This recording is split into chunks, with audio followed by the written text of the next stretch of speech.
Hello, people of the YouTube intro, YouTube Twitch intro. We're gonna just read some more. Really feel like reading.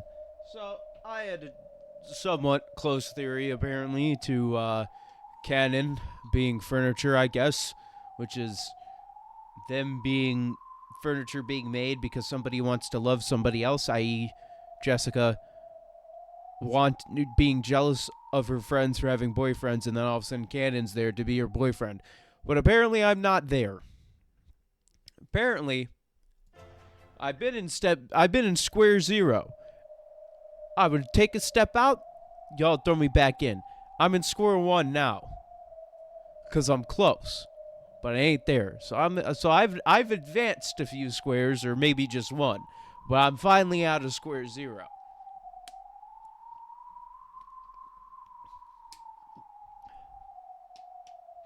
I'm just gonna start fucking reading. Because that's how we do tea party time for episode 64. I am not doing laundry, so that means I won't have to take a break every 5 seconds. But I will have to take a break to get my food. Sorry, people were applauding. Oh, I fucking knew. Beedler took Beedler's hand and put a ring with the seal of the one-winged eagle on his finger.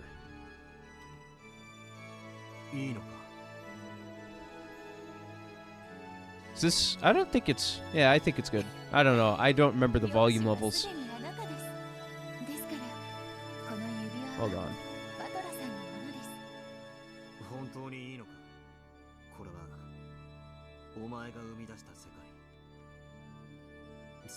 $20's just gonna have to be good. Oh. Oh. Does that mean the tail is furniture? Oh.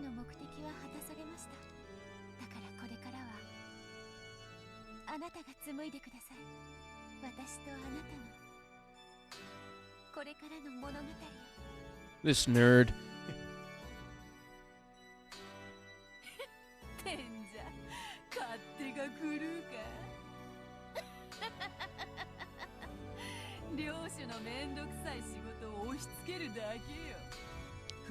That's the Beatrice I know.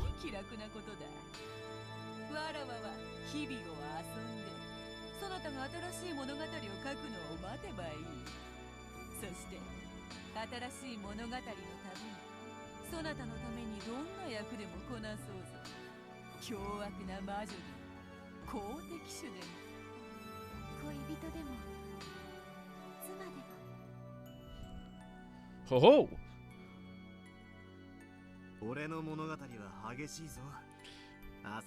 It's just a lot of innuendos, huh?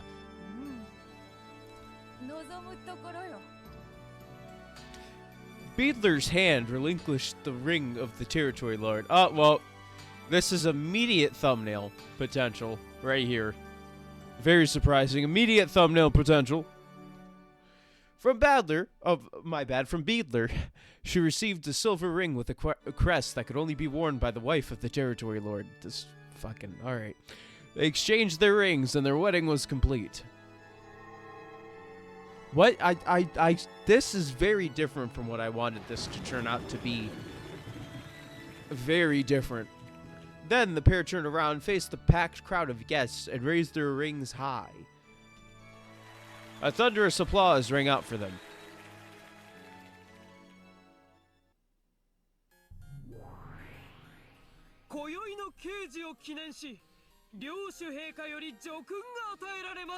I'm gonna take one more look, but this... There we go.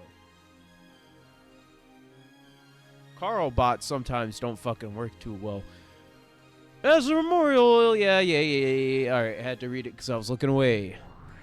That's what half of this was.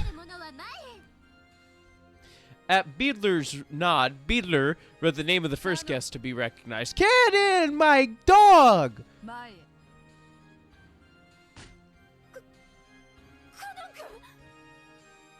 A girl goat pushed her way through the crowd, took off her mask, and yelled. Huh?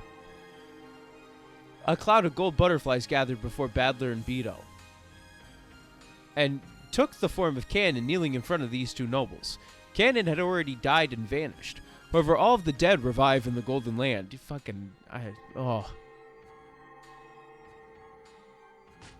カノン、ここに。そなたは囚われの身となっていた我が夫の危機に対し、これを救出し、永遠の牢獄に自ら残るという自己犠牲を見せた。その献身。Wait, this defeats the purpose. Erica has a chance now. She could say, well, clearly Ganon's not there.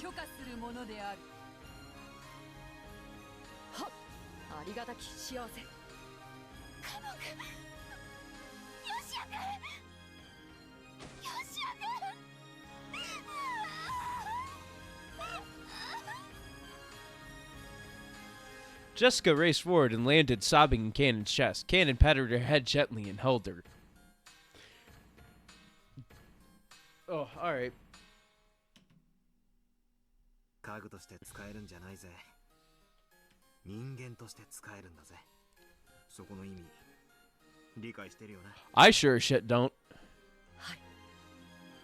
After glancing at Jessica sobbing, he looked at Badler again and nodded forcefully.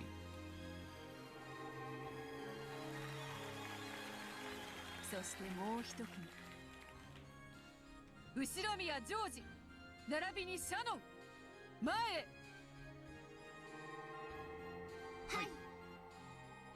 George and Shannon were the next to be called. Perhaps they had already readied themselves. They walked forward boldly and kneeled. 後ろ宮ジョージ、ここに。シャノン、ここに。そなたらはゼパルとフルフルの試練を見事最後まで。To the very end, where you full on killed the man. Technically killed multiple people, but we're not going to worry about that. よって両名の結婚証明書を陛下の署名にて発行する。ありがたき幸せ。本証明書は何人たりとも異議申し立てすることはかなわない。叙勲者親族一同は心して祝福せよ。つうわけだ。しがらみは一切なしで、どうか二人に。I'm gonna throw bullets at them in the form of a gun. Get ready. When the territory lord clapped his hands in celebration, it spread throughout the entire cathedral. Then a group of goats in the front line of the crowd took their masks off one by one. Were they the goats the whole time? I'm the goat. Not y'all. それからジョージは少し太りやすいから砂糖は控えめに。ジョージ、男は結婚したらな、親より嫁を大切にせなあかん。母さんが何を言ってもな、シャノンちゃんをしっかり守るんやで。ああ、当然さ。ジョージさん。ジョージはね、きっちり7時間寝ないとダメなのよ。It's 8. 背中を流すのも耳の掃除も妻の仕事なのよ。そうだったんですか。私としたことが。仕事内容は家による。ルドルフさん、妻を大事にしてる。Yes, my first one. じゃねえか。なんでそこ疑うんだよ。Oh shit, I completely forgot about something else.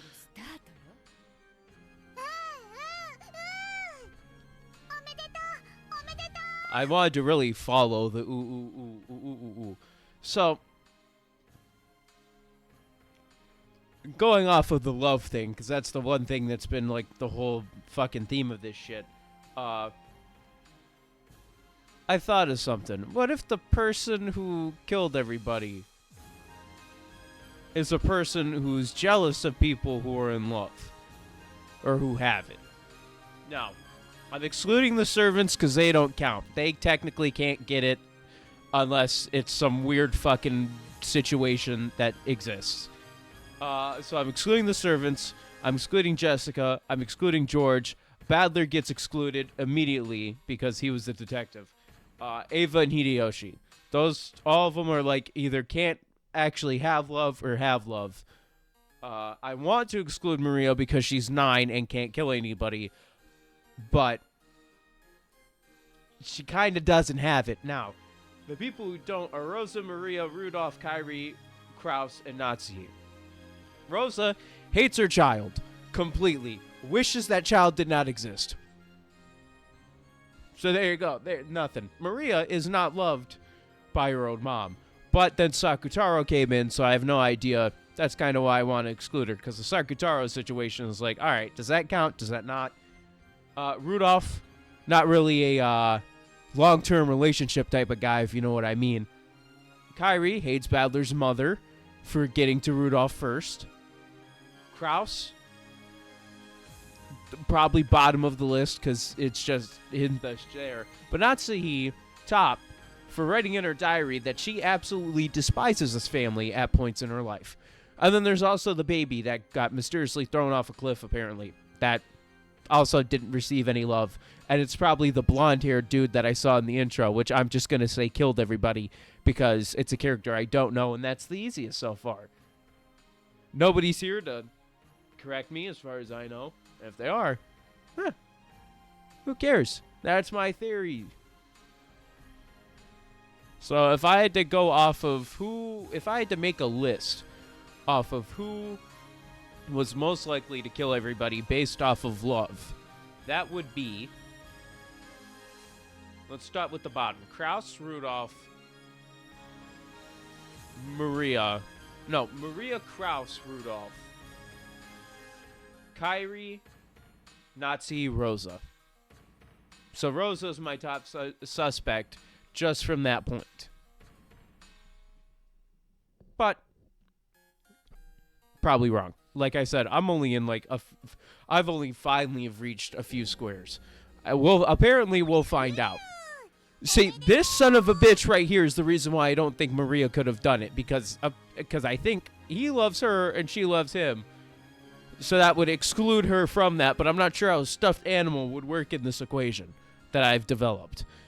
With loose skin. Mind you, the clothes are its skin.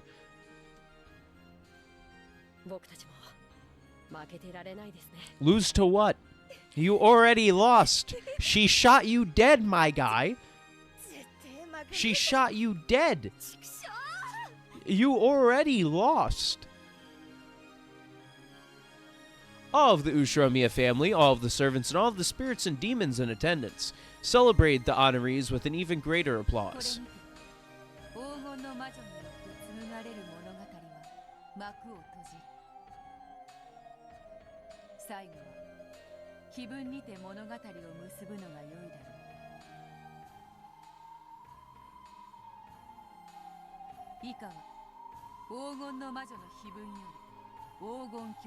All right.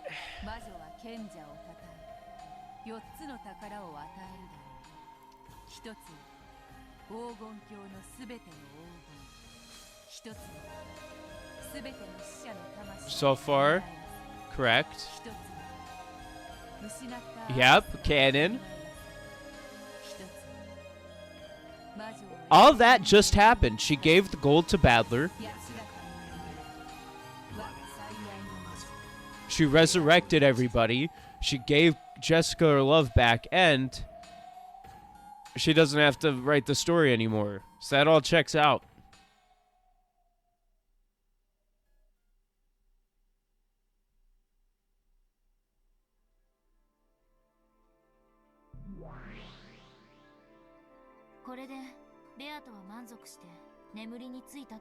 Supposedly. Allegedly. それでゲームはお開きになったからお兄ちゃんは解放されるんでしょ。お兄ちゃんはどうなるの？ He married Beatrice. There's no game anymore. He's there. He's just there. そこまでの物語しか記しておらぬようだ。お兄ちゃんがどうなるか結局わからずじまいじゃない。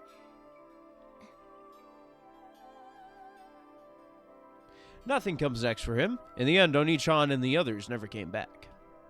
They reached the Golden Land and had a great time together there. Even if the tale tells us that, the truth is that everyone died in that huge accident. でもいろいろと興味深いことが知れたわ。あの島はやっぱりとんでもない幻想の島なのね。Apparently, because they must have 100 in Skyrim illusion, because they've been pulling the wool over my eyes this whole fucking time.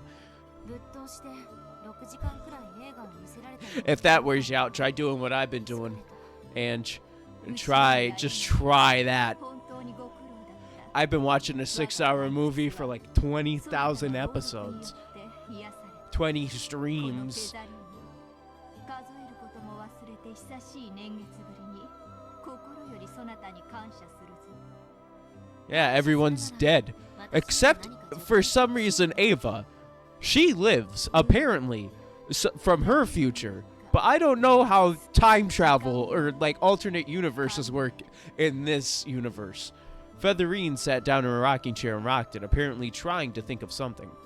後ろ宮エンジェ本当にご苦労だった。よくぞ最後まで朗読に付き合ってくれた。これにて我が巫女の任務。 Hot nerd. There's only one truth. Yeah, everybody's dead. Everybody dies?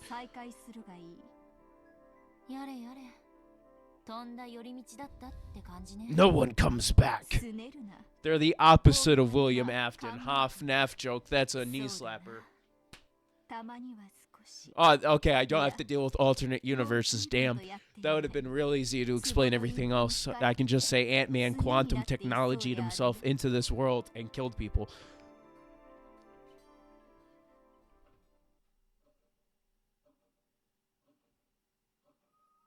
Even after the tale ended, Ange and Hajicho's debate over it continued for quite some time.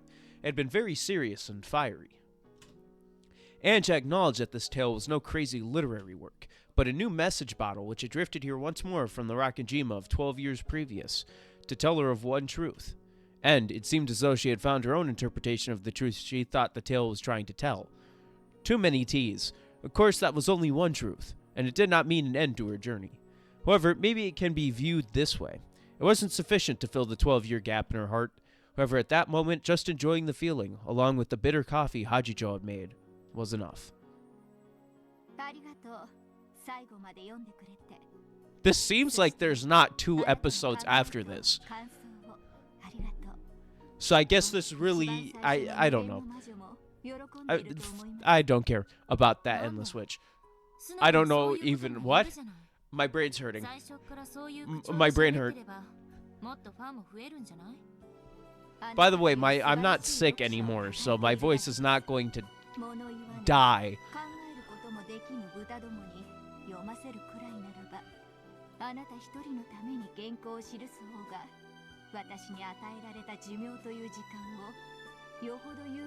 Alright, fuck you. That's a direct dig at me. だからそういうことを言わなきゃいいのに。ま、一応は褒められたと思っておくわ。さて。I get the feeling that I've spent a really, really long time here. It feels as though I spent a major fraction of my life here. Though it should feel uncomfortable sitting here on a sofa in someone else's house. For some strange reason, it feels as familiar as my own home. However, the clock says it's only been about 2 or 3 hours since I met her. My sense of time feels very strange. お連れの方は遅いですね。長電話かしら。男のくせに気持ち悪いやつ。He said he was going to make a scheduled report to Okanogi-san, didn't he? Even though he was told that he could use the phone here, he declined and went to look for a public phone somewhere. Something about how he didn't want to risk being bugged. He's a moron, so I'll let him do what he wants. Well, that's actually a smart thing to do, but alright. He's dead.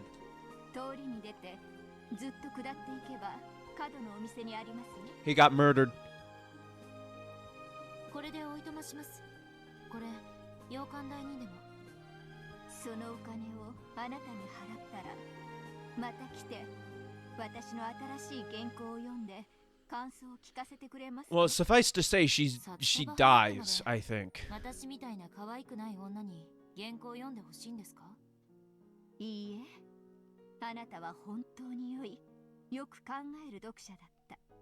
あなたのような人を探すために、私たちは物語を紡ぎ、世に放っているのです。褒めすぎだわ。私は読書に感情移入しすぎるタイプ。Yeah, I say. この短くない時間を割いてくれたお礼に、いつかきっとあなたの物語を書きましょう。またあんたの義書に私が登場するの？ No. 今度はマシな殺し方を頼む。No. あなたは奇跡はお好き。 No. ご都合主義？ There's no way that they just wait. You know what? I'll write your story and that's okay. Fuck you. ただ、口が肥えてるんで、ビルから飛び降りて無傷なくらいじゃ、もう奇跡には入れてないけど。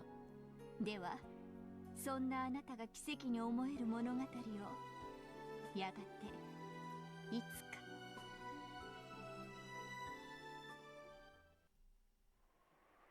どうも。突然押しかけて、ひどいことばっかり言ってすみませんでした。いいえ、有意義な対談でしたよ。編集局長さんにまたあなたとの対談をセッティングしてもらおうかしら。その機会がまたあるならね。See you again. Have a nice day. She said the line. She said it. またいつか。 Yes, he will. That's for trucity. ありがとう。もしあなたの真実にたどり着けたなら、あなたの真実もいつか物語にしてみて。 How does this game always make my legs extremely itchy? I'm like, I remembered Erica and my body immediately like started breaking out in hives 良 apparently. き執筆者とは限らないわよ。いやいや、全く。私も人の本は全く読めませんし。やれやれ。じゃあこれで。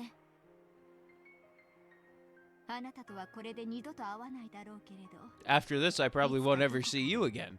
別のあなたにまた会える幸運を祈っています。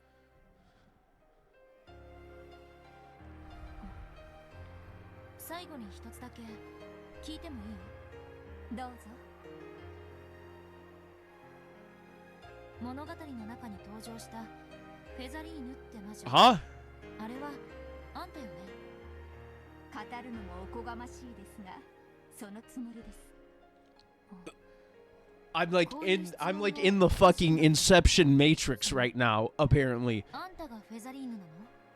フェザリーヌがあんたなの？さて、何の話やら。 That mysterious woman was mysterious to the last, and so the day of which I had no memories ended, and on the following day I would take a boat to Nijima. I'll probably never meet her again, then how the fuck are you narrating this right now if you can't remember it? Or that just means that I won't meet her, so some other me might meet her somewhere down the road. Just as I have reached several truths, they must also want to reach the truth. So long, Featherine. If you ever write a decent story, please call me again. If I'm free, I might drop by.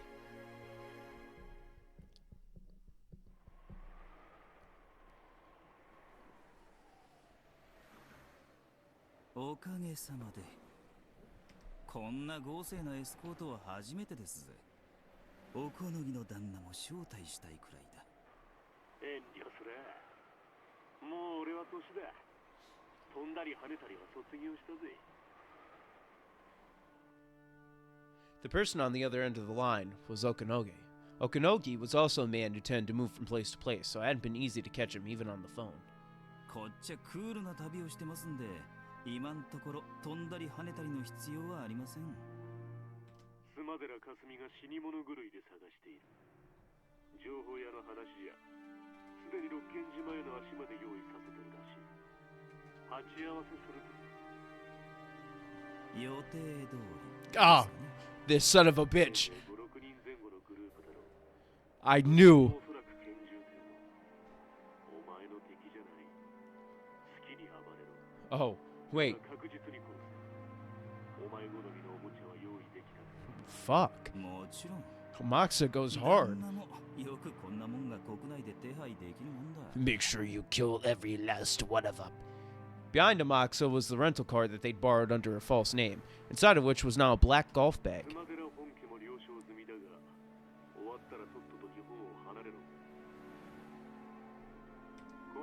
成田でカップ麺を箱で買うのを忘れるんじゃねえぜ。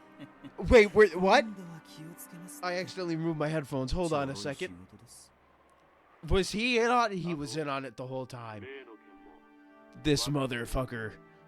例の件はて何のことやろ He was in on it the whole time, wasn't や he? がって He ま knew. あいいさ。お前はなんだかんだ言って昔から俺の期待を裏切らない男だ。お前さえ要領が良けりゃ手を汚さずに済む。 Oh my god, they're planning on killing Ange right there, right then. 何の話か分かりかねますぜエンジちゃんもかわいそうな子なのは分かってんだ。ならそうと真相の令状らしく振る舞ってくれりゃいいんだが、エヴァ Okanogi is a fucking snake. ことで合意してた。みこしは大事だが、少々よろしく。 He's a 世 snake. 界平和のためにな。 I knew it the first time I saw こ him. とですね Snake. スマデラの黒服がマシな銃の撃ち方をしてくれりゃいいんだがなんですだまさかほんの数日の逃避行でエンジちゃんとできちまったわけじゃねえだろうな。あんなちちくせえ小娘に That son of a... I liked him. I liked him. お前もようやく女にちょっかいを出すくらいには吹っ切れたってことじゃねえか。世界の半分は女なんだぜ。一人や二人でうじうじしてたら見事 Barely. だぜ。 Doesn't like I said, doesn't she die? Like, ほっ or at least like 噂すりゃなんとやら there's like a fucking witch battle. そんじゃこれで新島の宿に着いたら連絡しますぜ A Sumadera lady was like destroying her shit. Ange was walking down the street when I told her to wait for me to come back. What? Huh? Why'd she have to do that when I told her to wait for me to come back? If only she wasn't like this, she might have lived a long life. She was getting the shit beat out of her, and then everyone started dying ずい somehow. ぶん長電話 Yeah. だったのね So he was fucking shooting the shit out of him. 待ち疲れたからおいとましてきたわ And for some reason, Ange thought it was the すいま demons. せん It was the demonic forces of the island at 何か work. 面白いことは分かりましたかい Yeah, I learned that you're a bitch. 面白かった収穫はそれだけよそいつはクールだ After Moxa opened the passenger side door, Ange got in the car. Moxa quickly went around to the driver's seat. んじゃ港へ向かいます旦那の情報じゃスマデラ家が網を張ってるらしいですぜそれに引っかかるようなら私の運もその程度引っかからないなら六軒島は私を待ってるわ任せましょう運に運か Yeah, look, どう is す it? るか決めかねている時 Not when all the cards are against you. コイントスのように運命に Whatever line that one dude said in Fallout New Vegas. Matthew Perry, なら rip 俺 him. もそいつに任せてみますかね嫌いじゃねえやそういうのボディーガードが運任せとか言い出したわ最悪旦那との電話のせいですっかりオチを読み損ねちまったあの後どうなったんですかね聞かせてくださいよ嫌よ教えないわ She deserves to die from that one. You're gonna blue ball this man. The car dashed through the hilly town. That car wouldn't return to Hajicho's house for all eternity. However, Ange didn't get sentimental about it. For now, she just wanted to silently consider the new message bottle that the current Endless Witch, Hajicho Toya, had given her. In the rearview mirror, the town where a witch lived faded off into the distance. However, that scene wasn't reflected in Ange's eyes.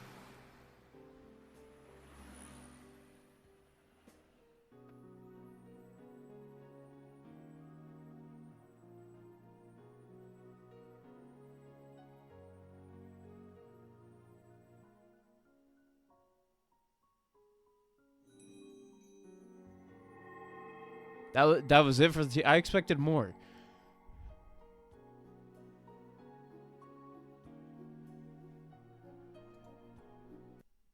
Alright, I guess we're on the Questionos Marcus.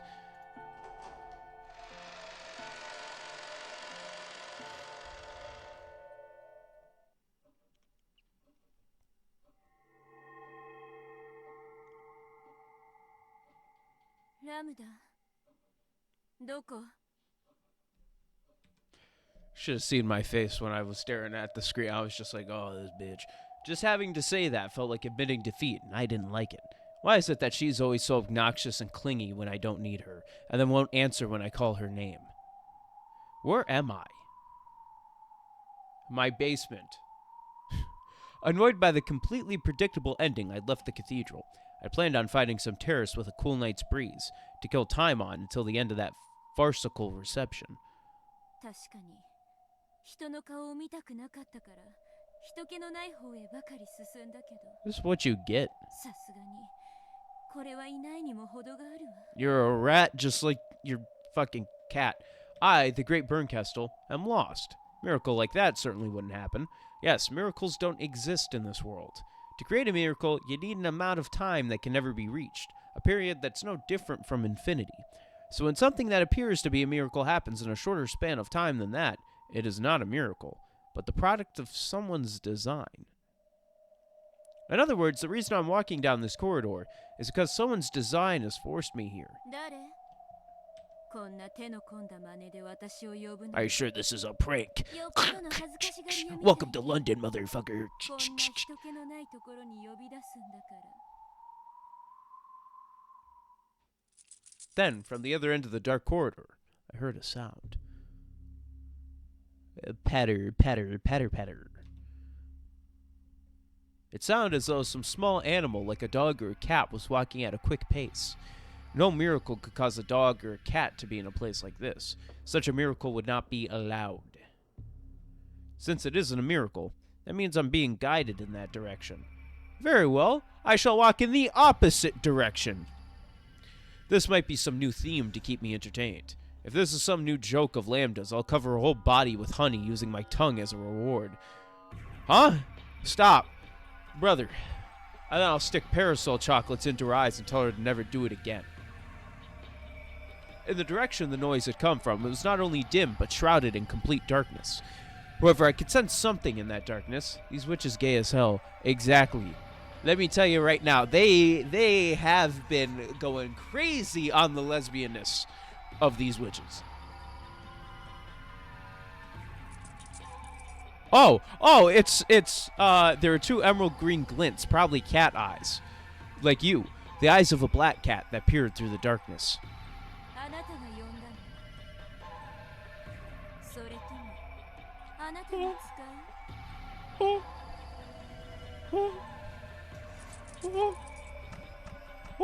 Sorry, this. When I looked at my feet, I saw red cat footprints leading towards those cat eyes. These marks were unsettling, as though that the cat had run through a pool of blood. When my eyes adjusted to the darkness, then even with the lack of light, I was vaguely able to make out these red footprints. They weren't actually glowing or anything, but they served perfectly well as a signpost leading me onwards. Patter, patter, patter, patter. Patter, patter, patter, patter. Patter, patter, patter, patter. As though it was telling me to follow. The cat turned around and dashed off into the darkness. What is it? Something feels very strange. It's a feeling I haven't felt since I began calling myself the cruelest witch in the world. I can't quite remember what this feeling is. Still, for one as tired of boredom as me, it's surely more fun this way. I followed the bloody footprints of the cat, which would sometimes stop and look back at me. I walked on and on through the dark corridor. Forward, turn. Head down what appeared to be stairs from time to time. And then, though I couldn't really tell because of the darkness, it went in through the crack of a door. ここ What's wrong with that? Oh, nothing, apparently. I pushed the door open slowly, but it was dark on the inside, just like the corridor. However, the air and the slight change in the echoes made by the footsteps told me that this was a room, not a corridor. The sound of the cat's footsteps were gone. However, the bloody footprints remained. On the other side of some sort of wooden screen under what looked like a small spotlight, there was that same black cat, gobbling down some blood-stained pet food. I see. So this is its reward for bringing me here. Neko. Yeah, you fucking Neko. I think that's the first time I've ever heard an anime character actually say cat.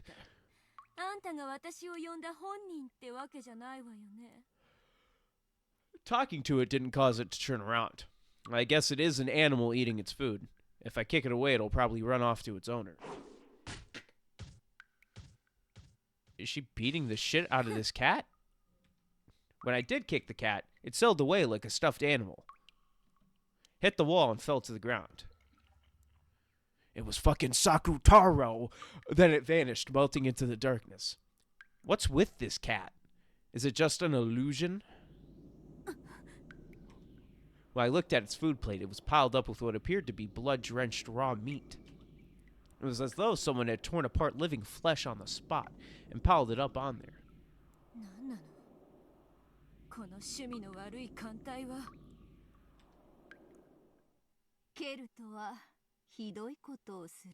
Huh? The instant I heard that voice, the hairs on the back of my neck stood on end. Then, the surrounding area finally brightened. However, Berncastle had already guessed where this was before it grew bright.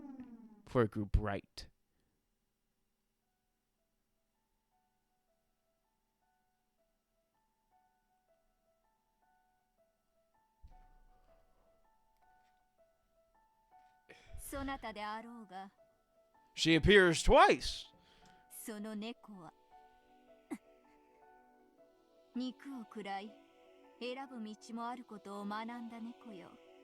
久しぶりであるな。あんたが教えなきゃ気づかずに済んだ道よ。肉の味を教えた化け物。生き返ったのね。フェザリーヌアウアウロール。That's what it sounded like. あらららら。であると、そなたには何度教えても覚えぬな。よい、それもまた懐かしい。噂は聞き及んでいるぞ。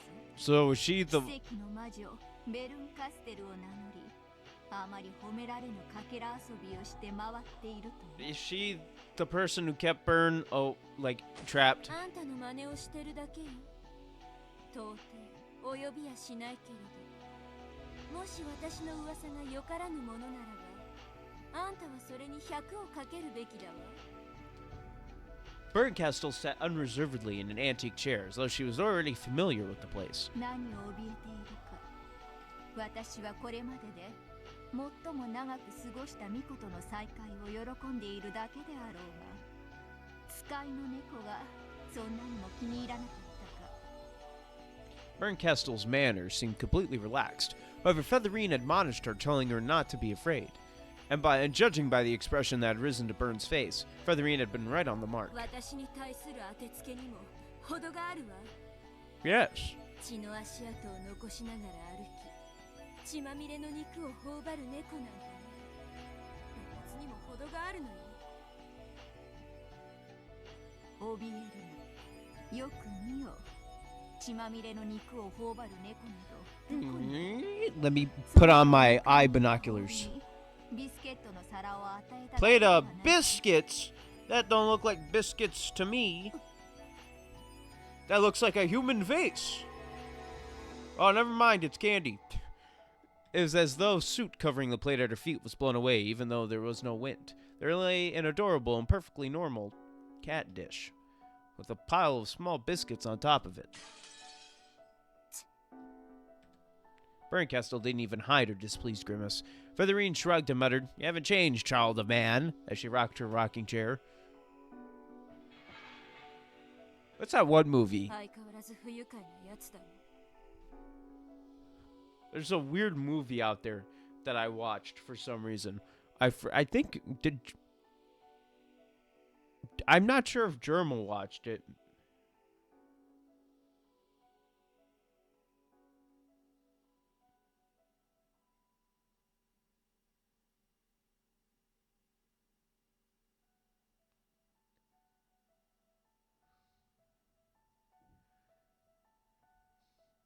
I don't know what it's called, but it's like a weird. I'll never know. I'll never figure it out.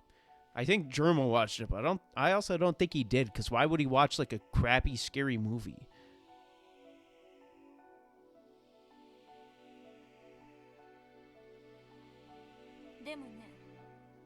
But it had like man in it. So Child of Man keeps on reminding me of that movie. It's like a guy in like a red out. It's like a cult with a bunch of wives. And where these people were staying was like his cult house, but it was like also a hotel. And he was like trying to steal the wife from the guy. He had like a red robe on with like a hand on it.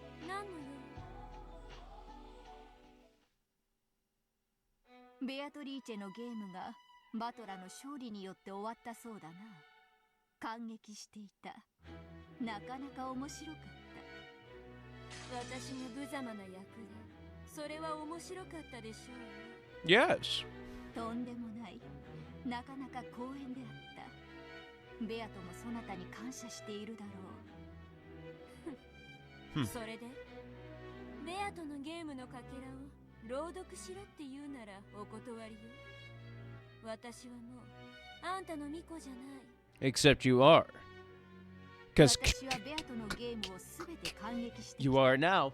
ラムダデルタのゲームもバトラのゲームも興味深く感激させてもらった。一応すべての謎に私なりの答えを用意できたつも Ooh, り。 interesting. 犯人、動機、個別のトリック。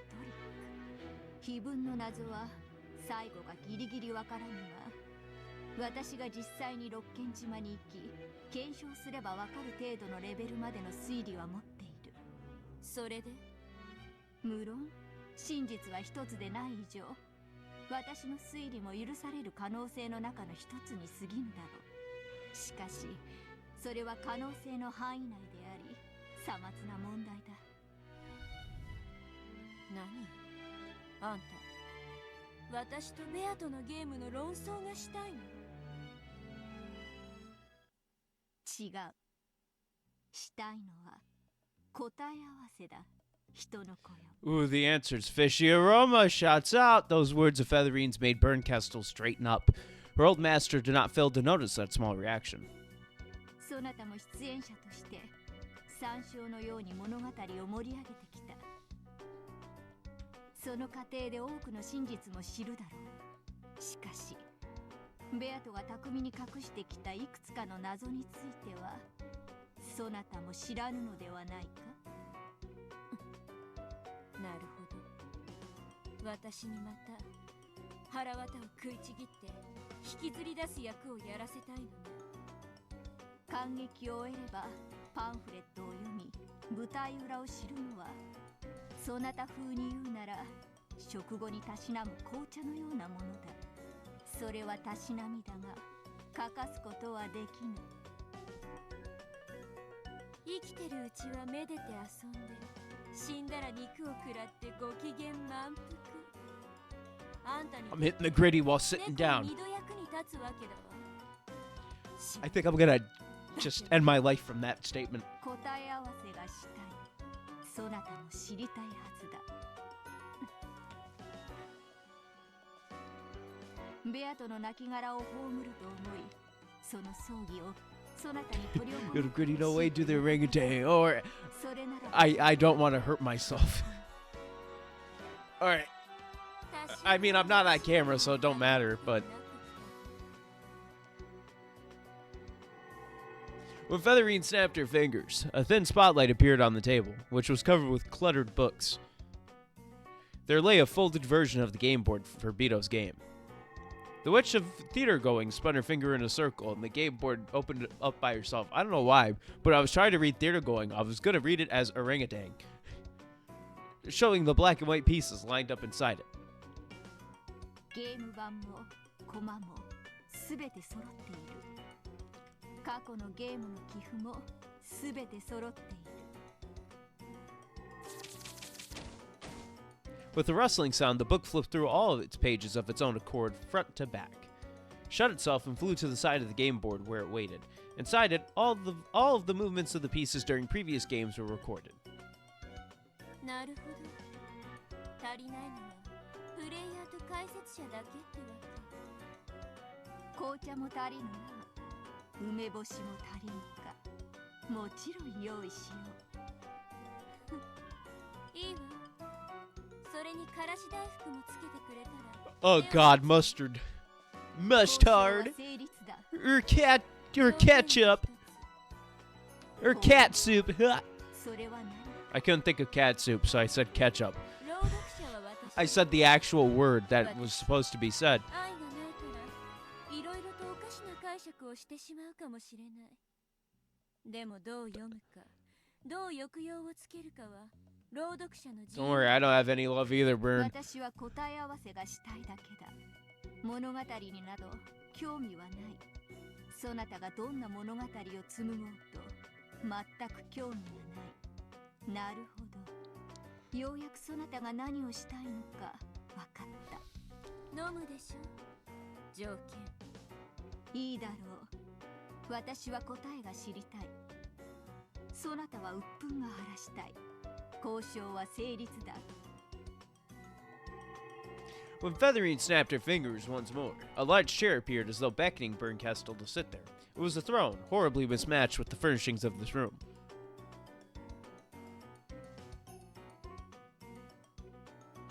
Wait, I've seen this before. I have. What the fuck? This is... 認めようぞ。座るがよい。 That's fucked up. ゲームマスターはそなただ。 Fucking Badler's on the portrait now. いいのね。本当に。いいのね。そなたの鬱憤が晴れるような好きな物語を紡げばいい。私には興味ないことだ。ただし、私からも条件を一つ。私の求める答え合わせをすべてせよ。隠し事も包み隠しもごまかしも一切なしだ。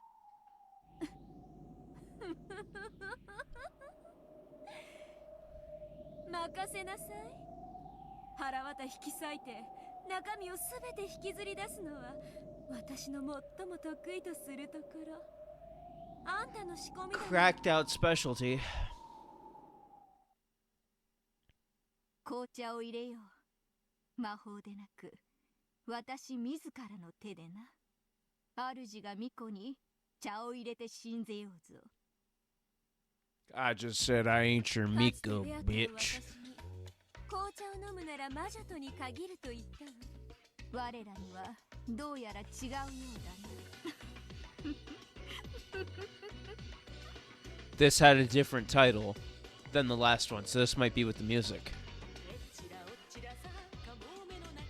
At some point, that dish piled with biscuits had once again been covered with a mountain of torn apart meat and a splatter of red. Oh. Okay, can't read it.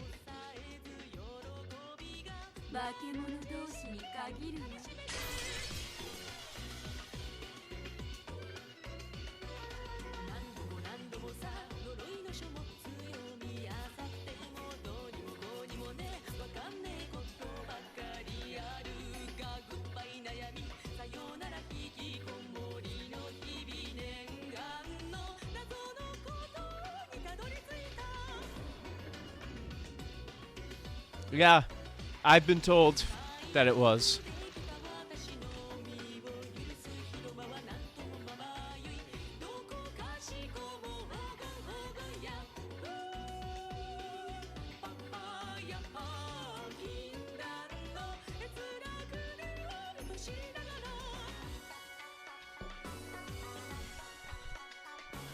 If I can hit that drum. They're fucking going crazy with the cymbals.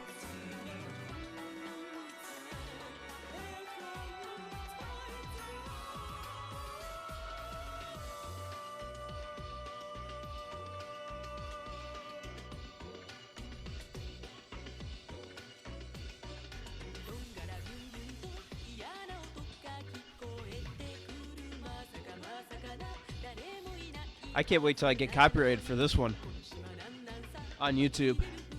and the video becomes unwatchable in certain parts of the world. For some reason, one of the American Truck Simulator videos got copyrighted in fucking Russia, so you Russians can't watch it. But then the other one, I guess, became good in Russia, and that one got like 20 views somehow.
Oh, when the seagulls cried, none were left alive.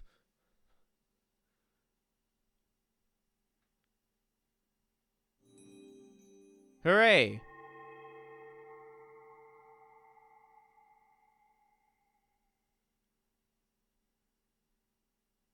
Am I supposed to know who did it now?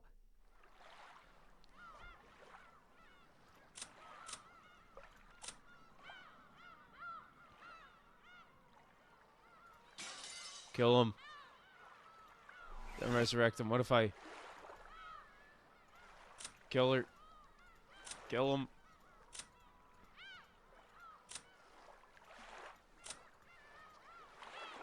I can execute you.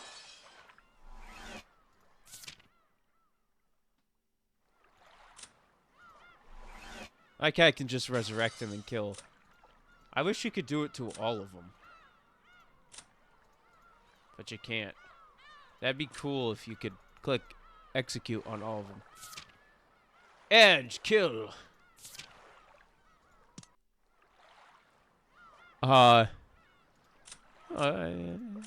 Tips. This was not in here.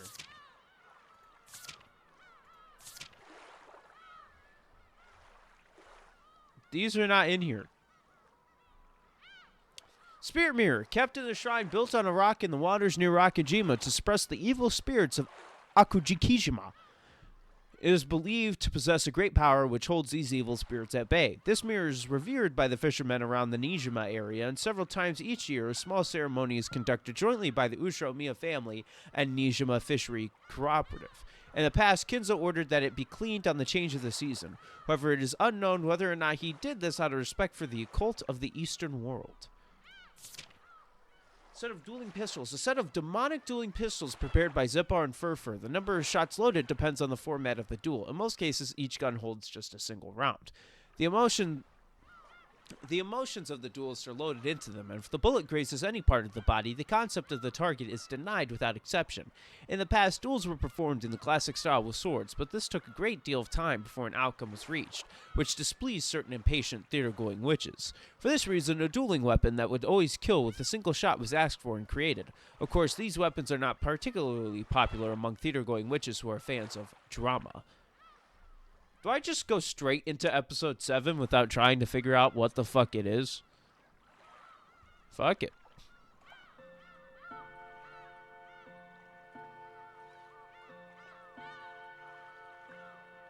I can just unlock it now. Alright. Episode 7, Requiem of the Golden Witch. Good morning. Today is the day of the funeral for the Golden Witch and her game. The days of the game have now ended, and fond memories are all that remained. Here, the cold, hard truth will be revealed, and the game will meet its death. There is a bit of difficulty. Ah, fuck it. Things will become very obvious. But will they? Hey, this story is undoubtedly nothing more than fantasy. It cannot possibly have any relation to real persons, organizations, places, or events. We take this opportunity to remind players that owning the PS3 and PC editions of Umineko is a requirement for playing this game. We hope you enjoy a fresh new experience with continuation of the story. 土は土に Earth to earth, dust to dust, ashes to ashes. Forget the rest. I must. Ha. 灰は灰に Dust to dust. 幻は幻に Oh, fuck off. You change it. そして夢は夢に夢とは寄せては返す波間の真砂に描くものそれは波が寄せるたびに真っ白に戻ってしまう儚きものだから心なき人はそれを描くことを無駄なことだと嘲笑うだろうしかしもう彼女の描いた夢を消す波は Let's see how obvious this is to 彼 me. 女が最後に描いた美しき夢はもう永遠に消えることはないさあさあ思い浮かべてごらんなさい Alright.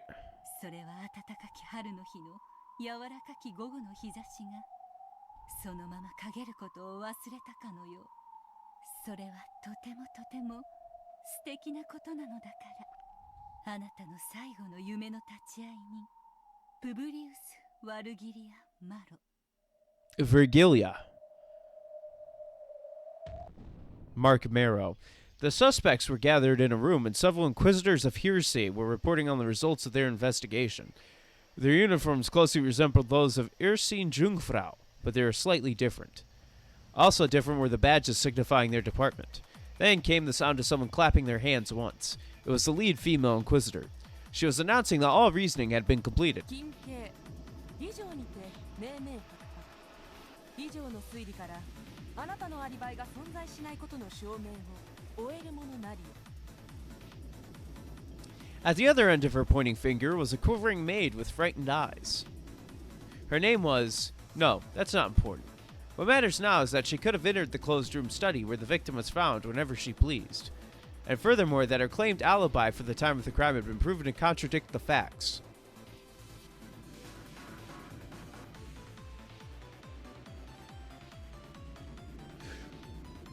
Technically, it's a chapter, so... Alright.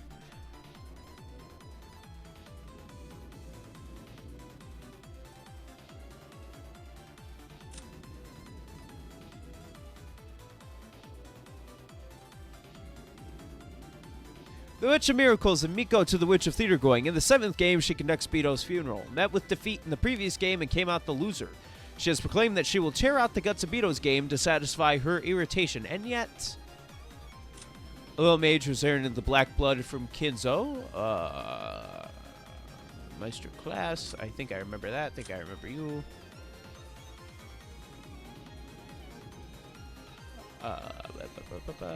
I'm just gonna...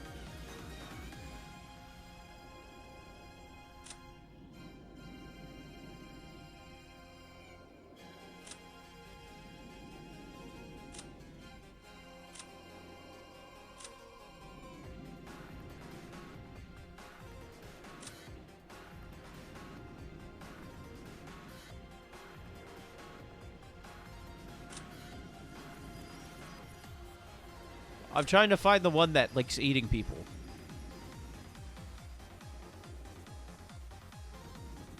There's the one that... Oh. Oh, oh. Oh. Oh. This was the one that eats people. I know it's one of the, Alright.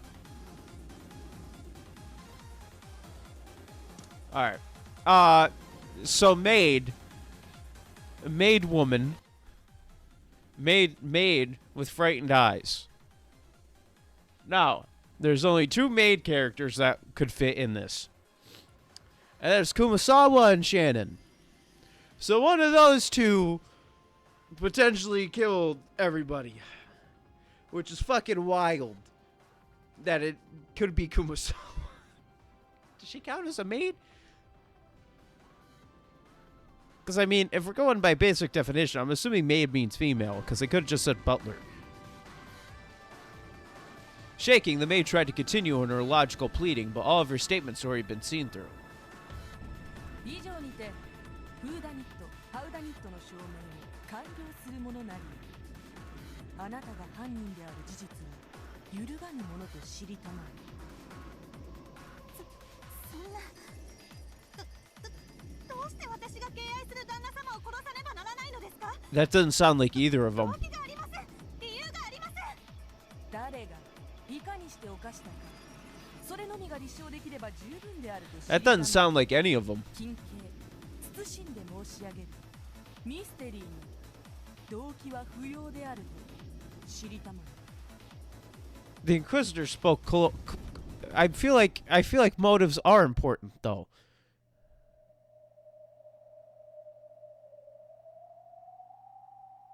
Get your fucking white-haired ass out of here. After finishing her witch's prayer, Vigilia stepped back from the coffin, which lay on an altar bedecked with many beautiful roses. I'm going back to calling you Virginia, just because I can. Get your wet-haired ass out of here. In her place, Badler moved to the front of the coffin wearing his territory lord's cape. The cape was supposed to represent dignity and majesty. It somehow made Badler look smaller. It's a big fucking cape. Badler held the book with a majestic binding in his hand. It was a game record that had just been written. Or perhaps it was a tale, a game, or else a fragment. Written in it was the dream that would be more enjoyable for her than any other. Badler pressed it against his forehead and contemplated for some time. Dots. Dippin' style. Badler, you're supposed to say then he kissed it. That's your line. Not mine. That's your line. Alright. Alright, cut. Badler, we need to talk. You're not reading your lines right, my guy. Alright? You're not reading your lines right. And laid it gently in the coffin. What the fuck? It rested upon her chest. She looked like a little girl clutching her favorite stuffed animal as she drifted off to sleep. これは俺からお前に捧げる唯一の物語だ。 Is she fucking dead? This tale will be shut up with you in your coffin for all eternity. So no one will be able to read it except for you there in your coffin. Except you're fucking dead! So you can't read! 猫に閉ざされた唯一不変不可侵の永遠の物語。 I don't know what that inviolable word... What the fuck is this word? Inviolable... What? Alright, we're looking that up. What? I've never...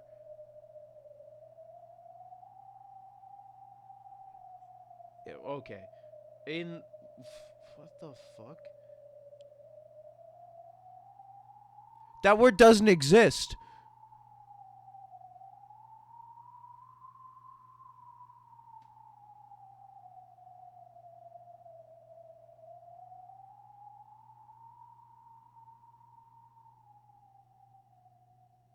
Prohibiting violation.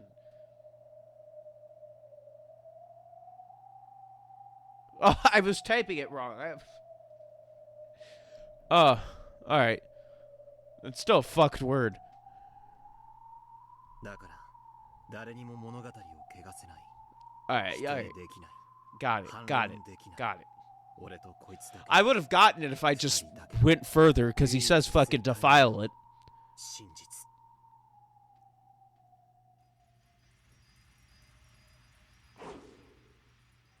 クソ誰が A man dashed through town wrapped in twilight. The daytime hustle and bustle of this beautiful village, which combined the traditional with the orderly and the classic style of the last century, now seemed like a mere dream. The orange setting sun was already hidden behind the clock tower, and the narrow alleyway was rapidly descending into darkness. As the gaslights began to turn on, they only made the darkness of the twilight stand out all the more. The man sprinted. There was no time. He had to hurry. He had several experiments to do and things he had to check, and it all had taken longer than he'd expected. ああ確かにそうだろう。ミステリーはフーダニットとハウダニットさえあれば十分だ。 In the mystery genre, the motive or the why done it is given the lowest priority. To have a murder, you need to have a culprit, and he needs to commit a crime. Motive isn't required for that, so it's usually the most ignored element. In fact, these days, there are even some who call it unnecessary. ダニットだけで犯人が決まっちまったら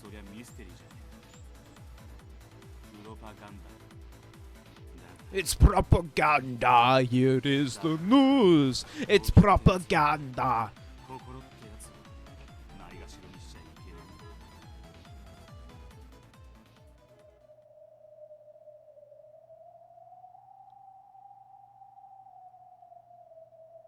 私たちは彼女の最後の眠りが Get your pink hair having asses out of here.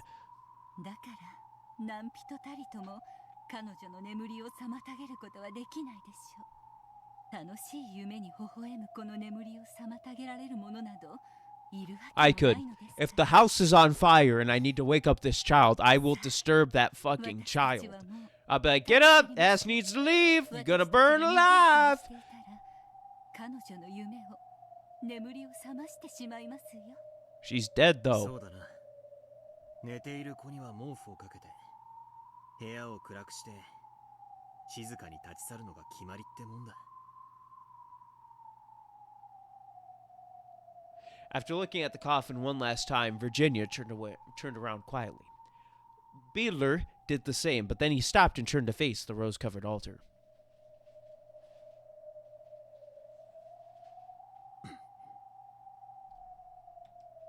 Badler offered up his final words within his heart. As long as those words didn't leave his mouth, no one would be able to know what they were. However, those words of the heart caused Badler's expression to change several times. At first, he frowned sadly, then his face clouded with remorse, and then changed to a bitter, exasperated smile.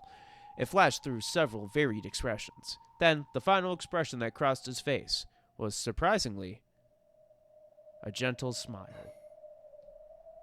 You're supposed to say that line, Badler. Something rose to Badler's lips. However, he bit it back down. There could certainly be no words to describe the many feelings he kept in his chest. So, saying anything aloud would probably be crude.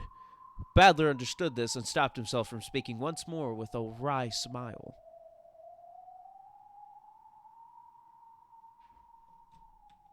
ありがとう。お礼を言われるようなことは何も。あとを頼む。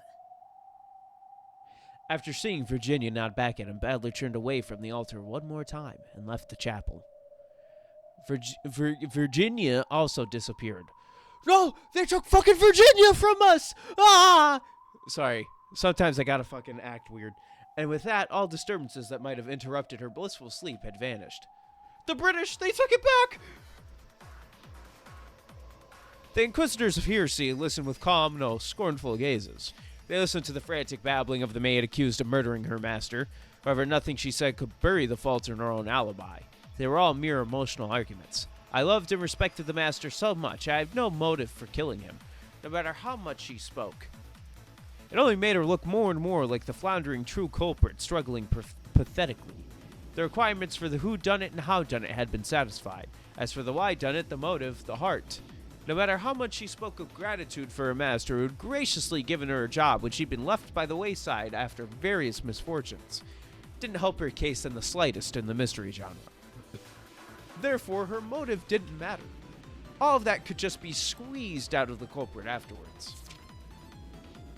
An Inquisitor of Hearsay took out a roll of parchment and held it forth, cutting off the maid's sobs and protests.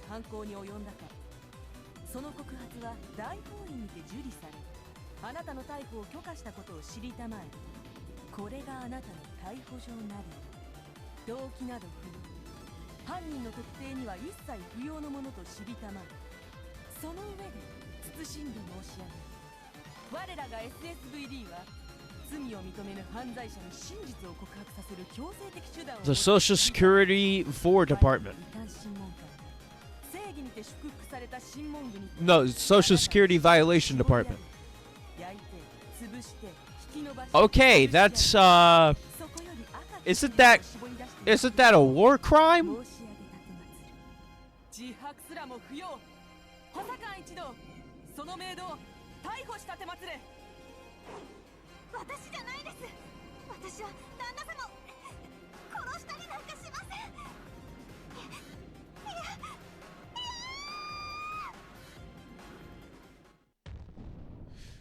Oh shit, it's the guy that supposedly that I haven't seen at all until now.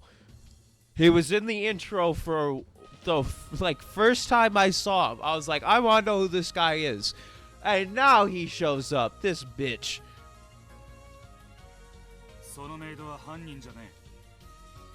A man kicked the door open, and the Inquisitors were all shocked at the sight of him. I lost the accent I was doing immediately. この事件はもうあなたの担当ではないと知りたまえ。うるせえ。アリバイがない奴を一人見つけたらそいつが犯人なのか。犯行には動機がある。心がいらねえってのか。犯行はな。人が犯すんだ。They're committed by me. I've committed every single crime known to man. 無視した推理なんさ。俺は絶対に認めねえ。あなたの不愛ダニット至上主義の主張に辟易するものと知りたまえ。Dude, I thought for a second that as it not able to be violated was a new message, and the violated said skibbity. My brain has been poisoned by Zoomer humor. My brain has been poisoned by the skibbity. そのメイド以外の全員にアリバイがあるならきっとそうなんだろうという。お前の独りよがりを鵜呑みにしただけだ。他の被疑者のアリバイが崩れれば。I looked over and was like, why the fuck did he type skibbity? And then I went, oh, he didn't type skibbity.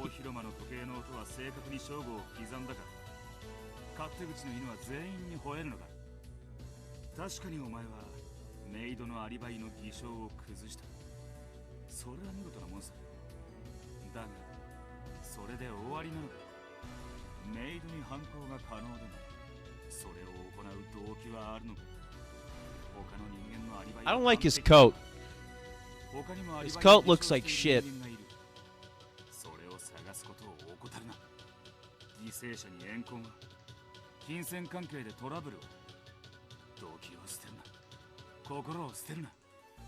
動機なんて後付けでどうでもいいなんて、そんな乾ききったミステリーごっこは卒業しちまいな。メイドが犯人でないなら。なぜに彼女はアリバイを偽証するものなりや。そしてそれを問うことも茶番。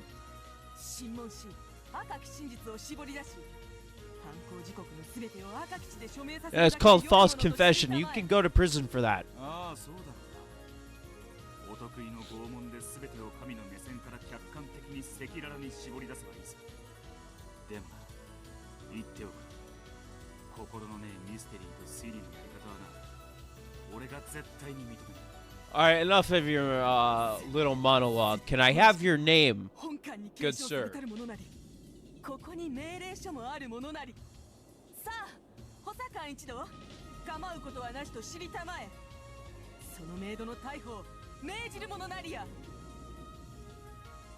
When she gave this order, her subordinates hesitated, looking back and forth between their superior and that man. させねえ。本当の犯人は他にいる。動機から推理可能だ。アリバイトリックなんざ古典通り。心を忘れるんじゃねえ。心など不要なり。犯行可能な疑わしき人物を導き出し、審問して赤き真実を絞り出せばいい。Bruh, on these people, what the fuck? 容疑者を審問にかければいいだけなりや。そんなのは推理じゃ。退きたまえ。 Dude, just like shoot him. You probably have a gun if you're a detective type person, so you can probably just shoot him.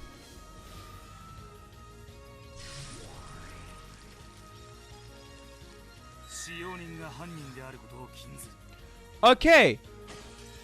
I excluded the servants. I excluded them. My list of culprits is still fine. The word of power blast away the age trying to arrest the maid. No. No, not more. Not more fucking rules. No! No!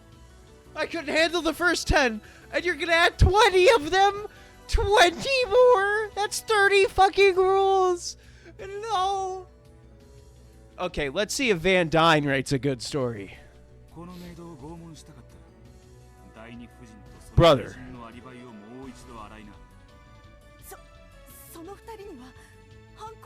Wait, huh? What the fuck did he just say? For the second wife and her lover first. So that's Kyrie and Rudolph. It has to be, because she's the second wife. That's Kyrie and Rudolph. Alright, first of all, am I going to get a tip on the Van Dyne rules? Like, alright. But no, that's Kyrie and Rudolph, ain't it? Hey, who's on the list? He's investigating a different murder right now. Brother.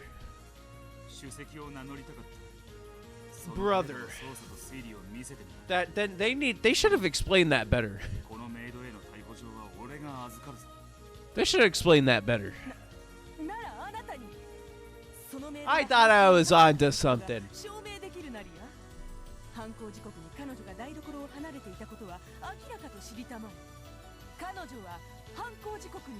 Why the fuck do I care about this then? Just to know about some fucking rules. Van Dyne's 11th rule out of fucking 20, so now they got 30 of them bitches.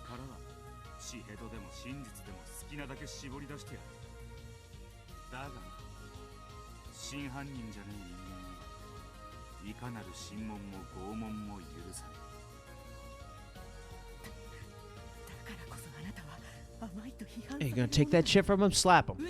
Slap him right fucking now. Shoot them all with the gun.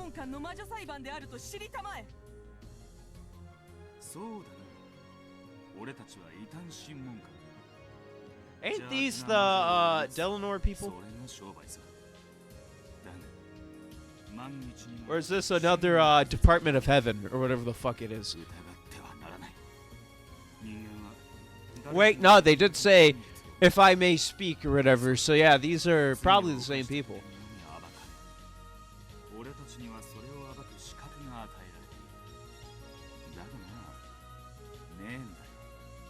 Police brutality.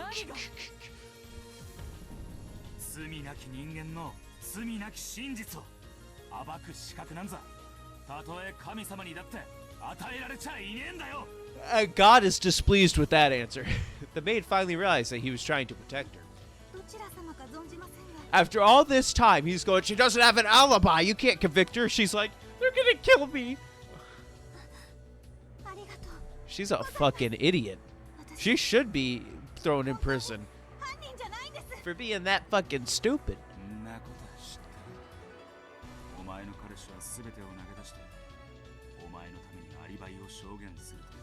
This is all like... Dude, this is all like paying attention to, half of this is working for the Ushiramiya family. Somehow. Like, I know it's a different murder, but it's very similar of the people they're talking about. George would say that. Then, for the first time, the man's sullen expression relaxed, and he patted the maid's head roughly.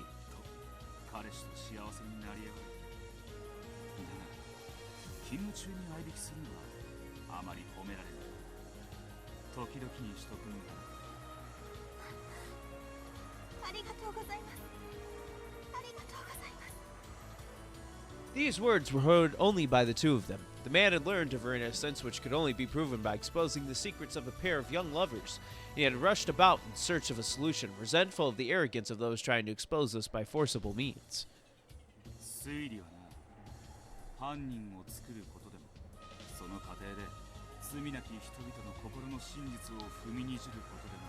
So I've been making theories wrong this whole time. Same with Matt Pat.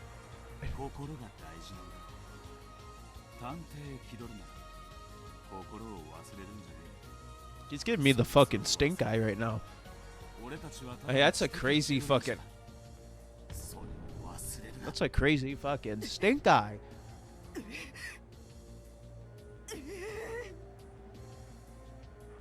When the man spoke, the Inquisitors no longer had any way to argue back. This man's name is Will. That is the lamest name you could have given this character, in my opinion. Offense to any Will out there, because I don't give a fuck. But that is a lame character name for this man. Will can work as a character name, but for this guy, I was expecting something different. And yet, that's not what everyone used to call him.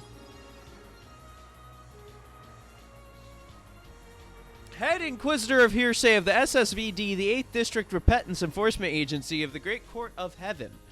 Wizard Hunting Wright. Now, Wright is a better name for this guy. Willard Wright was a real person in real life. See, Willard is a different... Brother, I ain't trying to call him Will. I like the name Willard. They should have just put Willard. Willard Wright. See, that's a good name for this guy. But Will? Just Will? Alright, Den.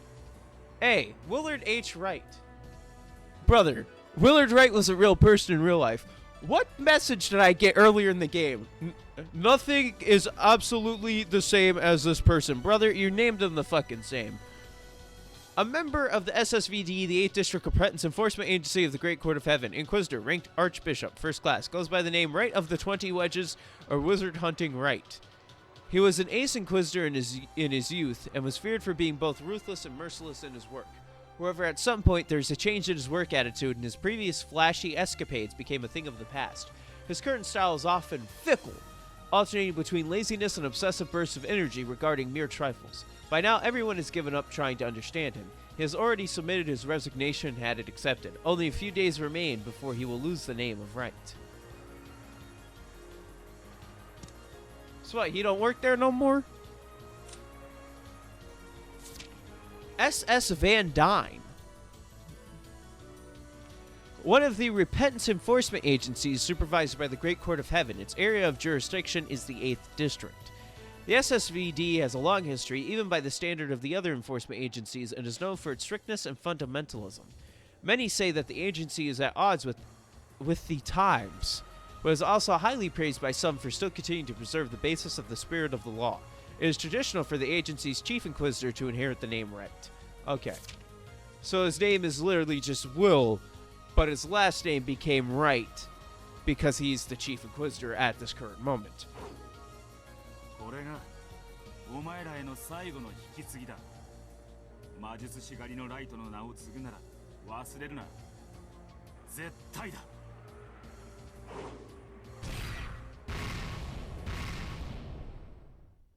Give me a cool shot.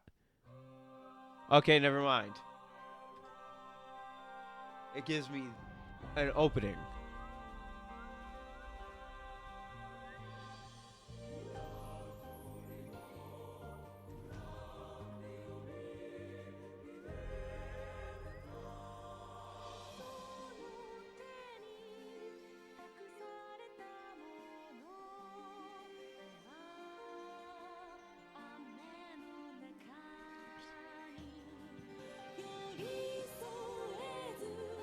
Fucking Willard. That again, that's a better name than just Will. Who blonde lady?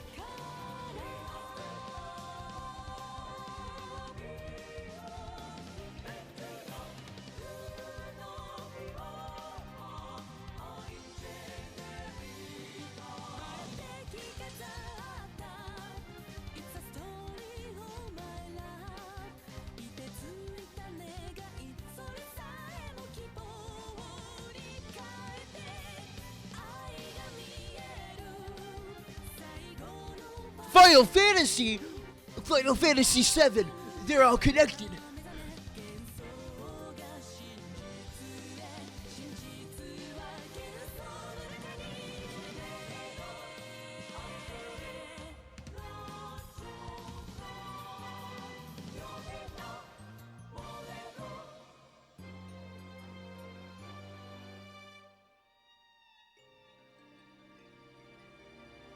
The opening kinda sucked.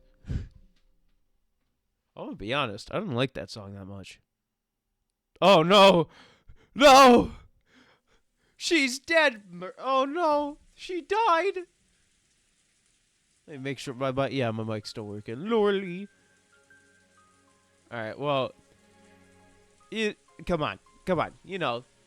Tried to check the characters and tips in the Grimmy. We already looked at, I'm pretty sure there's not gonna be fucking anything, but just in case, you know, I gotta make sure. Quietly. The rain fell down. The rain of sadness dripped down the outer walls of the chapel, quietly washing away the dust of the world of the living. The chapel doors were open. During a wedding, only those with invitations are allowed inside. However, during a funeral, the doors are open to all who remember the deceased. So this must be a funeral. A shadow holding an umbrella approached the chapel. It was Will. He knew Beatrice?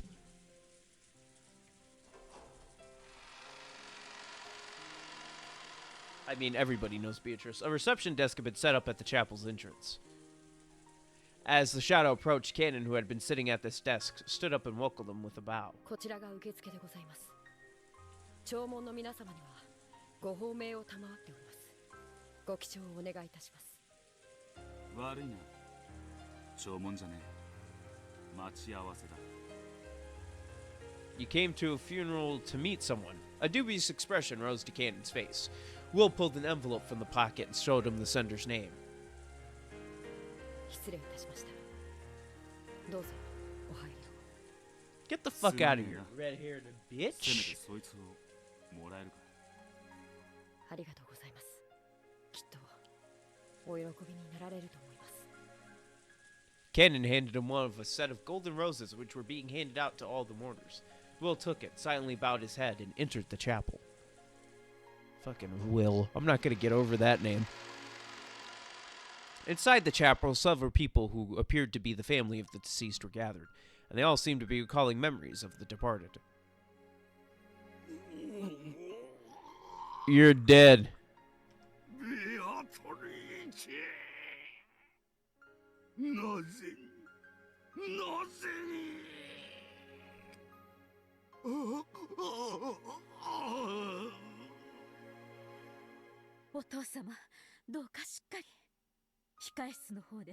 Alright, let's see who shows up as family. Okay. とんでもない。どうしてローザ Huh. を殺したことになりましょう Interesting. Old Rosa, but dead Beatrice. お父さんすごい泣きよね。 Ah. ベアトリーチェか。絶対お母様が亡くなった時より泣いてるわ。こら、今はそんなこと言うときちゃうで。 Some sobbed, unable to conceal their tears, and some spoke softly of old memories. They were all remembering the dead in their own way, it seemed. When Will approached the altar, several people turned around. Of course, none of them knew who Will was. Paying this no mind, Will walked in front of the casket on the altar, which seemed to be buried under golden roses. Inside the casket, there was no corpse. Instead, as though it lay there in place of a body, was a single thick book with an extravagant binding. The space all around it was filled with countless golden roses. There were words printed on the book's cover. To my beloved Beatrice, October 5th, 1986. Miss Beatrice. Hey, so which one of y'all fuckers I'm supposed to beat? 会ったことはね。 I'm supposed to meet one of you. お悔やみ申し上げるぜ。 He took the rose he had received from the reception area and placed it in the casket. He had absolutely no connection to the woman called Beatrice. However, since he had come to visit a funeral, he had to show this minimum amount of respect for the dead. As part of this, Will prayed for the passage of the dead into the next world. Who the fuck are you? 失礼だが、どちら様かな？私は後宮クラウス、喪主の代行です。こっ The ちは Chief 子供の Mourner. はじめまして。 Huh? 後宮リオンです。 Huh?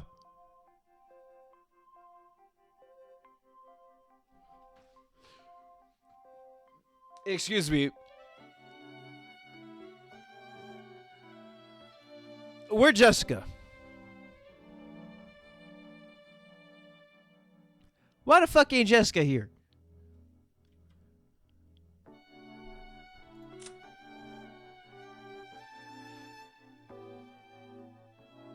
The first child of Krausenazzi. Jessica is their second child. Wait, how the fuck was I supposed to understand this? Was given the silver ring of the head successor and will succeed the position of family head upon turning 20. Mild, polite, and without any clear faults, except for being too young, this youth is more suitable to become the next head than any other adored by Kinzo. Huh? Is this the 19th? Is this the baby thrown off the cliff, but in reality it was never thrown off a cliff? Who the fuck? This is a dude?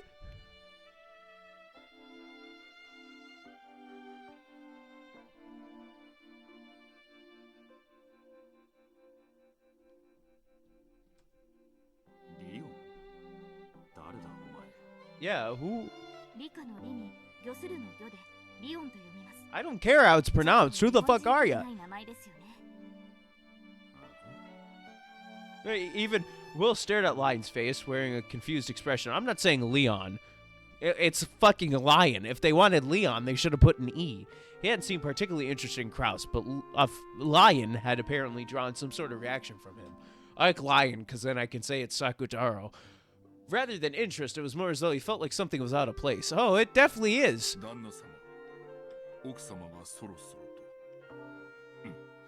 Why the fuck you introduced me to your kid? I don't give a fuck about your kid.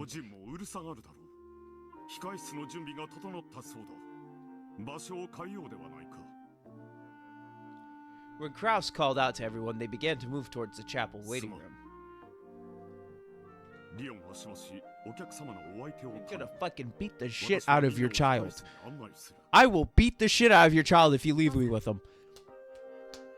It looked like a natural conversation with no awkwardness for either father or child.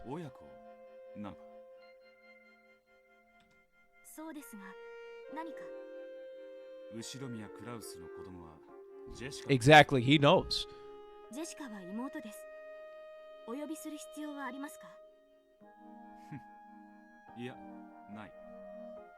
He's giving. This dude has the fucking craziest stink eyes. Apparently, some sort of game was already being played right off the bat. Scratching at his head with an irritated look on his face, Will glanced around.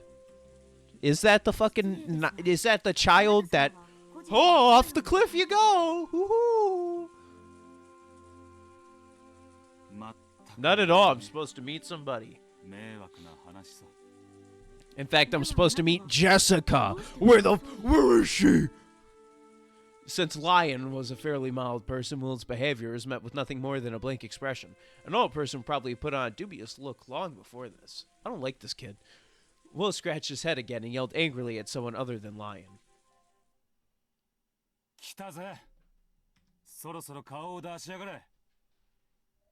Who appears? The members of the Ushomiya family had already followed Kraus's instructions and moved to the waiting room. By now, no one could be seen in this cold, vast chapel decorated with gold roses except for Will and Lion. So you've come.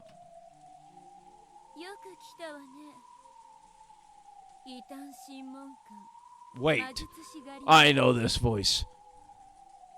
The girl's voice came suddenly from behind the pair.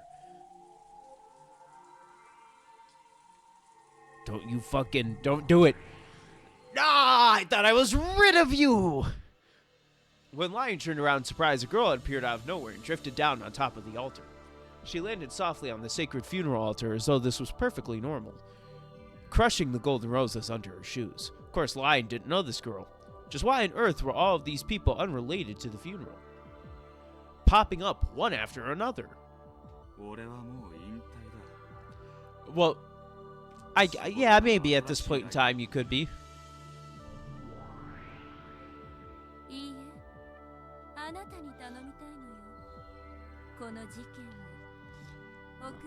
But he's retired.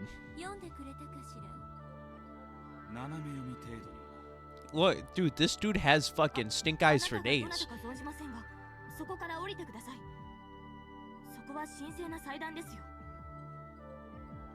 Bernkestel start dancing on it, snapping out of Daya's land, but she ignored that completely. On top of that, Will kept on talking to the girls, while Lion wasn't even there.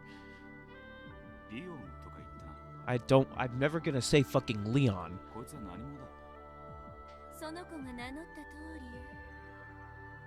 Ushomiya Lion. There's no case of a person with that name appearing in any of the previous games.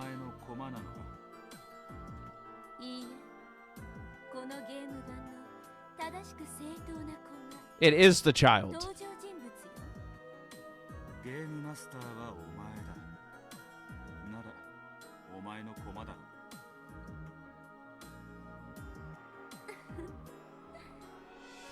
ベアとの猫箱よりもっと Oh no, not the fucking cat box. Schrodinger, リオン you know the rest. その中で Do I need repeat? 一つの駒。 The fuck did Willard Wright actually do?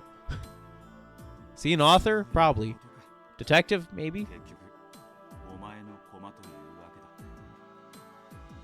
だ。私が置いた駒という意味では正しいわ。 Author. Okay. ただし Good. エリカ That's what I の figured. 配下の駒ではないということか。エリカって誰？ Oh, wow. Alright. Loyal. She was loyal to you. Now I see how loyalty measures up.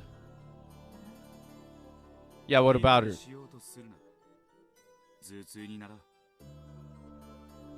Lion didn't have a clue what they were talking about. However, though neither person was familiar, it seemed clear that they both knew a lot about the Ushomiya family. His real name was Willard, but he wrote detective novels under the alias SS Van Dyne. Brother, you can't tell me in this game, in the beginning of an episode, there's no relation to real things. Brother, come on. Come on.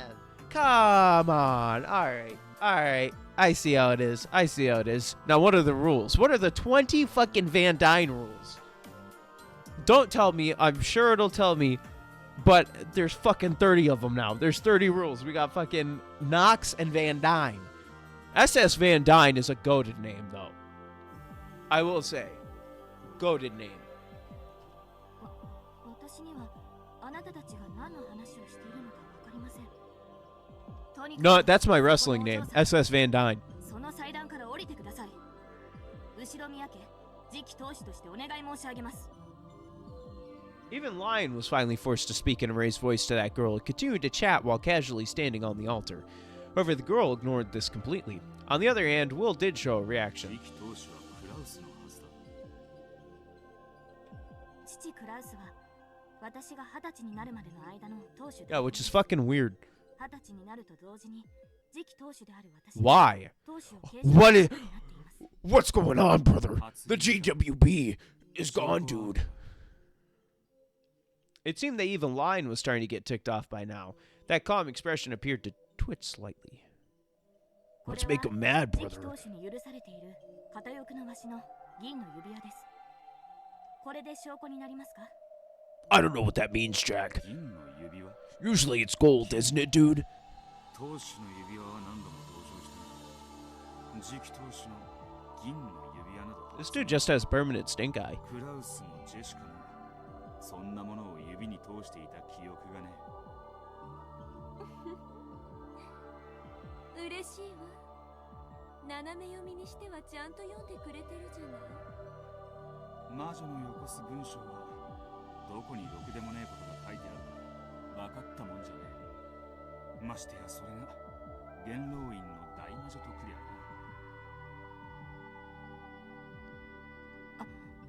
あなた方は Don't even try and fucking understand this. 失礼だが私には何の話をしているのかさっぱりわかりません。個人への喧嘩がお済みでしたらどうぞお引き取りを。どうやらあなた方は当家がおもてなしすべき方々ではないようです。 Damn. Hey, get your ass off this island. Lion finally ran out of patience. These were the strictest words that this gentle kid could unleash. However, Will and the girls seemed not to care at all. 俺も来たくて来たわけじゃねえ。時間の無駄だから話を進めるよ。ライト、このゲームに挑みなさい。ゲームマスター、ベルンカステルの名において、このゲームにあなたを招待してあげ I've lost track. There's too many people on the island now. どうして Technically, he's not a person, though. もう引退するんだ。 Huh? ついに My もミス brain hurt. 知ったことか。何をして余生を過ごすというの？魔術師狩りのライトが魔女狩りをやめて。狐狩りでも潮干狩りでもするさ。俺がここに来たのはあんたと余生を語るためじゃ。 Clam digging. Not hunting. Digging. ご検察いただき光栄の極みと知り Like たまえ Brian Danielson. なら好きにしたらいいわ。どこへでも行けばいい。ただしここから立ち去れればの話だけれど。それで条件と報酬は In truth, Will had resigned himself from the beginning. He knew that he was incapable of refusing an invitation from the great lady Bernkastel. ベアトリーチェを殺したのは誰か。それが私のゲームよ。報酬は You! 私に対するその無礼な口の利き方を許すことと、この礼拝堂を立ち去る権利。退屈を愛さない魔女存在の言葉を愛すると聞いたぜ。それは1000年を生き飽きたババア魔女の話よ。私はまだまだ若いからあんたみたいな言葉遣いの男よ。どんな過酷な運命に閉じ込めてやろうかと無双することを愛するわ。それ敵は誰だ。いない The boy! 妨害などするわけもない。このゲームをあなたが美しく詰めるところをただ私たちは感激したいだけ。仲間も用意する。それがそのリオンよ。 After hearing that name spoken out of the blue, Lion frowned once more. Apparently, they were moving things along without Lion's knowledge or understanding, which the latter seemed to find truly irritating. リオンは後ろ宮家の人間。 Yeah, I can tell. 後ろ宮家の誰とも面識のないあなたには心強い味方となってくれるでしょう。何の話か分かりかねますが、事情のわからない話には何もご協力はできかねますよ。だそうだ。頼もしい限りだな。私と我が主を楽しませなさい。魔術師狩りのライト。あうあうは行儀のあわわわわ。私は退屈するとポップコーンを投げつけたりしちゃうかも。 Throw popcorn at me when I'm on the stage, and I come out there and I beat your ass. Will scratched at his head with a displeased look on his face. He wasn't at all interested in getting involved, but by now he realized that he couldn't disobey Bernkastel's orders. Then he approached the casket and pointed at its rose-filled ベア insides. トリーチェ殺人事件の依頼とのことだが、バンダイン20歳第 Rule number 7. 死体なき事件であ It る。 is forbidden to have a crime without a corpse. Technically not. 悪魔の少年よ。 Technically no. It should say murder. Because a crime is also stealing shit. And stealing shit does not require a corpse. Checkmate, Will. I fucking win this one. Get fucked. That's one rule done. Already, Van Dyne is not a good writer. 棺にないだけじゃない。死体が存在 So far. I need to see the other あなたが rules. 証明 One's gonna be about two, probably 5 of them are about Chinamen. 第一足手がかりすべての揃わぬ事件に Alright, alright, alright, alright. すべてはここに揃っている。 Though there was no change to Will's unsatisfied expression, he seemed to have understood the general pattern of this place. The simple fact that a mere inquisitor of hearsay had been summoned by an uninhibited, fickle, cruel great witch of the Senate meant that he'd be treated as no more than a mere underling. All along, he had possessed no way to refuse her. 空っぽの棺の主を殺したのは誰か。引き受けてやらう。ただし俺の流儀でやらせてもらう。ご自由に。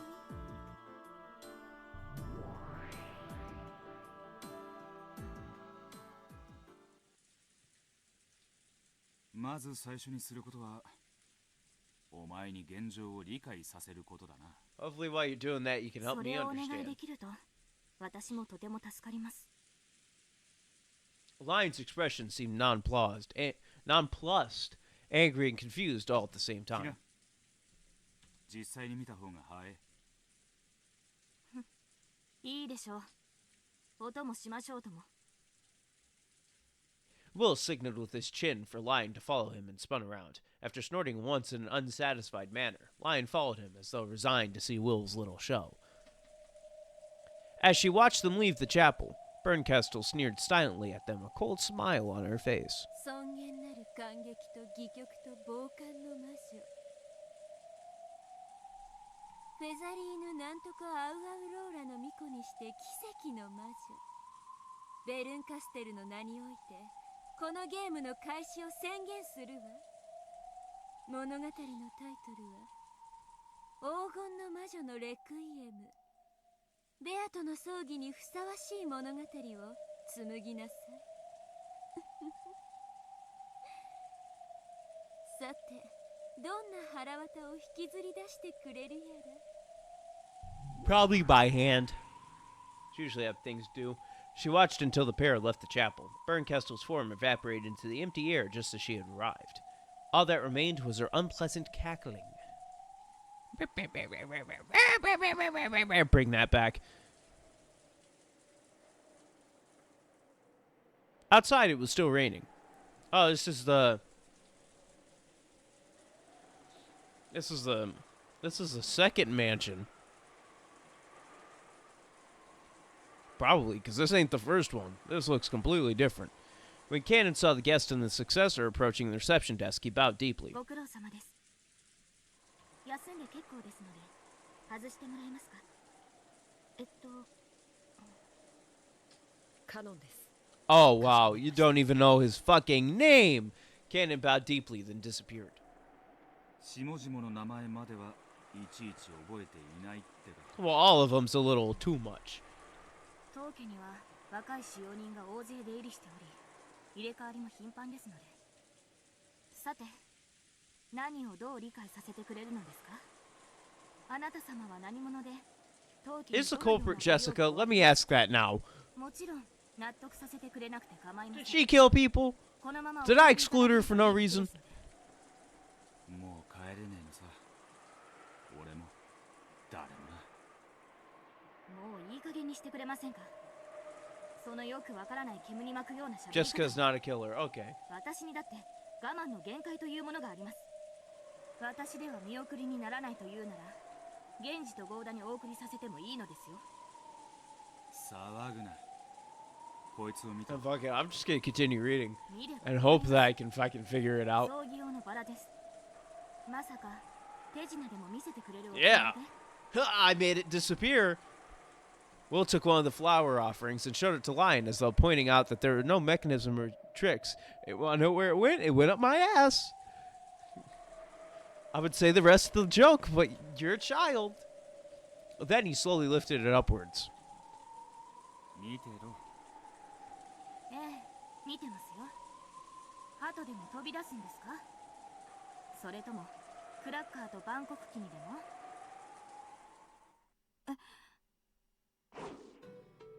Will threw the rose. Anyone would have expected it to fly in an arc and land in some puddle. It didn't, which is why Lion had been struck dumb. The rose thrown by Will certainly had flown in an arc. It should have sped on rapidly through the air. However, as soon as it passed out from the shade of the eaves and was about to reach the rain, it stopped right in midair, as though the air surrounding it had turned into syrup. That wasn't all. As it hung in midair, the rose's beautiful golden petals began to darken one after another, and it became a black husk like burnt charcoal. And even after this happened, it remained suspended there in the air.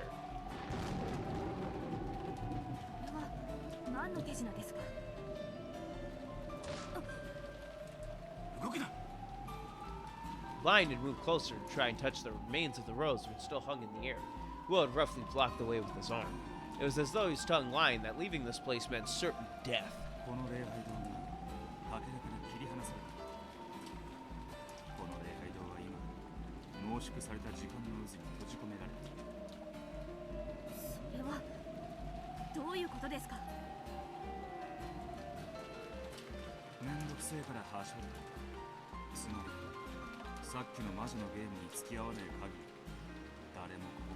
So great, you're stuck here.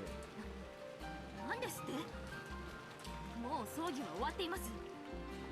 お屋敷やゲストハウスに戻りたい方々もいらっしゃるでしょう。 Oh, they're still in the chapel. そんなことは困ります。 Or the mansion. I don't fucking know. Fucking big chapel. あの少女はあなたの友人でしょ。 Acquaintance. 変なのをやめさせてください。あいつは今頃ポップコーンのバケツでも抱いて観客席だ。 She's more of an acquaintance.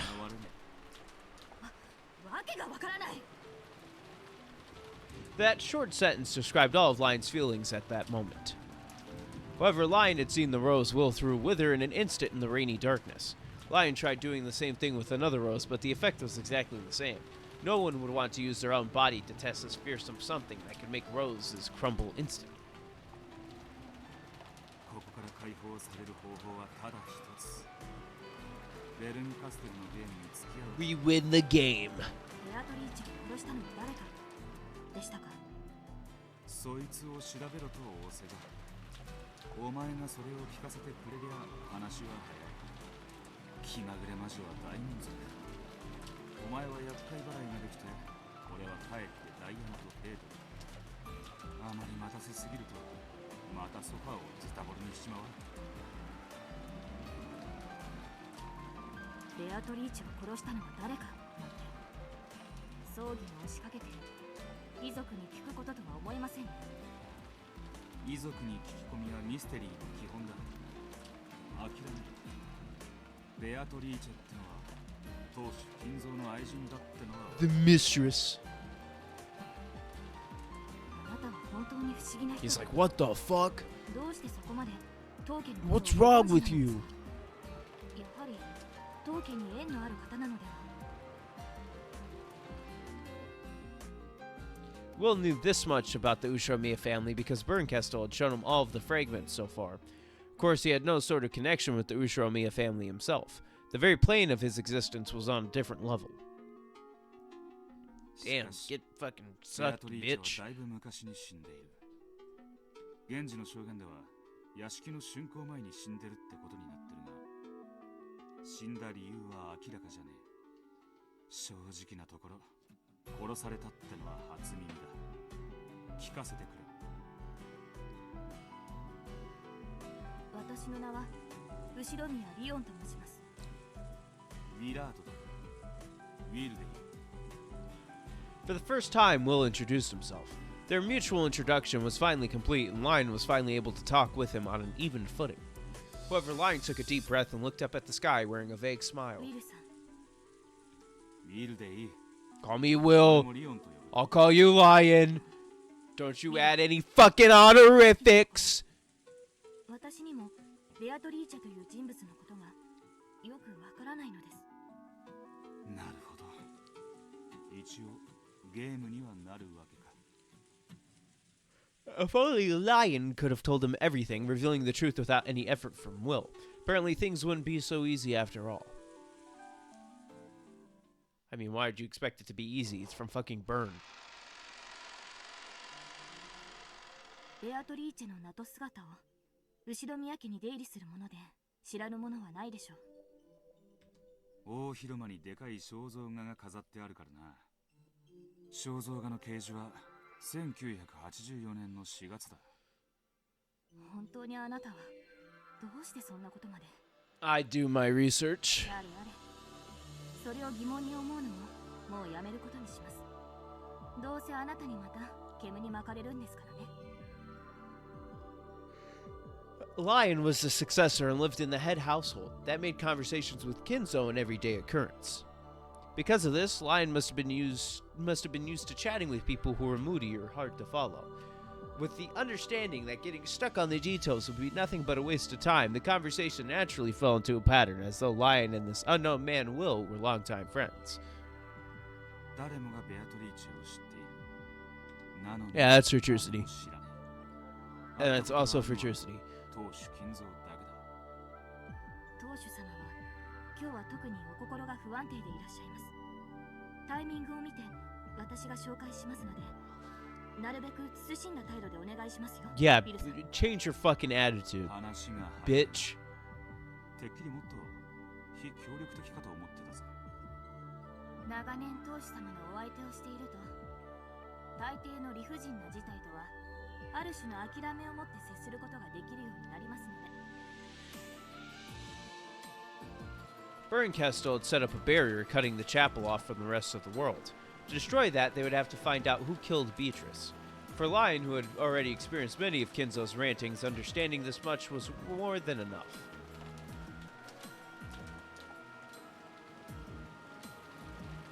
End of the chapter! Time for chapter 2. Rosa's confession. We already know Rosa supposedly killed Beatrice all so long ago.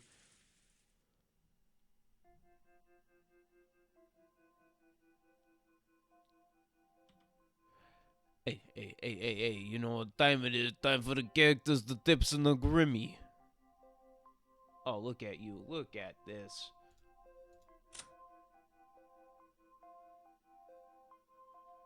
Look, you know, you gotta look at everything. Krasanatsu's second child, Lion, will succeed the headship, so Jessica dreams of pushing the family responsibilities onto Lion and leaving for the Spitty. Despite the large change to her environment brought about by her no longer being an only child, her personality seems to have remained unchanged.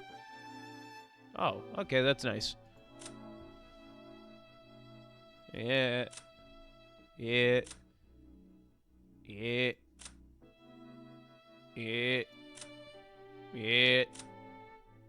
Appears to be absent from this family conference, so Badler is not fucking here.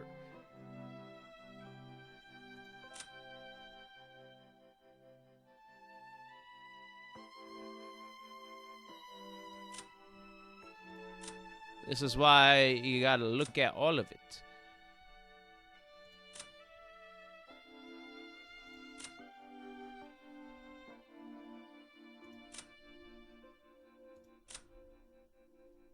You gotta go to the witch side, you know, check everyone again.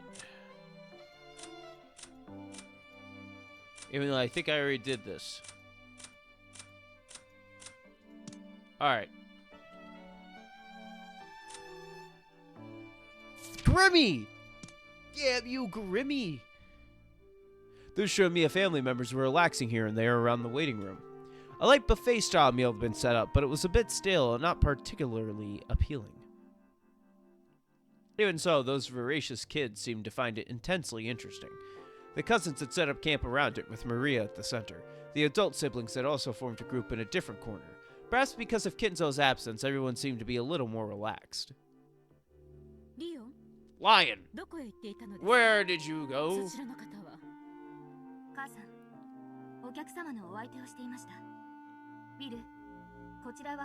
So how are you gonna explain that, ただ話を聞かせてくれりゃいい。え、何かおっしゃいまして？いいえ、何も。こちらはウィルさん。個人に縁ある方だそうです。With a smile, Lion casually smoothed over Will's words. より詳しく知りたがっています。母さんはベアトリーチェについては何かご存知ですか？リオン、個人は当主様のかつての恩人です。そしてそれ以上でもそれ以下の関係でも Yeah, because he was fucking her. この葬儀は当主様が個人への生前の恩を報いるためのお式。When she die. そう聞いていますし、それ以外のことは何もありません。Are you sure though? ありがとう、母さん。ウィル、母が知っていることはこれだけです。Natsu was eager to deny the scandal about Beatrice being Kinzo's mistress. However, she also had enough sense to realize that this scandal was probably true. Picking up that Natsu was in a bad mood and didn't want to talk about this anymore, Lion brought an end to that conversation before Will could say something rude again. Will, you gotta fucking... You gotta calm down, dude. They will fucking throw you out.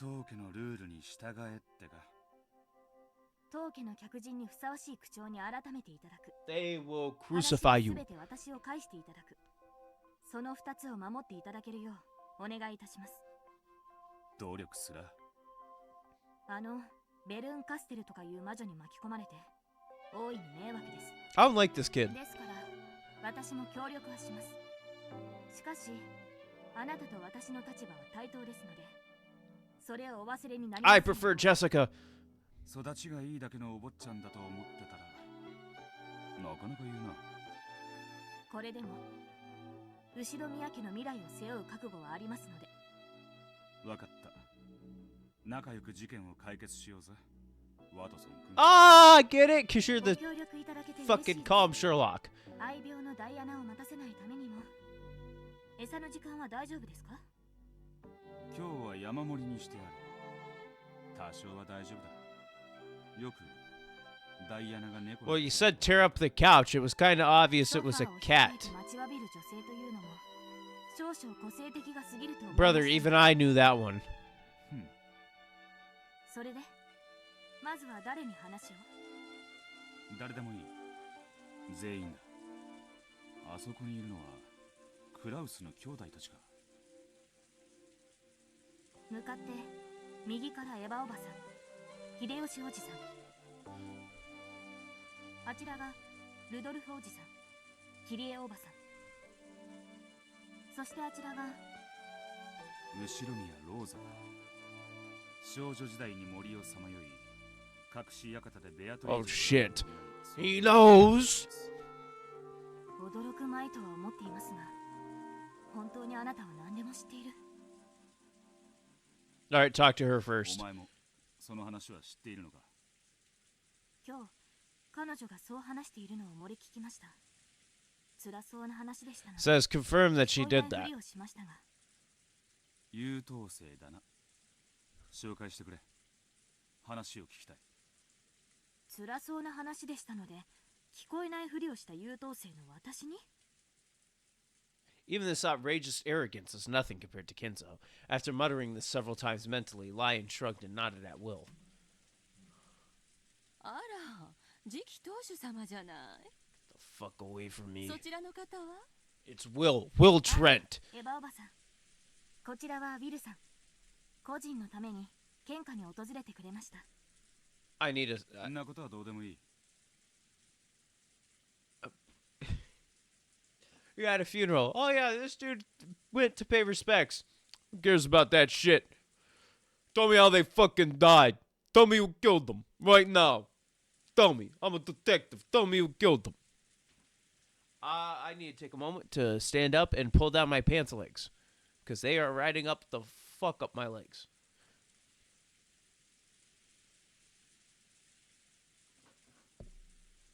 We are now good. ベアトリーチェについて知って。個人と後宮家の関わりについてお話を聞きたいと言っています。 Lion spoke with a bright smile after pinching Will's butt. Whoa, whoa, whoa, whoa, whoa, whoa, whoa, whoa, whoa.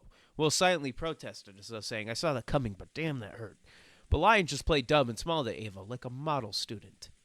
後宮家との関わりって言ってもね。 Was she a mistress to anyone? Wink, 後宮 wink. 家と中よりお父さんとの関わりっちゅうべきやろな。正直に言えばいいのさ。親父の愛人ってな。愛人なんて言うとまた夏日姉さんに怒られるわよ。恩人でしょ。そうやな。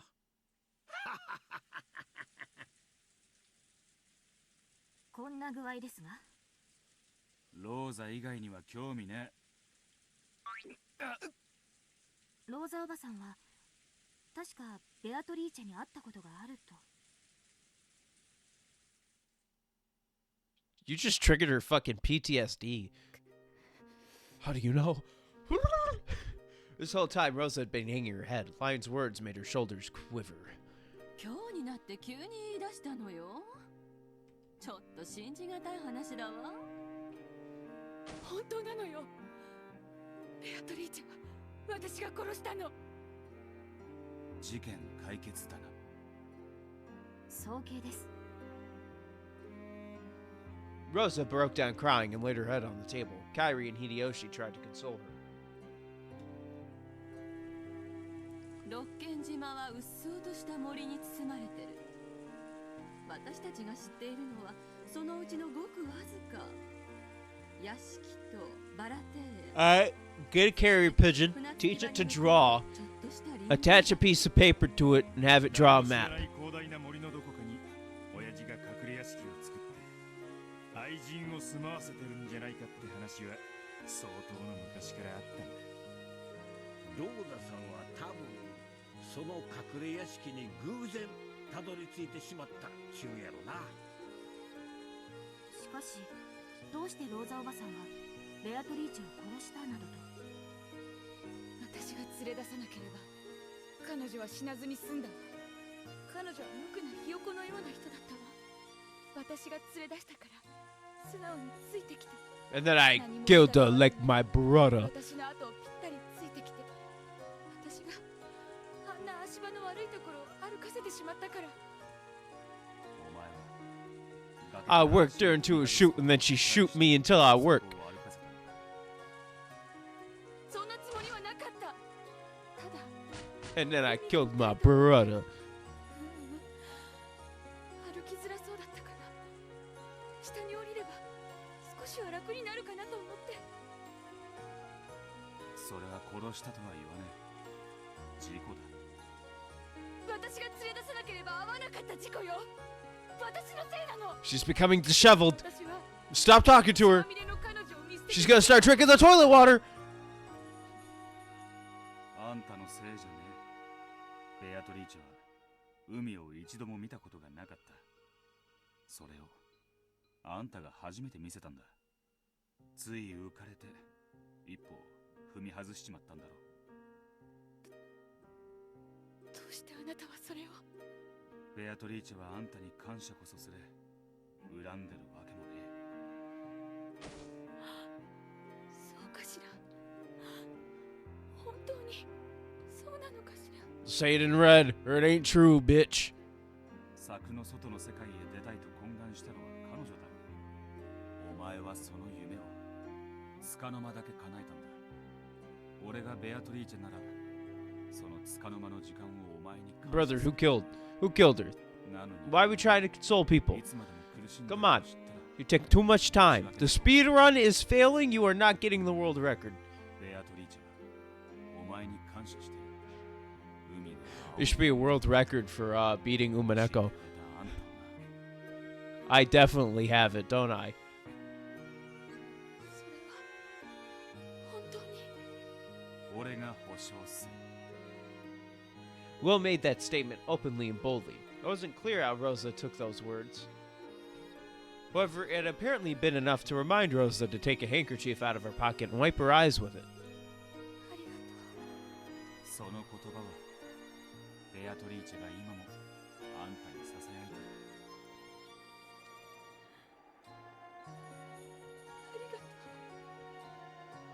とう。 Rosa wiped her eyes with the handkerchief one more time and hung her head.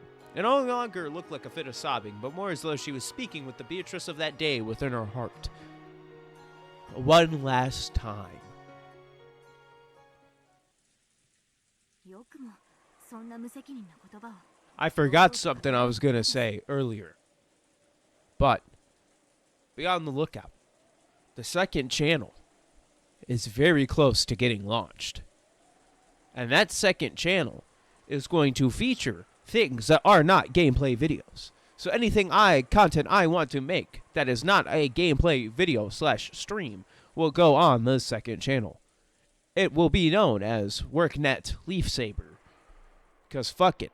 Capitalize on the whole naming market of the name. The channel will be released soon along with a promotional video letting you know what it is on the main channel, and the promotional video will also be on the second channel with the official first video of the second channel. We'll see how it goes.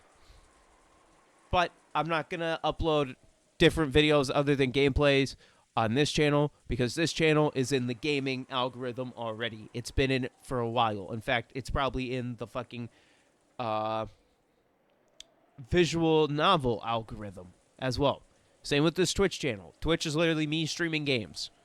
Because me recording them, me streaming is more fun than recording because I can just fucking stream it and then just have it and then whatever. Either way, second channel is getting released soon I'll say this again at the end. My memory is very bad apparently when wanting to actually make announcements. Because no one's gonna care about this 2 hours and 13 minutes into the damn stream, into the VOD. How many years did it torment Rosa? Now finally, she would probably be able to face that innocently smiling Beatrice who had seen the ocean for the first time in her life. She was the only one who could forgive Rosa. Now the two of them could finally speak together.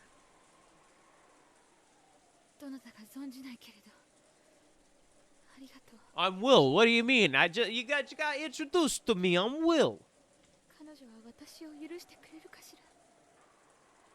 あんたは20年近くもそれを悩んだ。長すぎだ。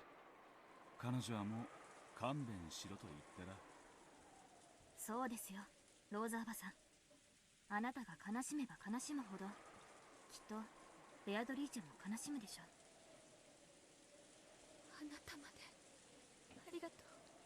私には私が許されるかどうかわからないけれど、彼女が許してくれるかどうか胸の中で問いかけてみることにするわ。二人ともありがとう。恥ずかしいところを見せてごめんなさい。綺麗事を言った下の根も乾かねえうちで恐縮だが、聞かせてほしい。当時のことを。ウィルさん、ありがとう。大丈夫よ。話すわ。 I'll talk. I'll confess. I killed her. I shot her with a gun. Bullet Club. For life. Style. Upon hearing this question, Rosa closed her eyes lightly, reaching back to a past she didn't want to remember. 20年ほど昔の話よ。いえ、19年前か18年前かもしれない。ごめんなさい。長いこと無理に忘れようとしてきたものだから。そこは Alert, alert, alert, that's the child. Alert, alert, alert. Renov had guaranteed that with the red truth in the third game. そうね。多分1967年頃だわ。あの時の出来事は写真のように鮮明に覚えてる。忘れられないの。辛かったら無理に話す必要はありませんので。写真のように鮮明に頼む。痛えぞリオン。何のことやら。Stop touching his ass. Like, honestly. ショックを受けて、あの日、私は自暴自棄になって森の奥へ奥へどこまでもかけていったの。This tale had also been told in a previous fragment. Back when Rosa was just a kid, she went deep into the forest, found a hidden mansion, and met with a mysterious woman who called herself Beatrice. ほんの少し分け入ることすら難しい。 I'm glad they're not gonna tell me the same fucking story. That would have been a waste of time. あんなうっそうとした森をよくもあんなに深くまで。たくさんの梢や鋭い葉っぱで苛まれたわ。でもあの日の私は気にしなかった。森の奥へ消えることで永遠に消えてしまいたかったし、もし本当に森の奥へ I have another announcement to make, but I'll just say it at the end of the stream, because fuck it. Let's focus on, you know. It's not really an announcement. そこでベアトリーチェと名乗る女と出会う。あったわ。そのベアトリーチェは肖像画のベアトリーチェと Technically, yes, but also no. 同一人物だったわ。美しい青い瞳、黄金の髪、黒いドレス。まさにあの肖像画通りの人物。 But that dress isn't black! 私はあの肖像画をお父様が掲げた時、私が忘れようとあがいた20年の月日はお父様にとっても同じ、あるいはそれ以上の日々であったと気づき、さらなる罪に怯えたわ。それ本当にローザさんの出会ったベアトリーチェのことなのかしら。 Immediately, Kyrie spoke the question that Will had been thinking of. It would be too rash to assume that the Beatrice Kinzo met and the one Rosa met were the same person. The time and generation didn't match up. ベアトリーチェってのは戦後すぐの頃親父に黄金を貸し付けた The War of 1940s, World War II. お父さんはベアトリーチェの黄金を元手に後ろ宮家を復興して大金持ちになり、そして六軒島を買い取り移住するんや。ローザさんが出会ったのはそれから10年以上も先の話になるで。10トンの黄金を自在にできるご婦人が小娘程度のわけはない。ましてやローザがあった頃にはそれからさらに10年以上が経過している。Interesting. あんたの会ったベアトリーチェはいくつくらいに見えた5 years old. What? 当時の私よりは年上に見えたけれど、それでも多分成人したかどうかという年に見えたわ。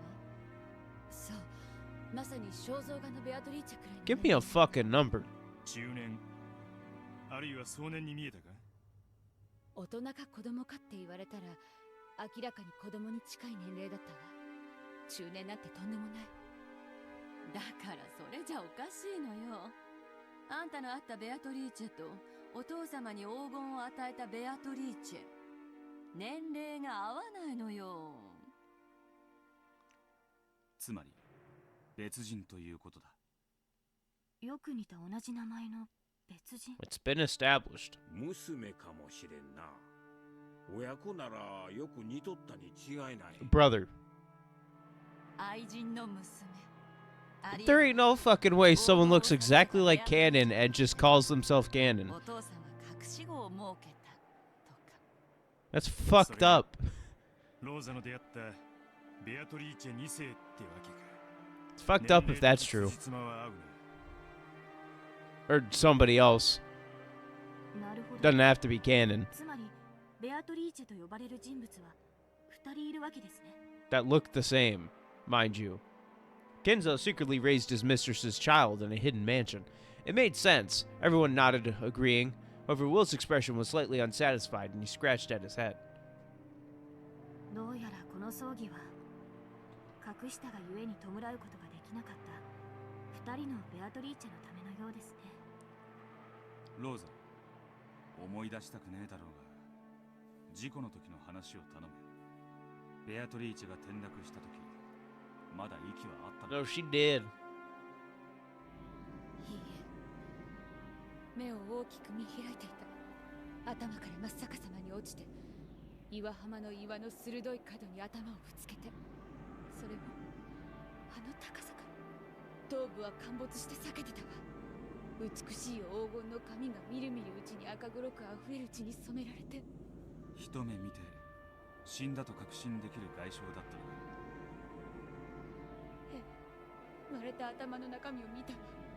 それも握り拳次第に陥没して、あれを見て生きててほしい。 Okay, so did you fit your fist inside of it? Because that would have been dumb. 見る。それ以上聞く必要はありますか？事故じゃもういい。それからあんたはどうした？一目散に駆け出したわ。誰かを呼びに行くためなんて綺麗事でさえない。その場から一刻も早く逃げ出したかったの。錯乱状態になりながら、涙と荒い息でめちゃくちゃになりながら、でたらめにどこまでも。そしたらいつの間にか見知ったライオンの彫像に出くわしたわ。ああ、礼拝堂の前の？いいえ、裏のよ。とにかく私は屋敷に Why does that matter? 誰にも話せない。話したくない。私は夜まで黙っていたわ。ひどい話よ。急いで誰かに話し、救急箱を持って戻っていたら。 Yeah, first aid kit is gonna help that.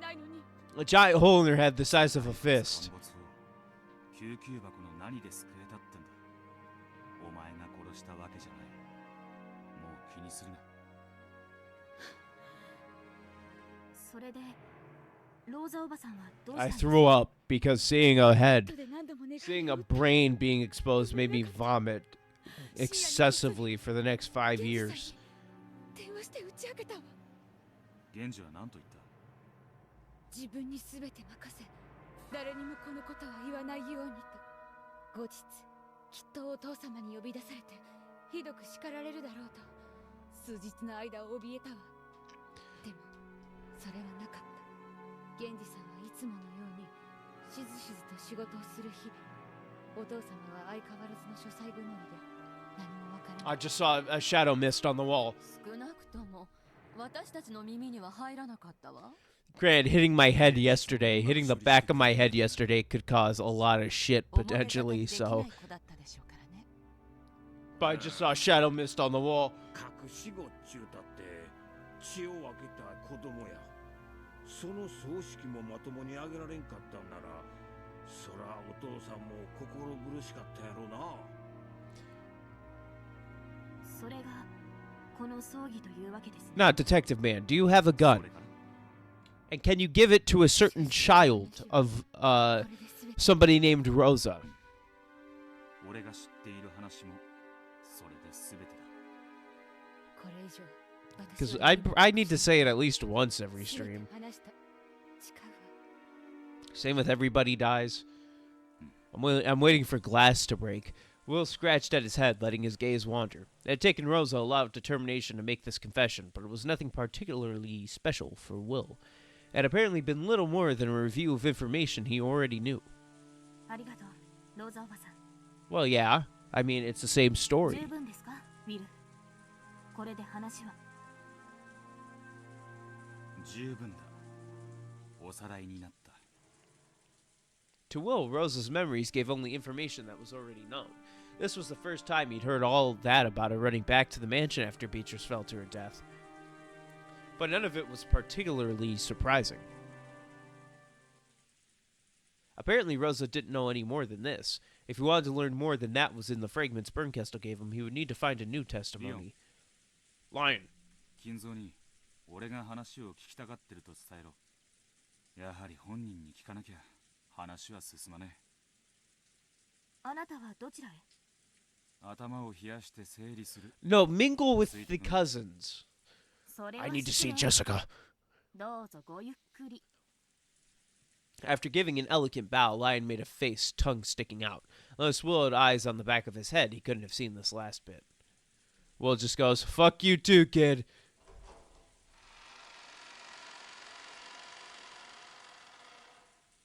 Will returned to the chapel by himself. The cold air and the monotonous sound of the rain were comforting. どう？ゲームは。 Get the fuck out of here, you blue-haired piece of shit. Leave right fucking now. Oh, shit. And he had come here for a little peace and quiet. As soon as he let out a sigh of relief, that voice rang out. それは俺が聞くことだ。 I feel like I'm in a circus. It was as though she had been sitting there all along. Bernkestel appeared on top of the altar once more. Beatrice's altar must have been extremely comfortable. バトラは無能で、私を何度もイラつかせたわ。 Yeah, Beadler. それに比べ、あなたは有能だから見ていて安心できるわ。後ろ宮バトラの時と違い、誰の妨害もねえ。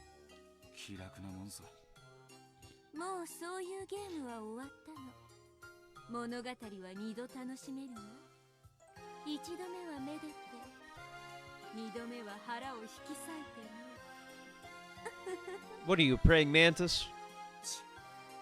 It's highbrow humor for you people. どう？ベアトリーチェ殺しの犯人はわかりそう？ローザの告白は過去のかけらですでに知ってる。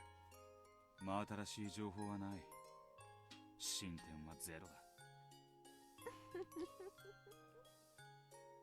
後ろ宮金蔵が本当のことを喋らねえ限り、これ以上の展開はねえ。まさか俺が金蔵を口説き落として真相を告白させるってのもゲームに含まれてるとは言い出さねえだろう。そんなの退屈で死んでしまうわ。真実を語らぬ金蔵はそれ自体が城に守られたキングだけれど、あなたのゲームの障壁になってしまっては面白くない。拷問はやらねえ。俺の流儀だ。わかってる。ゲーム Can you be quiet now? あんたに I don't want to listen to you anymore. I've listened to your pleas for 5 fucking years, it seems. Still wearing shoes, Bernkestel stepped into the casket, picked up one of the flowers that had been set as offerings, and blew hard as though scattering fluff from a dandelion. I would hope she's still wearing shoes. She's not at her fucking house.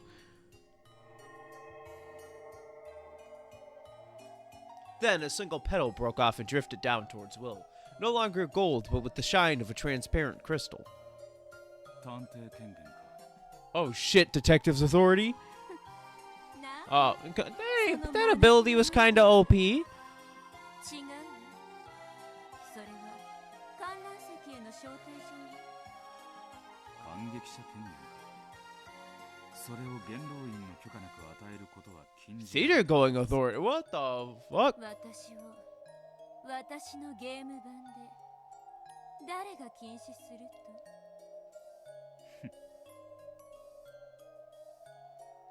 Though the crystal flower petal danced in the wind and wouldn't fly away until Will accepted it. He remembered how useless it was to argue with witches and snatched it up. When he did, the petal flashed brightly for an instant, melted into Will's palm, and disappeared. せいぜい私を楽しませなさい。ついでにあなたも楽しむといい。このベアトリーチェのゲーム版の腹渡がどうなってるか、あんたも興味があるでしょ？ ねえよ。 Don't laugh at me. After Will's rude answer, Bernkestel vanished into thin air, leaving behind an obnoxious laugh.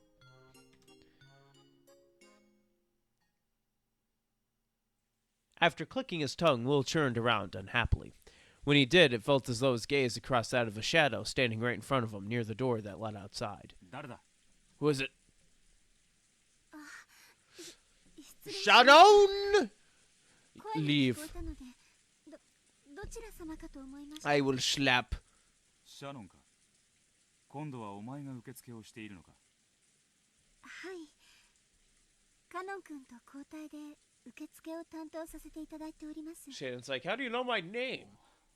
カノンは先ほど、リオン様に休みを取るようご命令を賜りましたので、今は休んでおります。お前もリオンに面識がないのか。 Oh shit. いえ、そんな。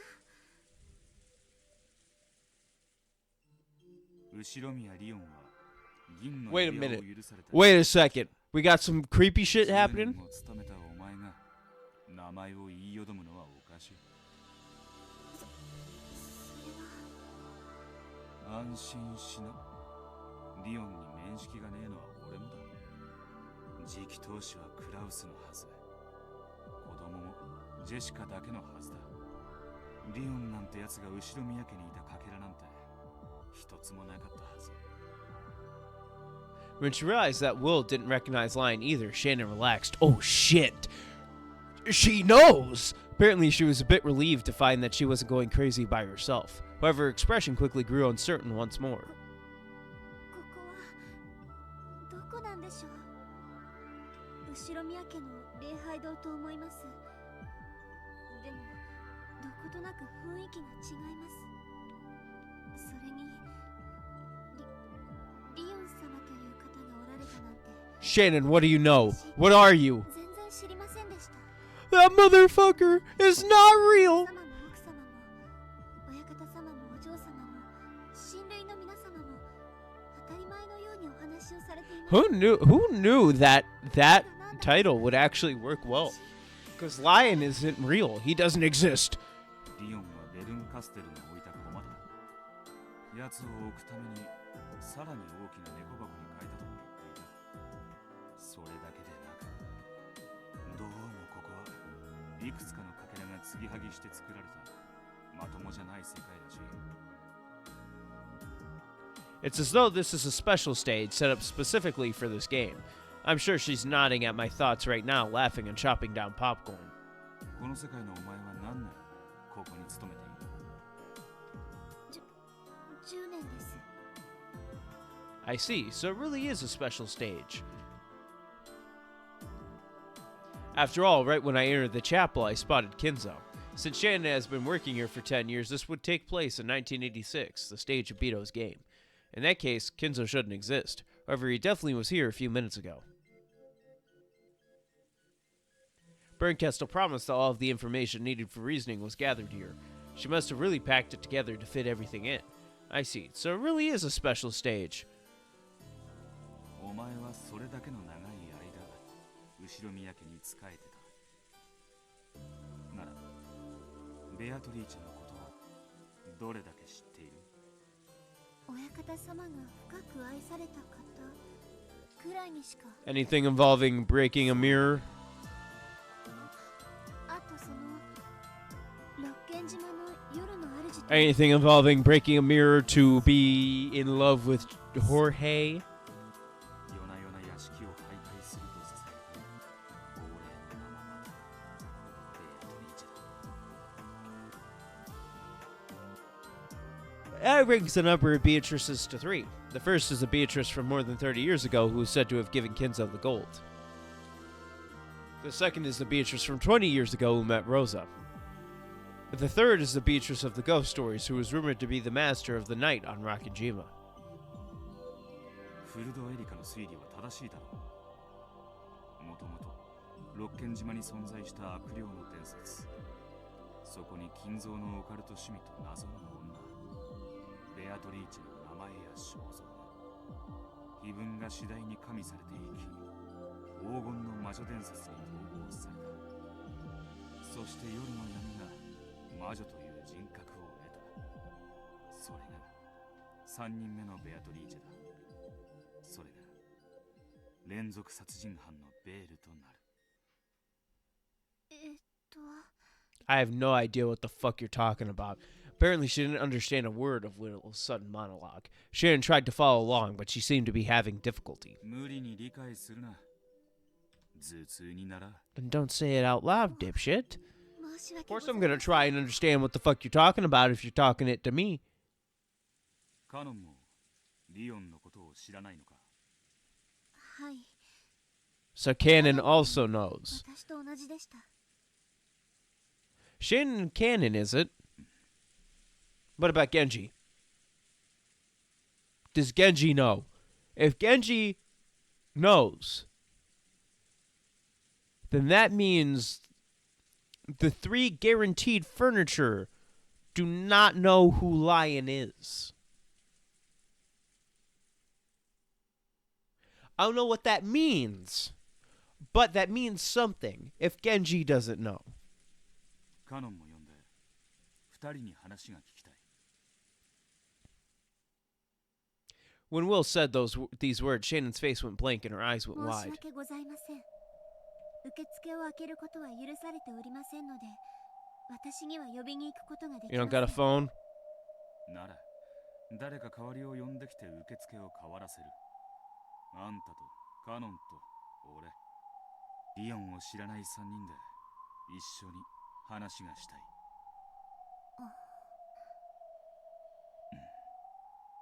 受付は一人でいいと仰せつかっております。2人いちゃいけねえとは言われてねえはずだ本日は人手が足りませんので、受付に2人も不要と仰せです。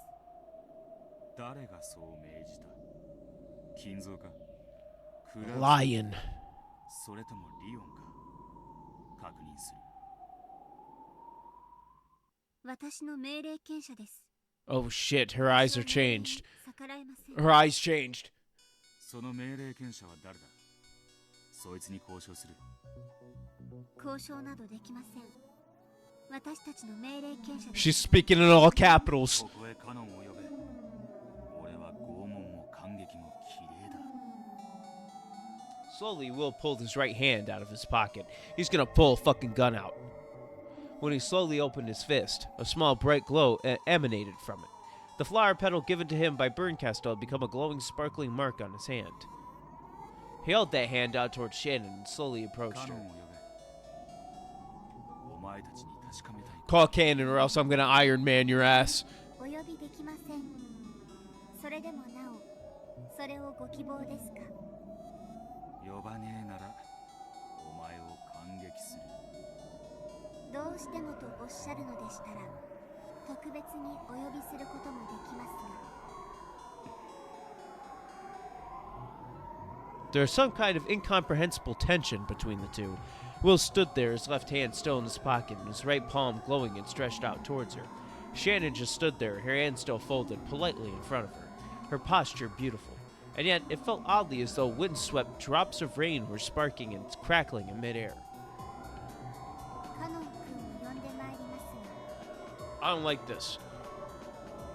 This is creepier now. Will's expression had remained unchanged the whole time. Shannon's face was still kind and gentle, and yet the tension was as icy as a frozen lake. Beginners in chess will sometimes move their king into check without knowing it. One might mercilessly capture their king in this situation, but high-level players are supposed to calmly tell their opponent about their mistake. If you take one more step, you'll get captured. This was similar to that. I see. So after all...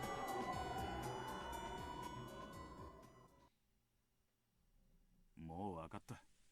十分だ。二人で交代で受付を頼む。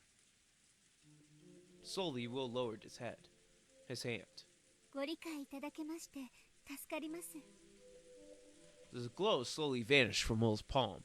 That completely incomprehensible tension melted away, like a sugar cube in water. However, nothing had changed since the beginning. Will's expression and Shannon's expression were the same as they always had been.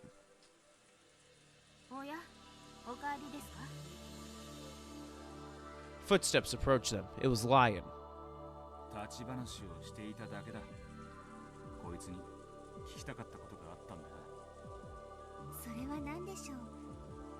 そしてそれは得られましたか？ああ。お役に立てて光栄です。それは残念。傘をお探しのようでしたら、すぐにでもご用意させましたのに。金蔵に話はついたのか。珍しい客人が挨拶をしたがっていると。Get Kenzo down here now! Tony Khan style. それはあなたの仕事でしょ? Damn, alright. With a slightly mischievous look, Lion turned away. Will scratched his head and shrugged, looking annoyed.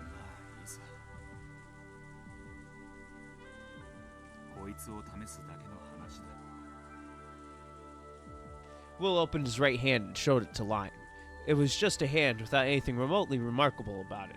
Lion's head tilted to the side in bafflement at the strange gesture.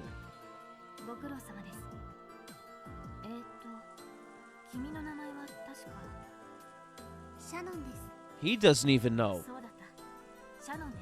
Who are you? Who are you people?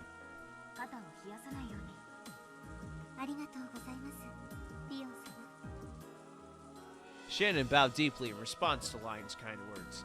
There was not even a trace of tension in her manner.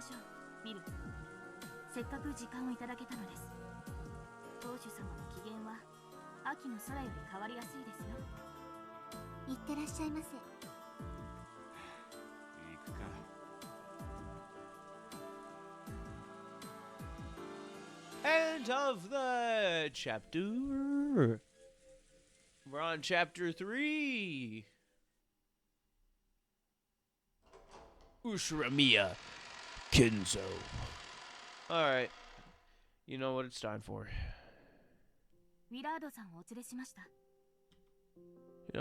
for. You know, about 20 feet.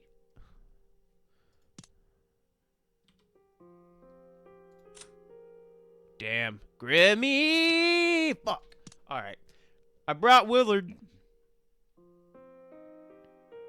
Kenzo and Genji could be seen in the VIP room. Kenzo was sitting back in a chair, his eyes closed as though in a troubled sleep. Genji, do you know who this dude is? Do you know this kid? Is this guy real?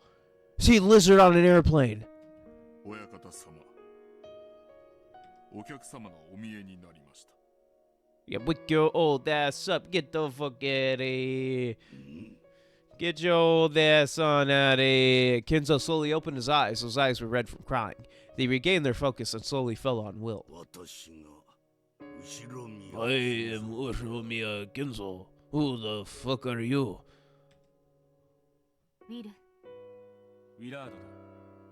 お悔やみ申し上げる。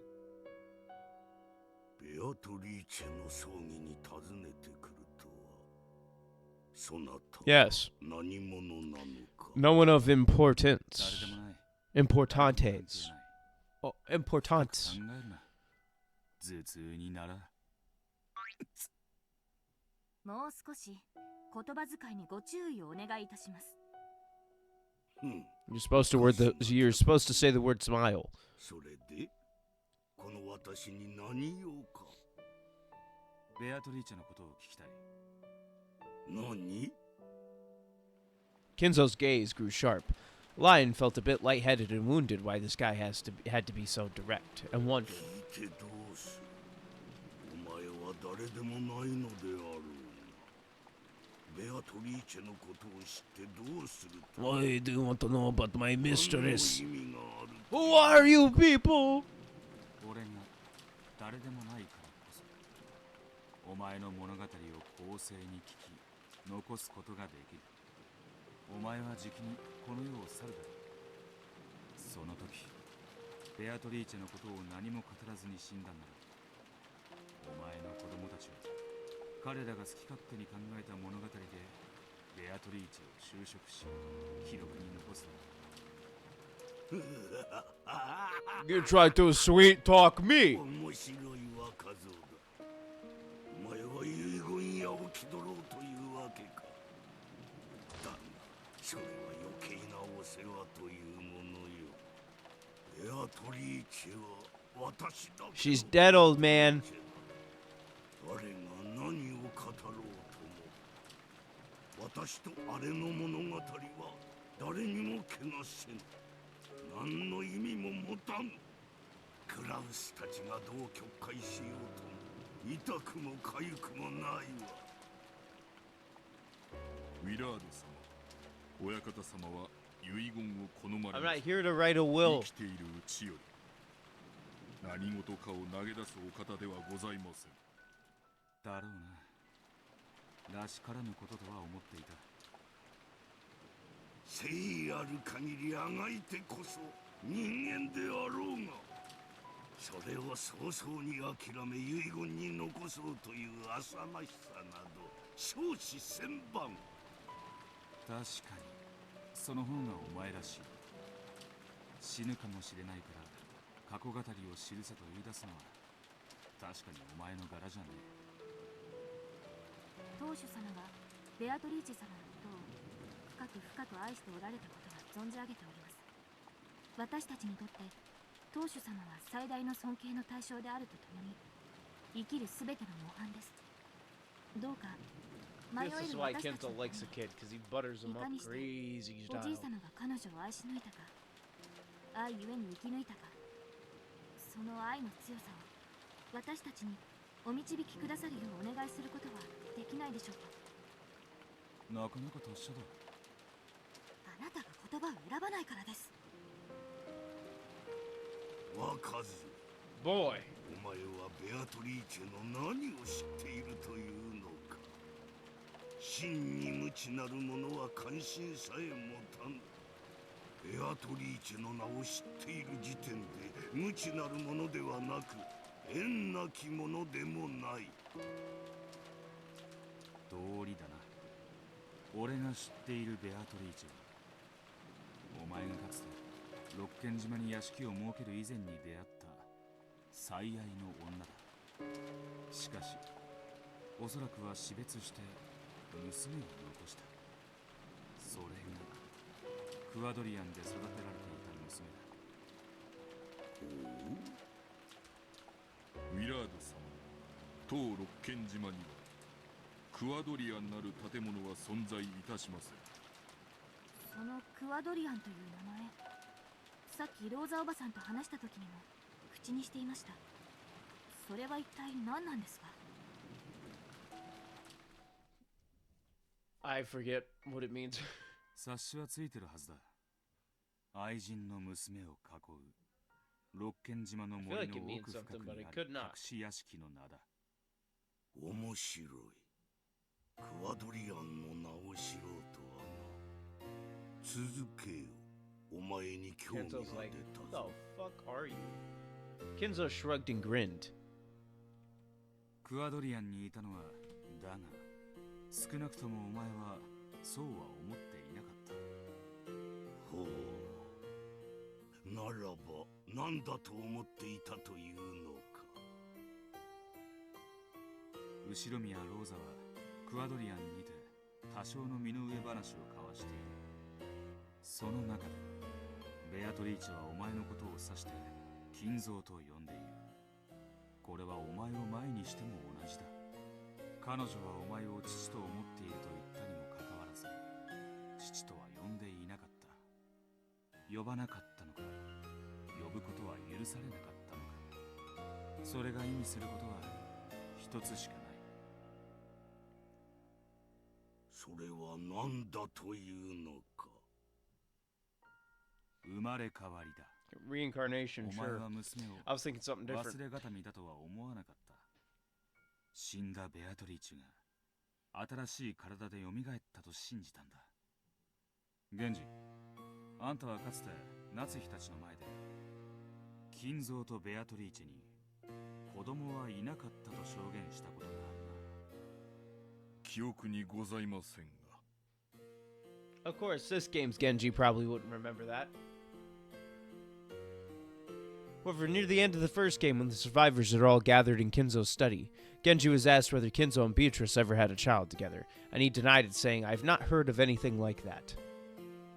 聞いたことがないか。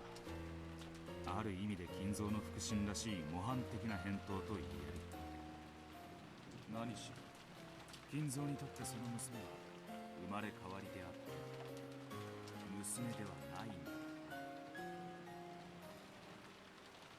ウィル、何の話か分かりませんが、当主様への冒涜は許しません。冒涜じゃねえ。推理だ。だが心は理解する。ベアトリーチはお前にとって最愛の女だった。死んでも色あせることなく永遠に。だが美しい金髪に青い瞳を持ち、その面影を幼くして持ち合わせていたその娘に、お前は次第に生まれ変わりではないかと信じるようになったとして、それはおかしいことじゃね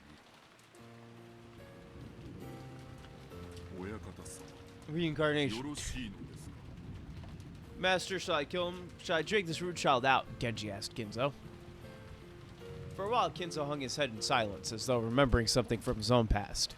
娘は美しく育ち、生き写しになった。Alright, yeah, I knew this already was a thing. I said this shit. I said this shit. お前は狂気したろ I've confirmed this with myself. それでお前が全て満たされていたかは怪しい。なぜならお前にとってベアトリーチは生まれ変わりであっても、当の本人にとってはそうではなかったからだ。なぜそのようなことがわかるのか。本人は自分がベアトリーチと呼ばれることに違和感を拭えずにいた。人は生まれながらに与えられた自分の名前に違和感を覚えることはない。だが彼女は覚えた。それはベアトリーチという名が自分のものではないこと。 Beatrice Jr. 自覚していたに他に。 Beatrice Jr. In Kuadorian, she asked both Kinzo and Rosa about who she was. 何者なのか。皆はわらわのことをベアトリーチェと呼ぶ。 Wawawa. それは Don't 確かに remind me about the そなたの Wawawa. 言うように偉大な魔女のわわわ名前だし、しかしそれはわらわではないのだ。わらわには魔法など何も使えぬ。わらわは魔女の魂、この身に封じられているだけなのだ。I need to go check something for like 5 seconds. Real quick. So, I'll leave it on the... Nah, we'll wait. We'll wait to check on it. We'll wait. We'll give it some time. We'll give it some time. I can wait. 紛れもなくベアトリーチェの生まれ変わり、記憶は戻りつつあった。我が魔術の儀式によってわずかずつではあるが記憶を取り戻しつつあった。当主様。Line's like he's admitted? 驚くことじゃねえ。これまでのゲームの情報を並べりゃ導かれる。そのままの答えだ。上層のベアトリーチェはそれを指して死んで逃れた魔女の魂を逃さず肉の体に捉えて閉じ込めたと。そして記憶も力も封じられていると例えた。その対象 So I was right. この推理なら筋が通る。ウィラード So you're telling me I was right on that. That's one point. 偉大なる魔法の儀式により亡きベアトリーチェ様の生まれ変わりの赤子を得たのでございます。それを否定することはできません。コウノトリを否定はしねえ。そして金蔵がどれだけベアトリーチェという女を That's a point. That's a point for me. I got that one. 忘れがたみにどういう愛情を注ぐかは人の勝手だ。育つほどに似ていくその姿に金蔵が愛ゆえに特別な感情を持ったとしても俺はそれを人間らしい感情だと思うぜ。お前に我が愛が理解できるというのか。理解する資格はねえ。だが否定する資格もねThat say something? ベアトリーチェ。 No, okay. Sorry, I saw it flash and then it put up the dialogue. I was like, something weird? Something changed? Kenzo sobbed quietly for a while, wiping away his tears. Because of love, he believed she was Beatrice reborn and raised her that way. However, somewhere in his heart, he might have felt pangs of conscience, telling him that he might be forcing his emotions on someone who wasn't really Beatrice. Then, the Beatrice of Kuwadorian had an unexpected guest, Rosa. That woman simply couldn't believe that she was the Beatrice Kinzo desired. She couldn't stand the fact that she didn't understand who she was, and she wanted to escape to the outside world.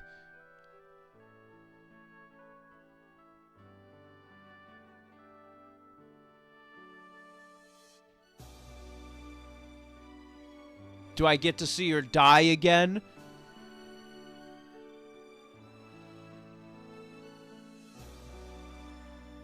I felt like my table just shake for some fucking reason. I think I hit my head and gave myself a really bad fucking concussion at this point. Then she fell from the cliff and died. She fucking died. She's dead. Dunzo! Gone from this plane of existence! そう仕切ったのは死者のためにやるんじゃねえ。生きてる人間が死んだ人間への未練を断ち切るために行うものだ。 I'm still giving myself that point though. できなかった。だからただれたんだ。ベアトリーチェ。 Beatrice! Oh! If somebody wants to make a English animation of this, I will voice a character. Or a live action version of this, I shall play a character. 胸の奥に押し込み、それがやがてただれて狂気に変わった。それが晩年まで異常なまでのオカルト趣味に駆り立てる。 But it's gotta be English style, because I ain't reading Japanese, brother. Because I killed my brother.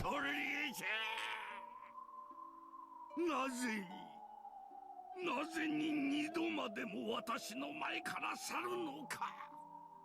お前の微笑みをその美しい髪を、瞳を。私は二度も抱きしめながら、なぜに二度も死すのか。それほどまで。I swear to God, even when I don't do laundry, on a day where laundry doesn't get done, someone's doing fucking laundry. Fuck! I can't escape the washing machine noise. By now, Kinzo wasn't even trying to suppress his sobs. He sometimes scratched at his head in anguish, sometimes faced the heavens like an opera singer. Kinzo yelled over and over again, repeating Beatrice's name.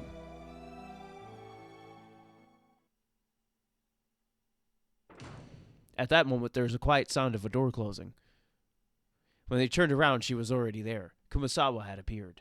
そこまでをご存知でしたら、もうすべてをお話ししてもよろしいのではありませんか。そこまでを知るなら What's the rest? これ以上何も語ることなどない。 Okay, and? いいえ、語るべきでございます。私は女として、クワドリアンのベアトリーチェ様のお心を誰かに伝えねばと思ってまいりました。 What else she got? そして、その資格を持つ人間が現れました。 How the fuck is he worthy to hear it? すべてを包み隠さずお話しすべき時かと存じます。熊沢さんは知っているのですか、ベアトリーチェのこと。知ってるだろう。第4の The fuck? 連絡船の船長熊沢がクワドリアンに出入りしていたことを証言している。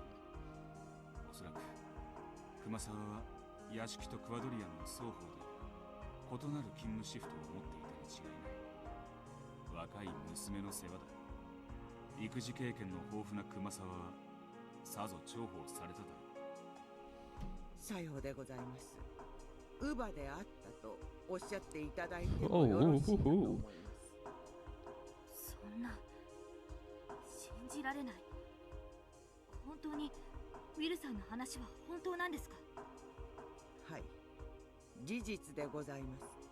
ベアトリーチェ様のために島の反対側に建てられた秘密の屋敷クワドリアンの存在は真実でございます。金蔵が正妻といつ結婚したかは知らねえが、当時すでに莫大な財産を持ち六軒島を丸ごと買い取った金蔵は交わらぬ2つの屋敷を建てて、そこに2つの生活を両立させた。 Kinzo's children had also been aware of Kinzo's clandestine eccentricities. It probably hadn't been easy to maintain two separate lives. Moreover, Kinzo's wife had been suspicious and sniffed around all the time. 親方様はお時間の許す限りクワドリアンへ通われました。時にはご出張と偽られ何日も滞在され、ベアトリーチェ様との生活を大切になさいました。それは親子としての関係だけでなく、亡きベアトリーチェ様への深い愛を垣間見れる心温まるものでございましたとも。それは亡きベアトリーチェの代用品として扱ったこともあったと言っているようにも聞こえるな。 No. おや、そう聞こえたなら。 Okay, I thought he was, allegedly doing things, which I have things to say about a certain lad who has done those alleged actions, but I shall keep that to myself. For I said my piece last night to myself. Kumasawa's tone made it sound as though she was scolding Kinzo. As a mother who had raised many kids, Kumasawa had probably spotted that Kinzo's love was sometimes misplaced. However, the more she grew to look like her mother, the more distorted and twisted Kinzo's heart became. Because of his deep love, it grew very, very twisted. Keep it twisted! なじれ我が友よ、分かっておる。我が愛は永遠に不滅。なれどそれが間違った相手に注がれたことがあったの。私は認めねばならぬ。It was your own child, so I would think so, yeah. そんなまさか。ギオン様 Oh, did he fuck the kid? 世の中のすべての人間には必ず何かの縁がございます。身に覚えがなくとも必ず何かの縁がございます。その縁が人に絡みつき引き寄せるのでございます。そんなおじい様。 Just as Kinzo had done, Lion also wiped away tears and stared down at the floor. Apparently, the truth had been too much of a shock for the young successor to handle.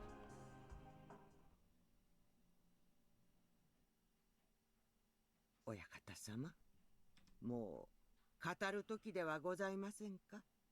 Yeah, it has. Get the fuck out of my room. そうか。その時が来たか。我が友よ。あんたが語らなきゃ何も真実は明らかにならない。親方様、もはや知る権利と資格があるかと。 What are the qualifications? That I'm a piece of shit at a funeral? 今日という私の気まぐれな葬儀に天のベアトリーチェが贖罪の機会を与えたのだろう。今日まで話さなかったことを許せ。 Oh, if only I could know what that Randy Orton line is. After taking a deep breath, Kinzo finally lowered the hands that had been covering his face and looked at Will Lion with those red eyes. おじい様。イオンも聞け。 Lion, you better listen to this. ミラードと This is gonna be the biggest change of your life. You're not real. この私が自らの口より真実を話せるうちにこの機会を設けてくれたことを感謝する。お前はきっとベアトリーチェより使わされた天のTechnically, he is sent from heaven, 感謝する。 but not by その Beatrice. 機会を設けたのはベアトリーチェじゃねえ。どこぞの魔女だ。いや、どっちも魔女には違いねえ。お前が誰でもよい。私に機会を与えた。それで十分。感謝するぜ、ミラードとやる。 Kinzo slowly stood up and held out his right hand. He was offering to shake hands. Must have been Kinzo's way of expressing his gratitude. Will responded. Then, the two hands gripped each other tightly in silence. When they did, a bright light poured out from the gap between the two hands, because this motherfucker used the hand of the theater-going hand! It's my theater-going hand. Will felt as though something the size of a grain had burned itself into his palm. It was the power that Bernkastel had given him. The light grew brighter and brighter. However, it seemed that Kinzo and the others couldn't see it. Alright, well, my food is ready. So, I'm gonna go up and grab it real quick. So you're gonna view the new BRB scene. Oh, oh, oh, oh. I'll be back. Alright, I unmuted everything. I have my food. I also went to the bathroom. I'm gonna try and eat while it's playing again. If not, I'll just be reading and you'll just hear me eating.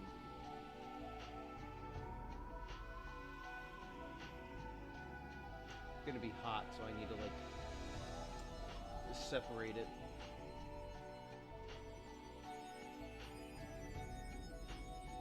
So, while it cools down.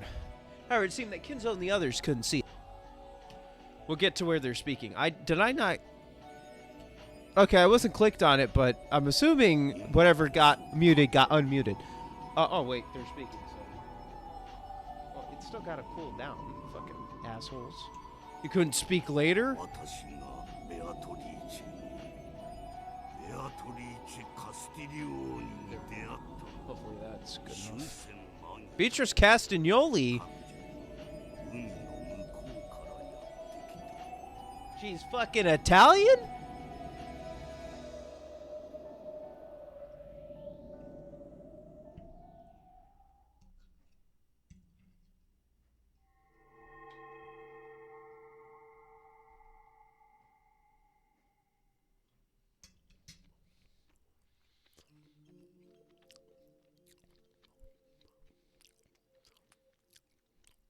お前は金蔵なのか？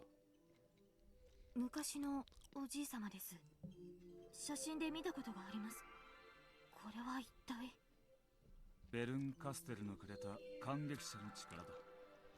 無理に理解するな。頭痛になら分かってきた。 At one time, Genji told Battler that he looked like Kinzo in his youth. Sure enough, though, the young Kinzo wasn't exactly the same as Battler. They looked very similar. 改めて名乗ろう。私が後宮金蔵である。おじい様。 Even the voice seemed to resemble Battler somehow. Clearly, Battler inherited Kinzo's blood more thickly than any other. 私は後宮家など継ぎたくはなかった。私が当主に選ばれたのは運命のいたずらに過ぎぬのだ。関東大震災で主だった者が死に絶え、分家筋のお前が抜擢された。そうです。おじい様は若くとも聡明な方で、当主にふさわしい貫禄を若くしてお持ちの方でしたから。とんでもない。欲深な長老たちが互いの利益ばかりを主張し合い、新しい当主を選び出すことさえできなかったんだ。まるで沈みゆく船で新しき船長は誰かと議論するような愚かさ。だからこそ本家の誰ともしがらみのないお前が突然に抜擢を受けた。全てはこの足の指のせいだ。 Yeah, them six 足の toes. 指が一本ずつ足りなかったなら、我が人生は全く異なるものになっていたであろ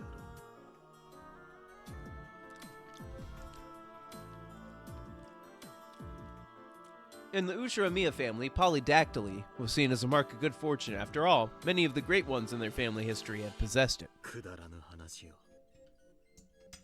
I think you were pathetic. With your six fucking toes, you fucking weird freak. 長老どもは自分たちの誰も得をしない馬の骨であれば誰でもよかったのだ。たまたま分家筋に両足の指が6本ある者がいると耳に入り、それでいいと決まったわけか。そういうことだ。長老ども自分たちの操り人形になるなら次期当主などどこの青二歳でもよかったのだ。むしろ帝王学に無知な人間ほど好ましい。おじい様。リオン、お前は違う。お前は我が全てを受け継ぐ者だ。お前が生を受けた日よりそれは運命づけられている。 When you were born with your six toes. お前に銀の指輪を与え厳しく育ててきた。そなたは私とは違う。誰にも恥じることのない立派な当主跡継ぎであるぞ。はい。操り人形の当主か。気楽なものじゃねえだろう。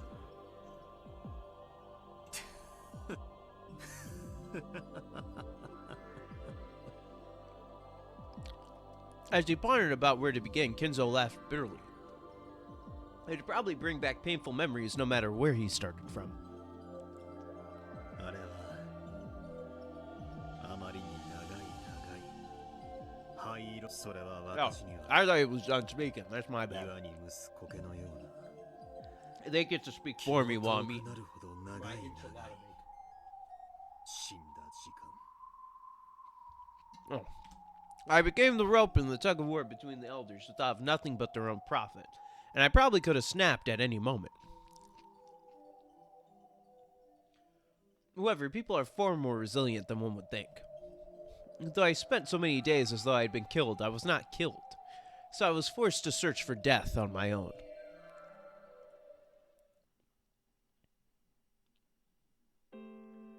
Before I realized it, I had reached an age at which the young would laugh at me if I tried to call myself young.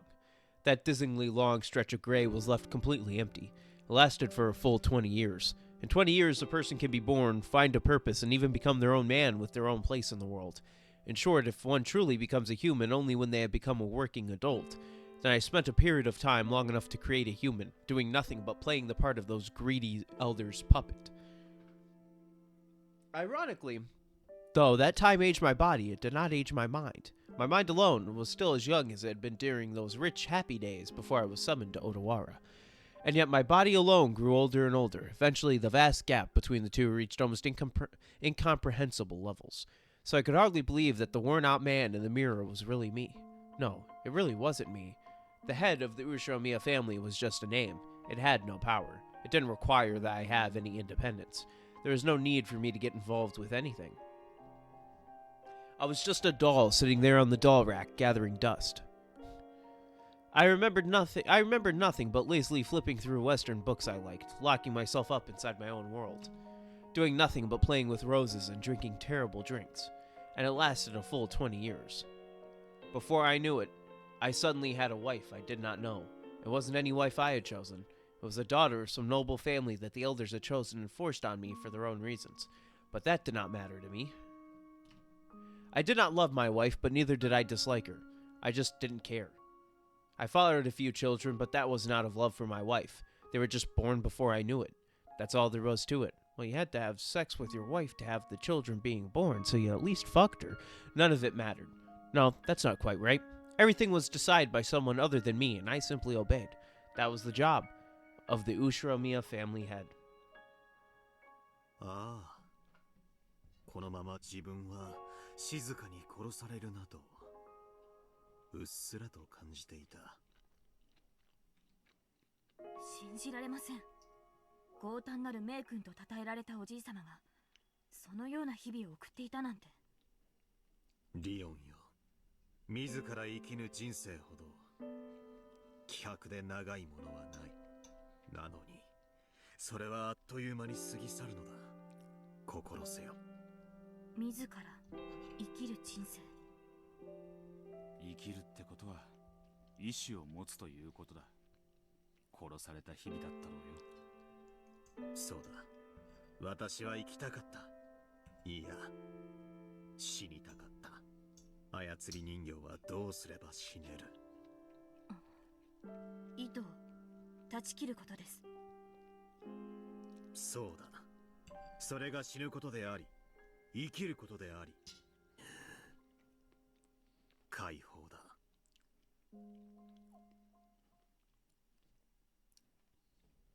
Before I realized it, trouble was brewing in the world. World War II! Kaboom! For the Japanese, at least. Fucking terrible joke. The Pacific War. Japan had extended their war fronts too far to the east and west, and the tide of war was changing. Thanks to the influence of the elders, I was able to avoid conscription. Of course, this was not out of compassion for me. It was because I was their precious puppet. So the war never really felt that close to me. However, when I personally decided to abandon their protection, it was very easy. At that time, the Ushiromiya family had almost completely collapsed, and since the elders had apparently gathered enough of the scraps to last them the rest of their lives, they seemed to care little for what I did now that they no longer had any use for me. So I realized I had finally found my time to die. One by one, I cut the threads I was hanging from and began to search for a place to end my life. 戦地で死を求めようとしたのか。I'm gonna get another helping of my food. So I'll be back. Once again.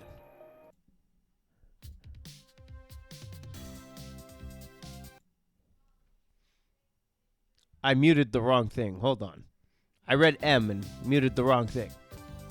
I will be back after, well, obviously I'm back now, but I'm gonna have to go back upstairs to get rid of my plate. Obviously, because I can't keep it down here. Gotta get washed. It's an actual plate. もっともらしく死ねる理由が戦争だったのだ。おじい様は土木建築の知識がありましたので、海軍設営隊にて施設造成などに従事されたと聞いています。とんだ誤算よ。何の取り柄もないと言っておけばすぐにも死ねる最前線へ送られたものを。最前線に行かずに済んだのか。幸いと喜ぶ仲間もいたよ。私には逆だった。戦って死ぬという出来すぎた美酒の焼け酒が欲しかっただけなのだ。 Back in the day, that was good liquor to get drunk on. 米軍の編隊は横切っていくだけ。彼らは私のために爆弾一つどころか鉛玉の一つさえ恵んではくれなかったのだよ。おじい様はその日々の中でベアトリーチェにお会いになられたのですか？そうだ。あれは海からやってきた。どこで会った？島と言ったが。ここだよ。この島にやってきた。Whoa! She met お前たちは Rockin' ロ Jima. ッケン島で出会っていたというのか。 Makes sense. どういうことですか？おじい様がロッケン島を買い取るまでは無人島だったと聞いています。 Yeah, but この島に日本軍の基地があっ that's たの probably は where he was 不思議 stationed. です。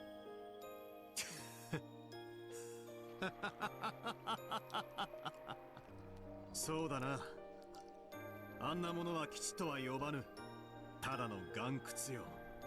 私はその岩窟の番人だったのだ。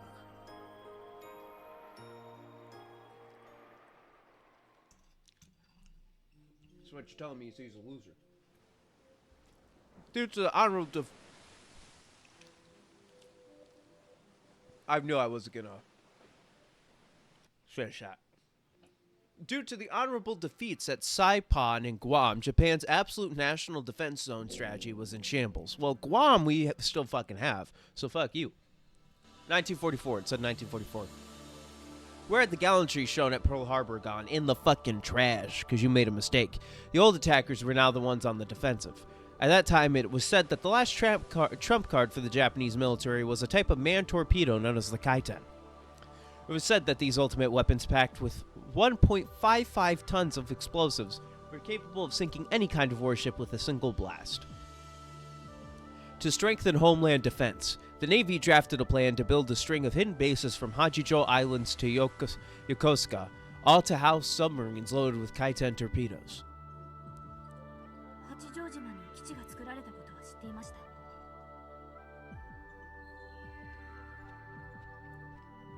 しかしそれがロッケン島にもあったなんて。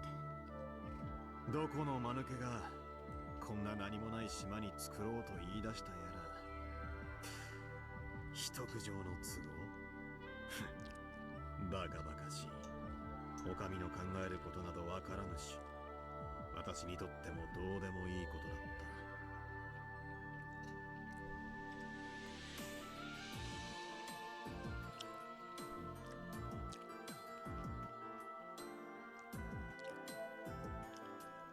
た。Okay, let me read it. The Kaiten, which could finish off a large warship with a single strike, truly was an ultimate weapon.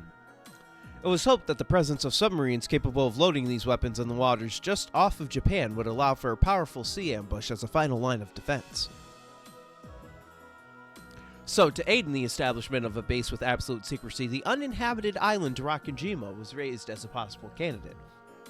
An investigation of the island resulted in the discovery of a large cave in the cliffs, and this was apparently deemed to be a suitable location for a submarine base. Hold on, I need to bring my plate upstairs, and so I will be back. That's 3 BRBs right in a fucking row. Hooray! Hooray! Yippee! Alright, I'll be back. There should be no more interruptions. If there is, it's literally just me grabbing water, which will not be a BRB screen, because that will be like, I don't know, a few seconds. So, onward we go for the last, seems like, most disorganized streamer, NA. The fuck does NA mean? What do I mean I'm the most disorganized streamer? I have to eat food.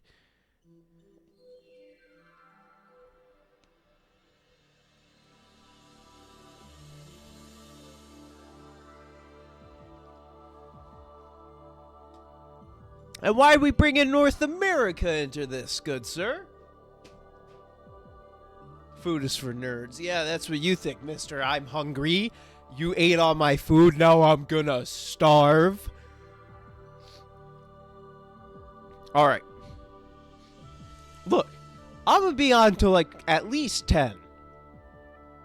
Maybe longer. Depending on where I'm at in a certain like area by that time. Alright?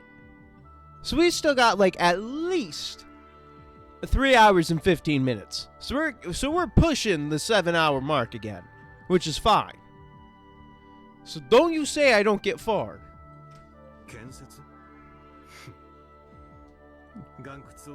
No, I wish you were him. I wish you were digging out this cave in 1944 so I wouldn't have to deal with your ass. And I'm there as an American going, die. And then you hear that ping from the M1 Grand that I got, jabbing you with a fucking bayonet.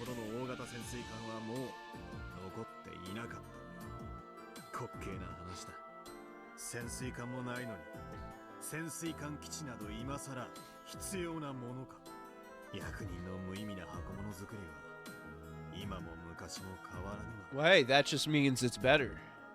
The base on Hachicho Island was outfitted with Kaiten torpedoes and became a base for direct attacks, but Rakujima was never supplied with any. Furthermore, the construction was eventually suspended, and a minimum number of men were stationed on the island waiting for orders from above that never came. Could the fact that it was a hidden base actually have sealed our fate? The higher-ups had already completely forgotten about this useless and pointless cavern. We were nothing more than guards for a mere cave. We spent our days farming, fishing, and playing with the dirt, all the while gazing up at the American formations flying past. Some of our group were relieved at the prospects of the war ending before anyone remembered we were here, and before any of us had to face a real battle. Of course, it was the opposite for me. I had hoped and hoped for the American troops to advance and kill me as soon as possible. Those days were empty and blank. Let us go back.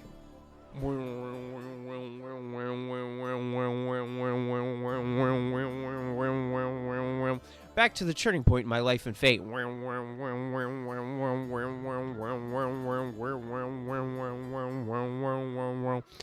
The time that Ushiramiya Kinzo finally became truly alive.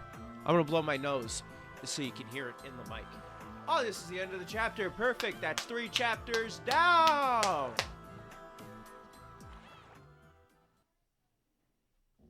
Like I said, I'm blowing my nose. Salo.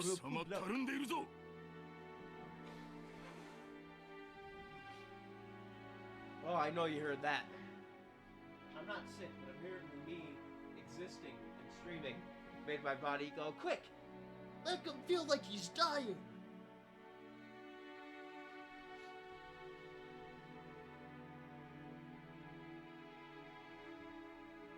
Yeah, step it up. Talking to me?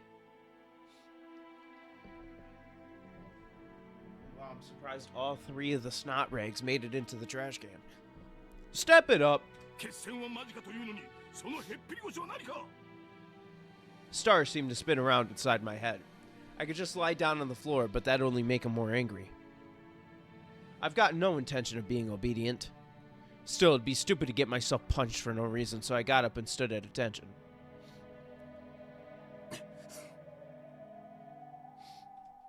The fighting's close, is it? You really think the American troops are likely to show up on this forgotten island? Then let them come right now. Charge! Holy shit, they're here! That's why I've been waiting for all this time.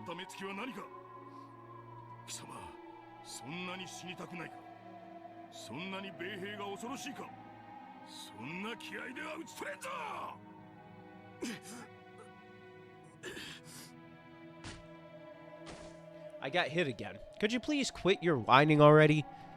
Filthy cowards. They let themselves be controlled by this inexplicable anger because it's the only way to distract themselves from their own fear. Heart and spirit aren't for any use when the battle becomes hopeless. When trapped by an insurmountable hopelessness, humans tend to rely on several other emotions to escape their fear. For these young, inexperienced soldiers, anger was a very convenient emotion to fall back upon. Anger is the wine they used to paralyze their fear. Made them chant, "Damn the British! Damn the Americans!" as they swung their bamboo spears around and called it drilling. The more wine you drink, the more you need to drink to get drunk. Their useless anger continued to pile up day after day without pause. I did not fear death, so I had no need of the wine called anger. This made their cowardice all the more apparent to me. その目つきだ。後ろ宮、貴様の魂は腐りきっておるわ。魚だ。貴様の目は死んだ魚の目だ。 You got dead fish? However, it went both ways. Just as I was able to spot their cowardice, they were able to pick up on my lethargy.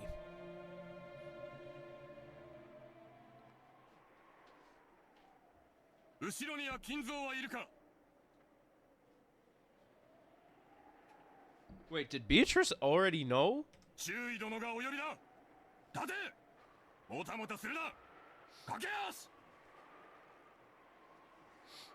First Lieutenant Yamamoto was the commanding officer in charge of the Rakanjima garrison. He was just another filthy coward trying to forget his fear with violence. I recognize this place. This is the place that group was stuck at. They were stuck right there. They were like, how the fuck do we get out? We're gonna die. And would often reprimand his subordinates for slacking off at the drop of a hat. Whenever he's in a good mood and starts spouting off stories of his life, they were all about how much of a thug he had been, ignoring the rules of society. On and on about how so-and-so was a prick, so he taught him a lesson, or how everyone was so scared of him that he got special treatment. He kept on talking about what a vile human he was, as though it was a badge of honor. Normally, I had nothing to do with this lieutenant who I couldn't respect in any way. He'd always hang around with his non-commissioned subordinates, so as long as I treated him with a snappy salute, I could more or less ignore him for the time being. Now that the construction project on this island has been suspended indefinitely, there's no longer any use for an engineer like me. So why did the lieutenant ask to see me specifically? At that moment, I couldn't think of anything. And then I saw her.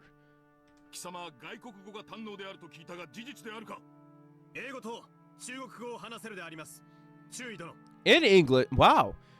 The lieutenant liked to brag about his education in front of the non-commissioned officers, but he held a bit of a grudge against me for being even more highly educated than him. Chinese man, why China? Don't you and the Chinese not really get along, or is that you and the Koreans as well? Or is it only the Koreans? Since he also felt uncomfortable about having a subordinate who was older than him, I wasn't exactly the type he'd be willing to confide in. Just the fact that I knew several languages must have hurt his pride.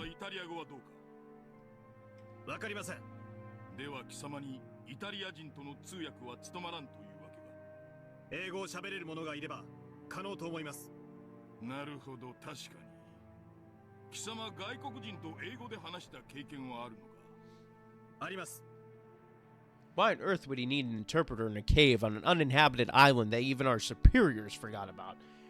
His question made it clear that some guests had arrived on Rakajima who would need an interpreter.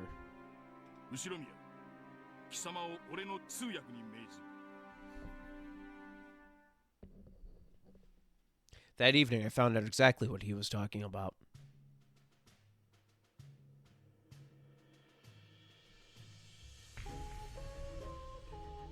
That pointless submarine dock in the cavern that had never been used was now being approached slowly by a submarine of the Italian Navy.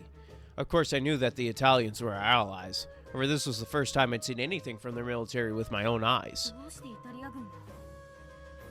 Lion, how are you fucking... Lion! How are you here?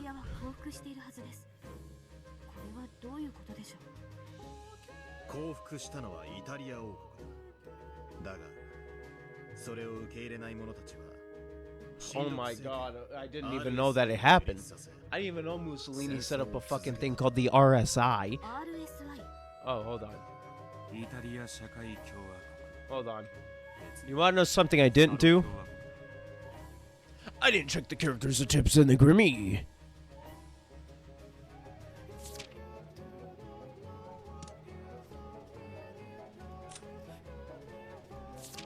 Nothing. Alright.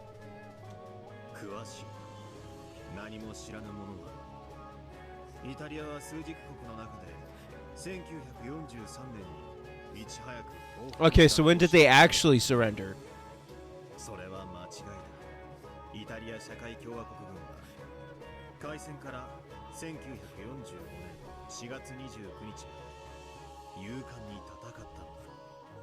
ベルリン降伏はその3日後だ。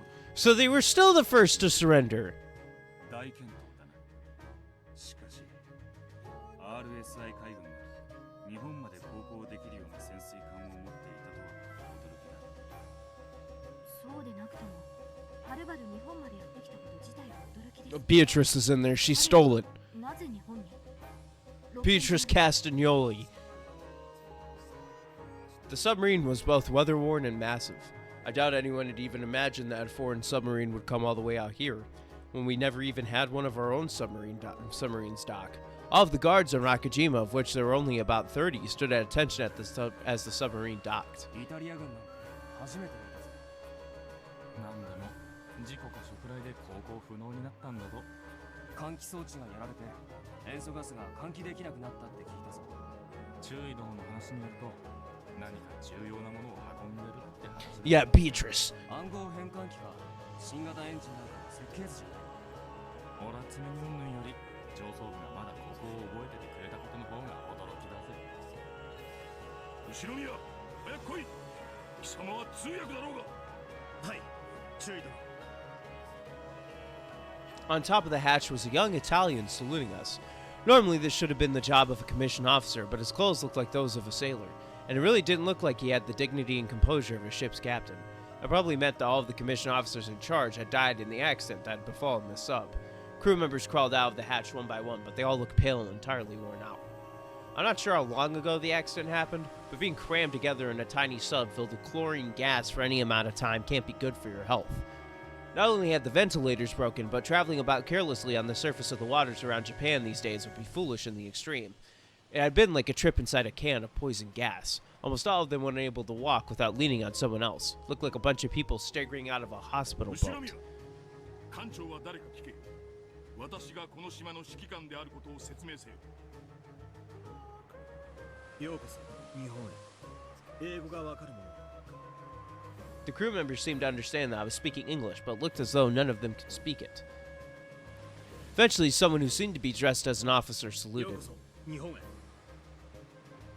艦長でありますか。 I can not speak English. Please wait. The officer answered in slow, laborious English. After asking us to wait, he shouted something to his subordinates in rapid Italian. It didn't sound Italian to me. You sound Japanese, motherfucker. It looked as though he was telling them to get someone among them who could speak English. 後ろ宮、何と言っている。待てと言っています。英語のわかる人間を呼んでいるのかもしれません。 At that moment, I heard a high-pitched cough. It wasn't a man's cough. It was a woman's. Oh, shit!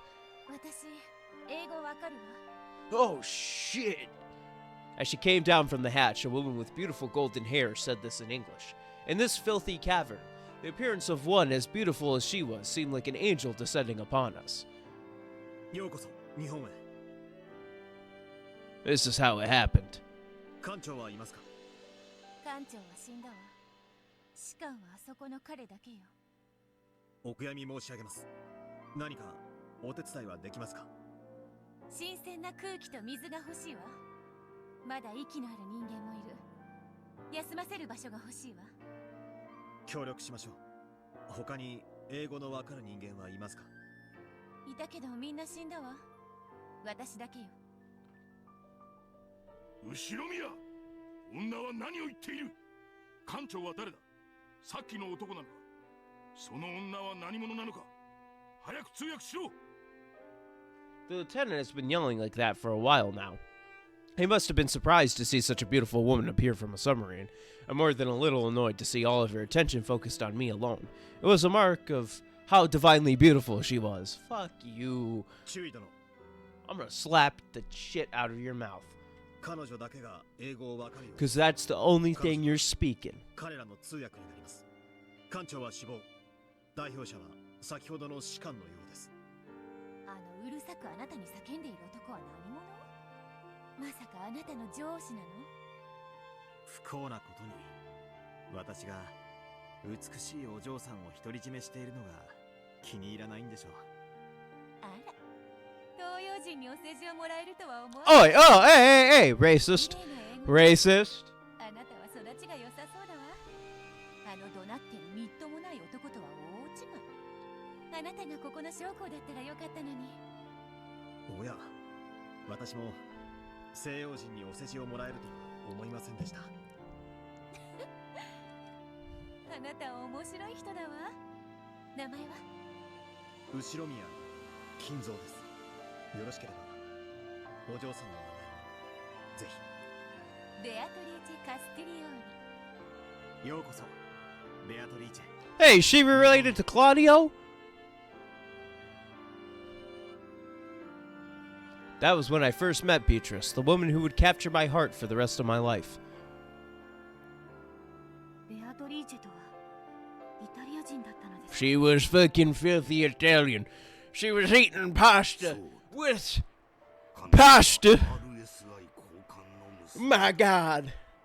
どうやら彼女の父親こそが一番の罪人だったらしい。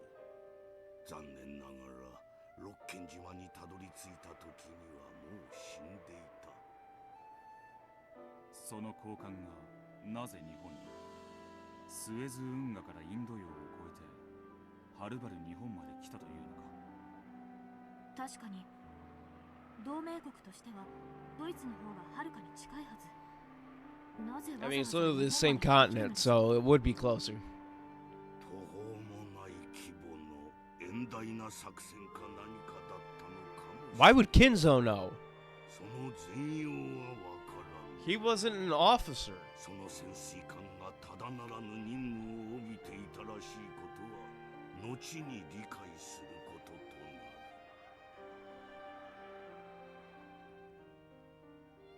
They said that there had been about 60 of them at the time of their departure. However, only about 10 of them, including Beatrice, had survived. Their submarine had apparently hit a mine or something in the nearby waters and sustained a great deal of damage. They told us that it had flooded rapidly with water, which had taken out the batteries and released a large amount of chlorine gas. Their sub had become completely incapable of continuing further, nothing but a massive lump of metal floating by the dock. Since the sub seemed to be carrying something of immense value, the higher-ups ordered us to investigate. After questioning the Italians with Beatrice and me acting as the double interpreters, we concluded that this thing of immense value must have been her father himself. Apparently, Beatrice's father was extremely high up in the RSI hierarchy, and was thought that he might have worked alongside Mussolini himself. Though their massive voyage had apparently been part of some top-secret mission, not that the man himself and all of the commissioned officers had died, the reason for coming to Japan remained a mystery.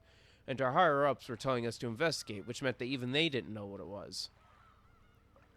Their ship had been broken down, their mission was unknown, and the high official they had been carrying was dead. And even the Japanese government didn't know why they were here. The Italians' great and perilous voyage had come to a meaningless and utterly fruitless end. They came to fucking kill you.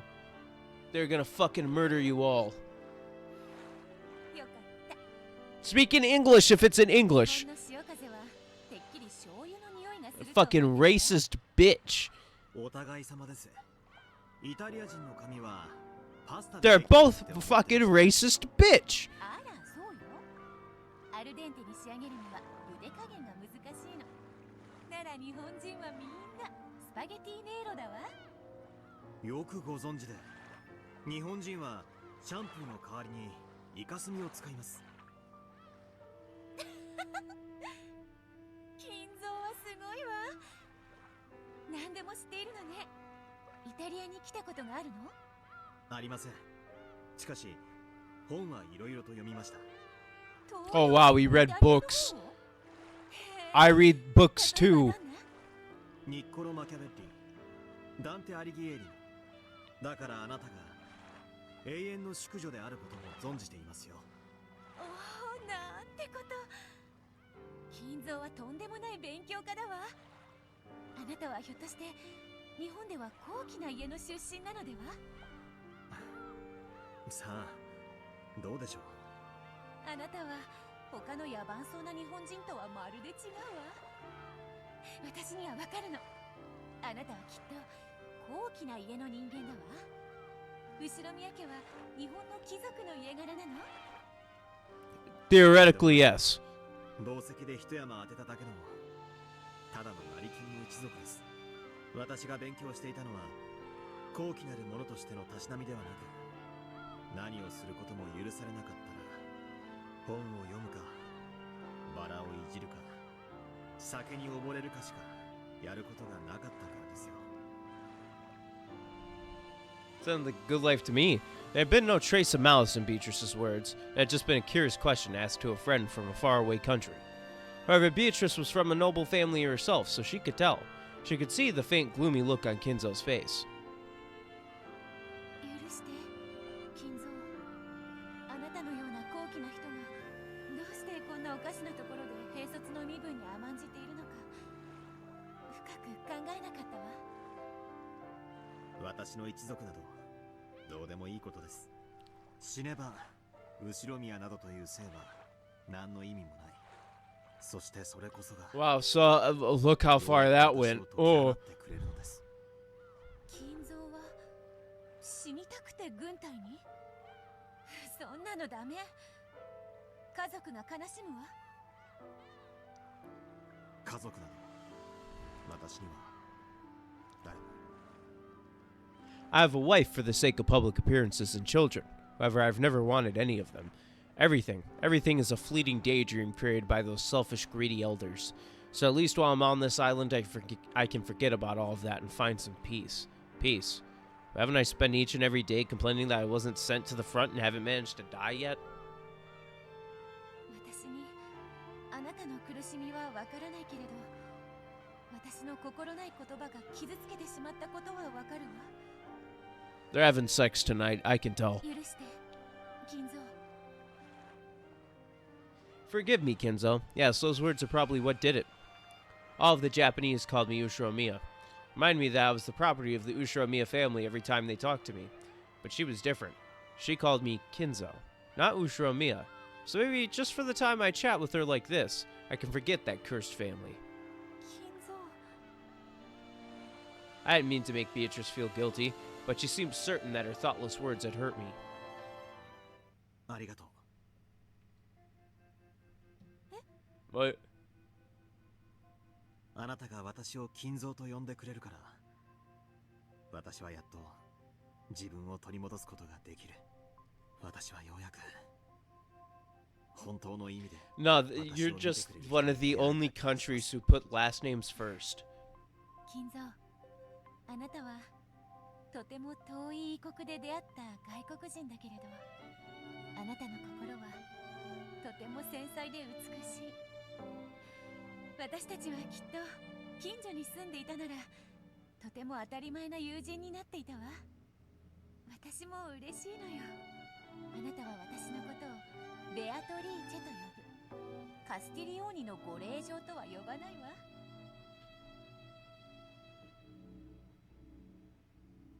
We were both in the same position. Her Castagnoli family must have been a rigid place as well. I mean, they did birth Claudio. Though we came from different countries, we had finally found something that we both understood. Yeah, Ushiromiya, but it's not really a nickname. いえ、普通に金蔵と呼ばれていました。じゃあ、あなたは私をベアトリーチェと呼ぶのを改めるべきだわ。親しい人間は私のことをビーチェと呼んでいた。あなたもそうしてくれると嬉しいわ。わかりました。これからは親しみを込めてビーチェとお呼びを。ダメダメ。 Let me call you Beach. 堅苦しい言葉はダメ。 Call her a bitch. だって私たちはもう Okay, the counter is going up still. I forgot about the counter. And by that I mean how many times I've said that word. Alright, I'm not gonna read the ones out loud if I miss them. If I miss them, you can fucking read them. You can pause the screen. At that point, it just delays it further. If I can't read it on the spot, it's not important.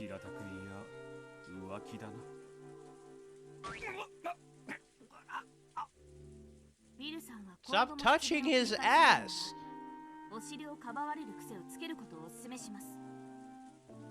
After having his butt pinched once more, Will hopped around in a pathetic agony. ベアトリーチェと初めて出会われた特別な場所だったのですね。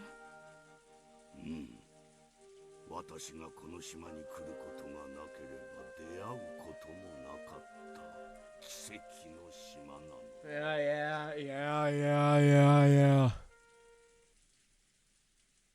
その潜水艦基地の名残とやらは今も残っているのか。 Oh, there is. クワドリアンの近くに今も残っている。外界からは見えぬ入り江の影だ。不吉がって漁師たちも近寄らなかった島だ。私以外に知る者はもはやいるまい。 There's one クワ person ドリア that ンと does. 屋敷を結ぶ2キロにも及ぶ地下道はその基地の名残なのか。そうだ。鍾乳洞を改造した広大な地下壕で地下を網羅し、島内各地を要塞化する。 Kenzo is just busy going, why the fuck do you know any of this? Who are you? 私はその地下道を生かし、島の両端に2つの屋敷を作らせたのだ。2つの屋敷、2つの家族、後ろ宮家の屋敷と後ろ宮家から解放された金蔵の屋敷だったのですね。そうだ。私には必要だったのだ。後ろ宮という呪われた生から逃れるもう一つの場所が。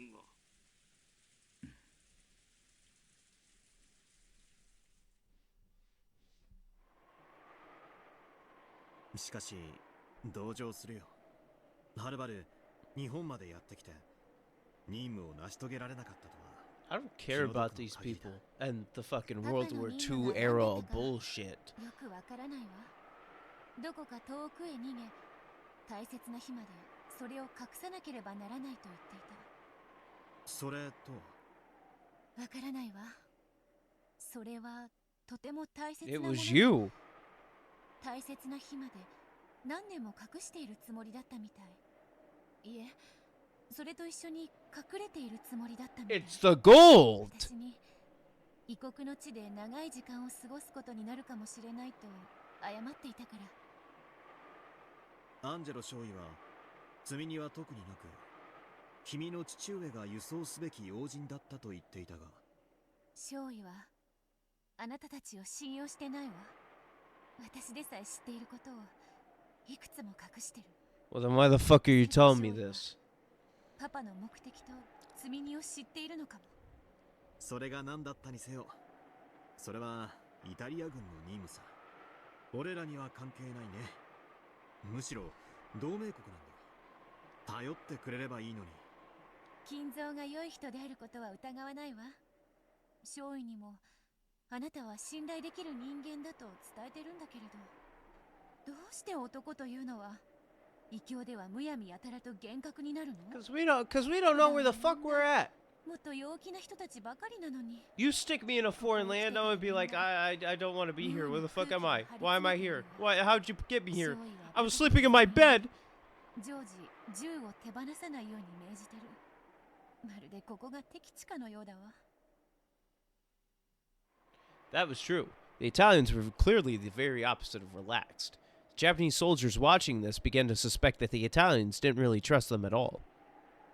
軍人ならおかしいこと。 Well, I'm gonna tell you right now, when Americans are flying overhead, apparently, every fucking day, if I was one of these Italian soldiers, I'd have been like, okay, the Americans are about ready to attack this place at any fucking moment. I need to be ready to kill.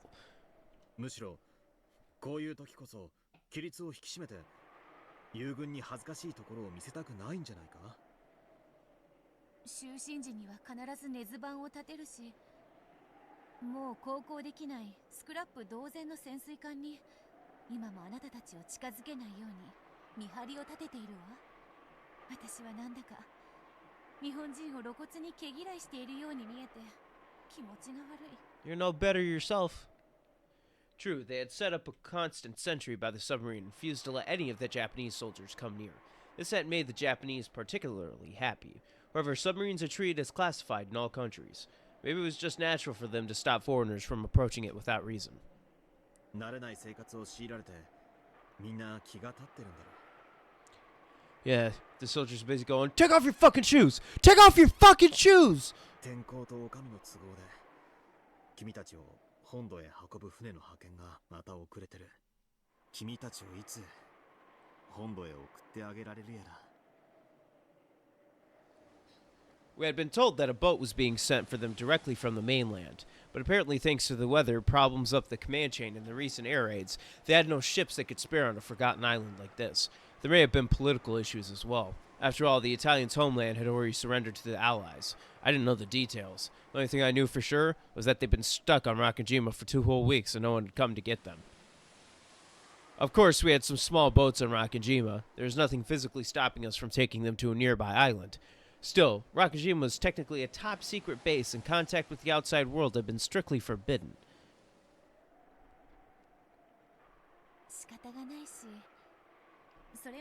Well, how about this? Have the Italians build like a fucking raft from planks, and they sail out and go, man, we were abandoned on an island. 金蔵とはもう会えなくなってしまうんでしょ?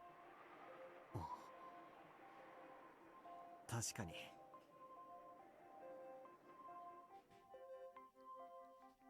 To me, those 2 weeks were the first I'd ever truly lived. The faint 20 years before all seemed to vanish in the sparkle of that pair of weeks. I realized that she'd have to leave this place eventually, and yet this single moment felt so rich and dazzling that I felt myself wishing it could last forever.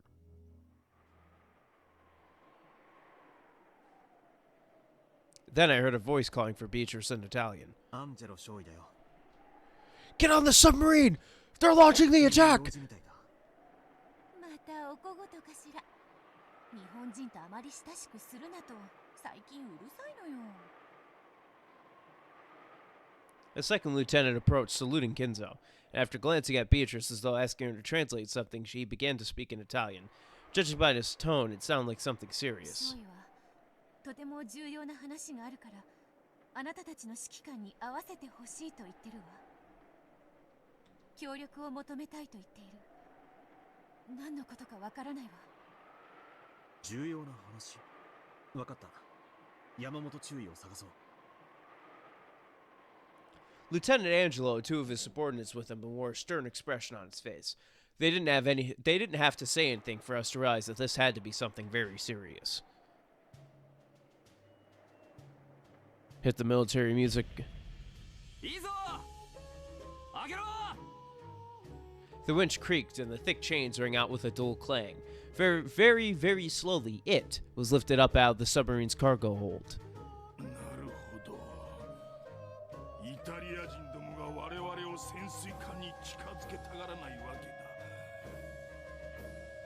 The first lieutenant and the others looked up at what the winch was slowly lifting up, all of them wearing unpleasant, forced smiles.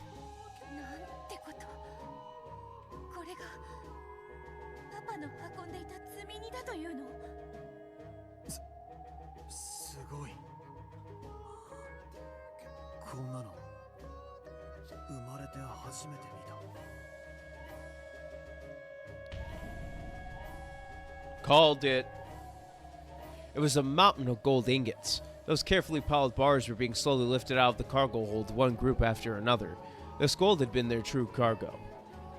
I don't know where they were planning to take it. They might have been trying to sneak it into Japan, one of their allies, or they might have been on their way to hide it in some remote area.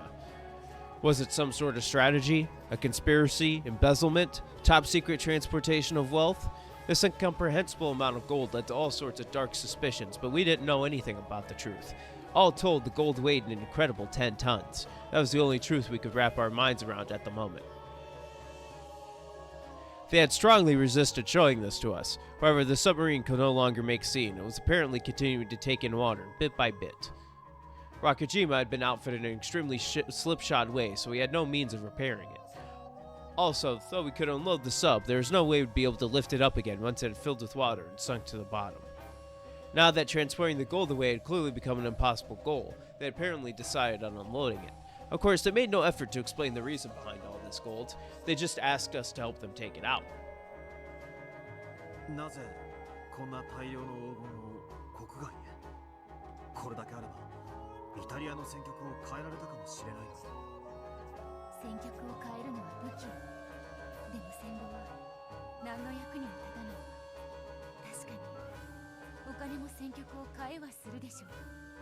でも戦後にもその価値は変わらないわ。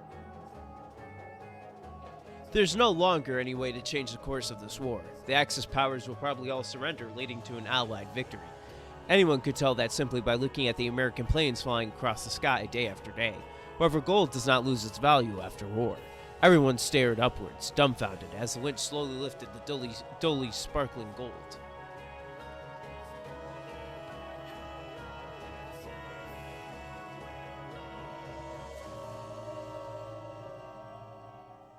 Perfect cutoff point of the chapter. The witch who came from the sea. 注意。 Chewie? Are you Han Solo? Gotta check the characters. Then we gotta check the tips. And then the Grimmy. Lieutenant イ Yamamoto. タリア人たちはこの黄金のことを本土へ報告しないことを望んでいます。我が国に横領されたくないからであろうな。彼は何と？日本が黄金を横領するのを恐れているから報告されたくないのだろうと言っている。少尉はむしろイタリア本国に知られることを恐れているわ。私たちにとって今の祖国は連合国の傀儡政権。彼らに知られれば黄金は返還することになる。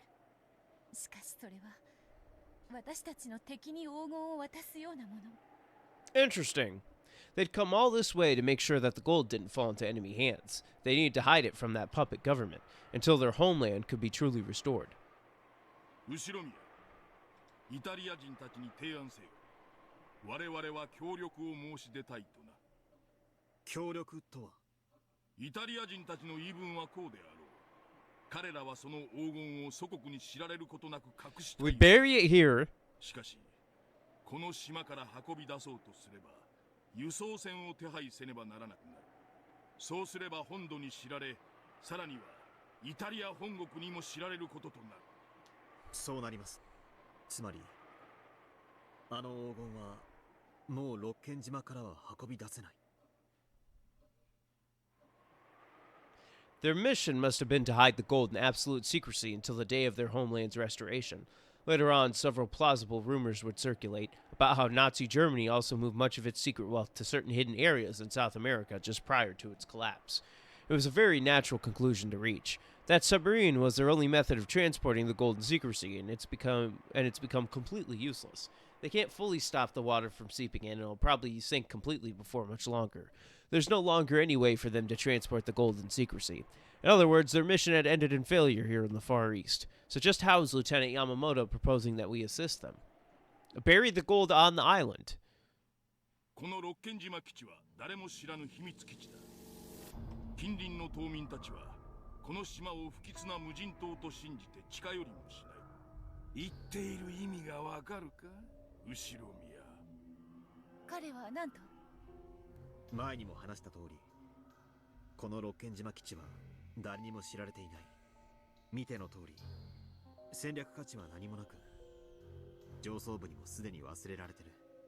注意は、この島に黄金を隠してはどうかと提案したいみたいだ。Beatrice quickly translated this and told Lieutenant Angelo. He began discussing something rapidly with his subordinates. They didn't look happy. Japan may have been their ally, but they probably didn't want to leave the gold for reconstructing their motherland in Asian hands. Still, it was hard to imagine any other option for them. Throw it into the sea. Let the sharks dine on the gold. 他に手はないという者もいるし、それでも祖国に忠誠を尽くすべきだという者もいる。少尉は板挟みになってるわ。 The final order given to them by their fallen homeland was to hide the gold. However, by now there is no way for that order to be carried out successfully. If the mainland or their own homeland found out, the gold would probably be confiscated by the wrong people from their point of view. If they really wanted to carry out their homeland's orders faithfully, Lieutenant Yamamoto's proposal was extremely reasonable. Though he couldn't understand their words, he seemed to realize how divided they were.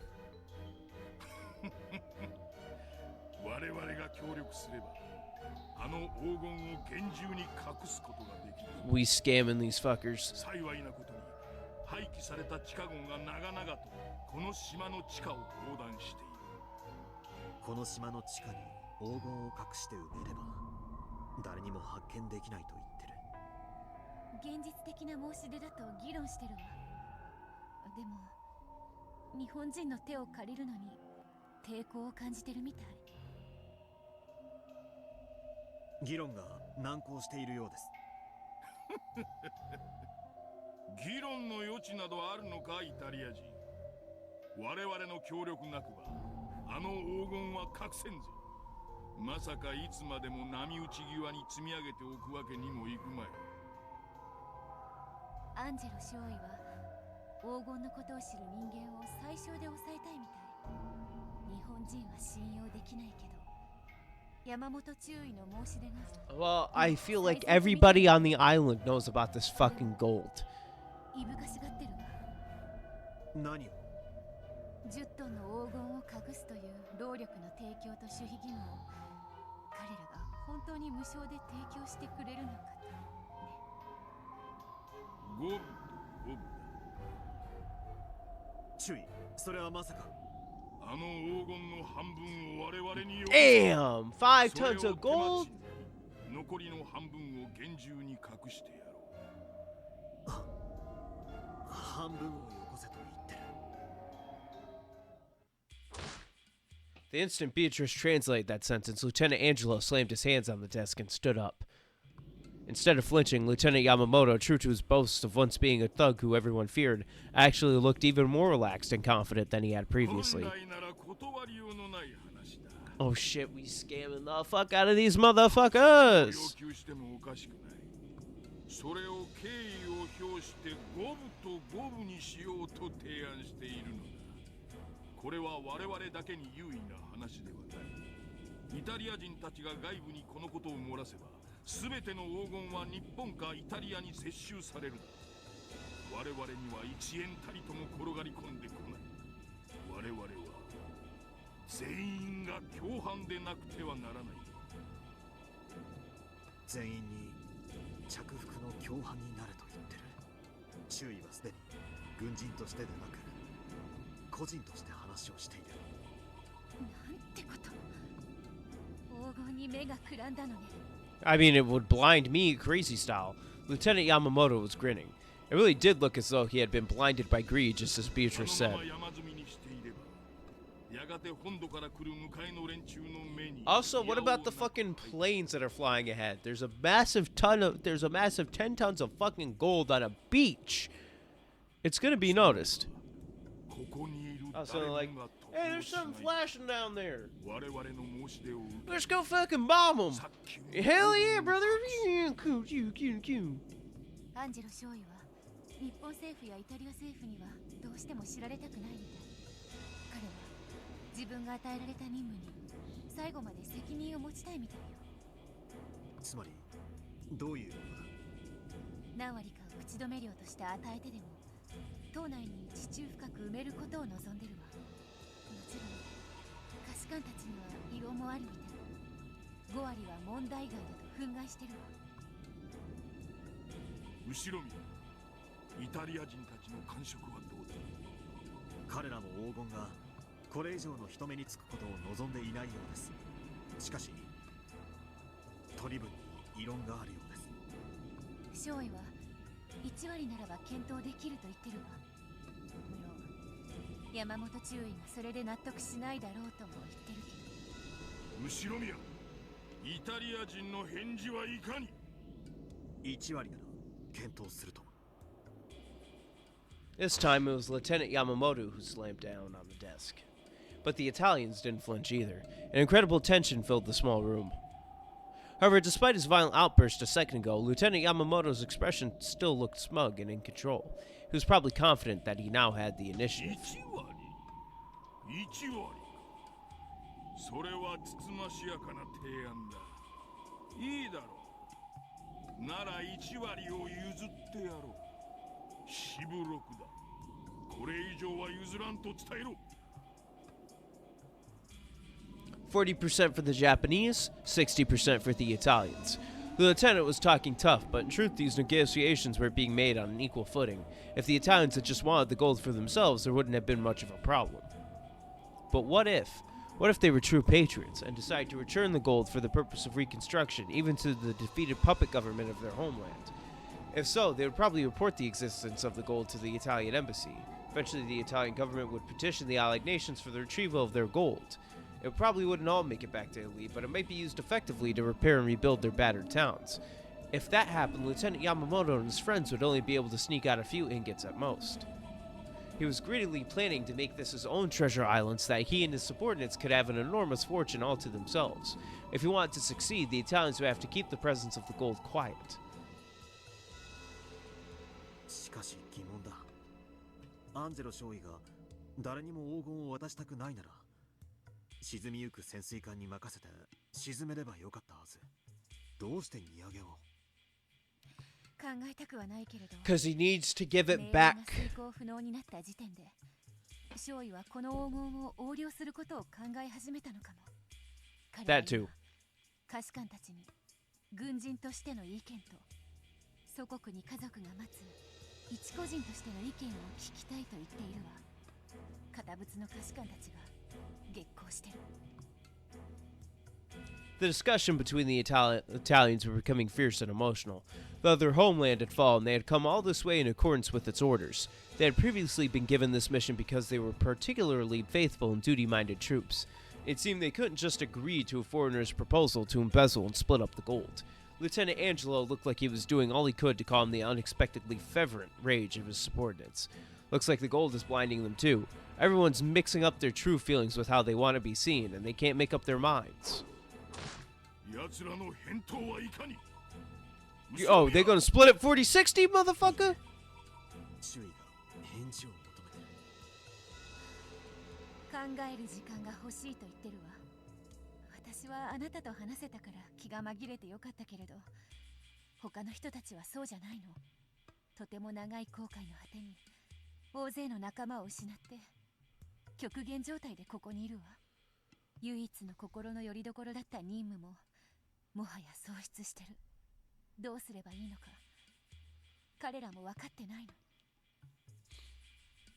注意、彼らは時間が欲しいと言っています。いいとも、大いに議論したらいい。しかし時間はないぞ。 The longer they take, the more time it'll be. 以上だ、イタリア人ども。 The longer they take, the sooner the Americans will find out about this gold. 少尉は全員の意見を聞くと言ってるわ。感触は多分難航するわ。少尉自身は山分けもあり得ると考えてるみたいだけど、下士官や他の仲間たちは多分反対するわ。みんなこの極東までの航海で大切な仲間を大勢失ってる。彼らは堅くなに祖国への忠誠を貫きたがってる。周囲の申し出が断ると。断ってもどうせ黄金は誰かの手に渡るわ。何も残らないならせめてインゴットの一本ずつでも密かに持ち帰ろうという少尉の言い分に同調者も出そうだけど、こういう時の男って Hey, I take offense to that as a man. 私も見当がつかない。 But I'd be doing the same thing. I'd be like, let me take an ingot for myself. So fetch a pretty penny.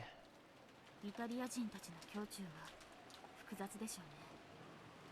彼らにとって降伏後のイタリアは敵国同然だろう。黄金をそのイタリアに返還するのは彼らの長い旅路を全て否定するのと同じだ。 Fucking Italy. しかし黄金を着服して山分けすることも彼らの旅路の否定になります。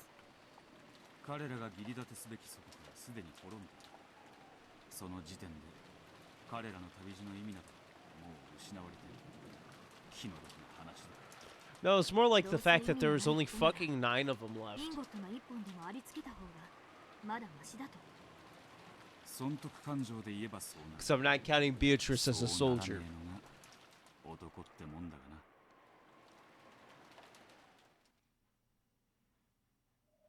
The Italians were gathered in a cramped room arguing fiercely. 死んだ戦友たちのためにも断固軍人魂を貫くべきです。貫くとはどういうことか。この島に黄金を隠せということか。東洋人たちの申し出を受けるということか。東洋人たちは信用できません。特にあの山本という男、断じて油断できません。黄金を荷上げして日本人たちに見られたのはやはり失敗でした。艦と共に沈めるべきでした。日本人の基地で沈めてどうする。やがていつかは引き上げられる。隠したことにはならない。いずれにせよ、この島から黄金を誰にも知られずに運び出す方法はない。洋上で名誉ある自鎮を選んでいたらこんなことには。艦のダメージが致命的だったことがあの時点で分かっていたら、どうしてあの時少佐は日本軍に救援要請を。日本軍にこの黄金のことを知られたら少佐はどう任務を遂行するつもりだったんだ。 Kill them all. 少佐が救援要請を出した時点で我々の任務はもう失敗していたんだ。諸君にも祖国で待つ家族がいるはずだ。そして極東の島国までよく航海に耐えた。それに対するこれは正当な報酬なのだという考え方もある。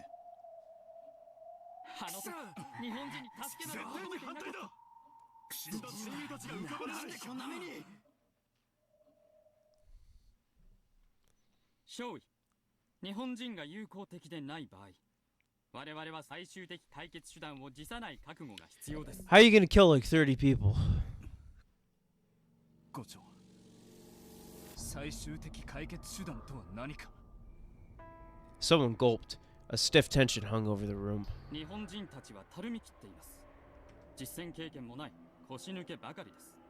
我々は精兵です。すでに基地内の間取りのほぼ全てと日本人の人数、 Holy 配置 fuck! 状況は把握しています。 These Japanese troops 短 fucked 時間 up. で制圧できるでしょう。戦闘員と思わしきは山本を含めて数人程度。残りは軍属の作業員風情です。上辺の人数は日本人が上ですが、実質兵力ではこちらが優位です。日本人を殺せば迎えの船が来た時、それをどう説明する。ごまかしようがないぞ。死体さえ見つからなければどうとでもごまかせます。少尉、この基地を制圧するのは容易です。 Wait, this might be a way that they hide the corpses. あっさりと作業員たちを降伏するでしょう。彼らに黄金を運ばせ地中に埋めましょう。もちろん彼らの口は永遠に塞ぎますが、日本人たちを皆殺しにするということか。殺しましょう。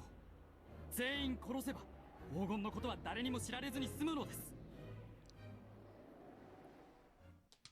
At that moment, the supposedly locked door opened slightly and a metal object was thrown in. Granata! As the yell rang out, the table was kicked over to be used as a shield, and they all dropped to the floor. However, in this cramped room, it probably wouldn't do them any good. The Italians were all prepared for death.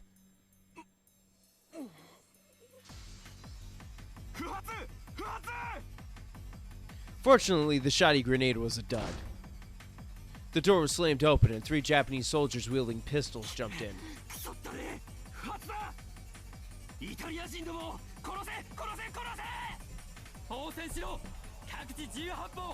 They're fighting! They're firing! Oh god! Oh! Oh, they're blasted! In the small room, no matter who shot where, it was bound to hit someone. The exchange of bullets instantly caused a rain of blood, with casualties on both sides. The 3 who had jumped in were covered with bullet holes and fell over, moaning and thrashing.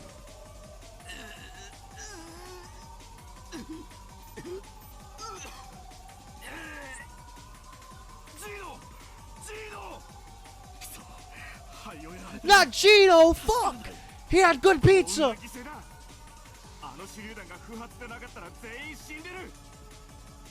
The grenade was still rolling about on the floor. It had been a surprise attack.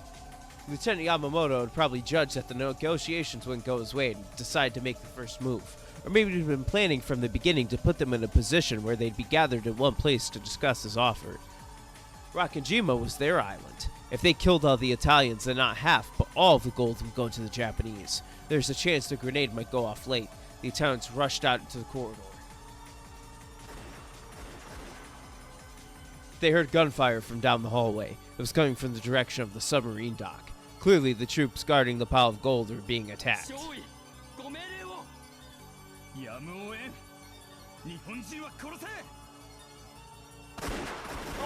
Oh God!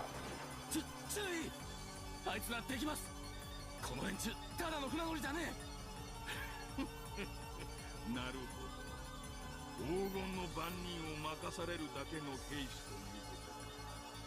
人数はこちらが上だ。焦らず囲んで殺せ。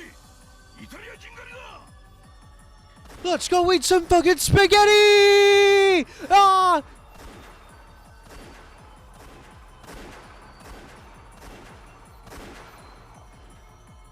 As soon as I heard the sound of repeated gunfire, I knew. I knew that something which had been smoldering since the time the gold was unloaded had finally burst. The eyes of our soldiers looking at that gold hadn't been normal. Yes, those eyes had been entranced by demons. The Italians had been pushed to the limits by the heavy burden they bore. Who wouldn't have snapped after being trapped in a distant land where you can't understand the language or the writing? Thinking I had to do something, I ran towards the sound of gunfire. Looking back on it, that was an extremely stupid thing to do. That sound meant that there were people shooting at each other, people killing each other, and yet, unarmed as I was, I dashed towards the sound as though I was trying to mediate some schoolyard fight. Didn't take long before I learned how foolish and naive that was in the heat of battle. Warrant Officer Hiroka was laying face down, his entire body drenched in blood. Judging by the trail of blood behind him, it was clear that he had somehow managed to crawl here from a different room before dying. No, he was still twitching. He might not be dead yet. But on this island without a doctor? No, even if we had a doctor, who could possibly save a man who had been shot this many times in the chest? When I looked into the room he must have crawled out of, I saw 2 more blood-stained Japanese corpses.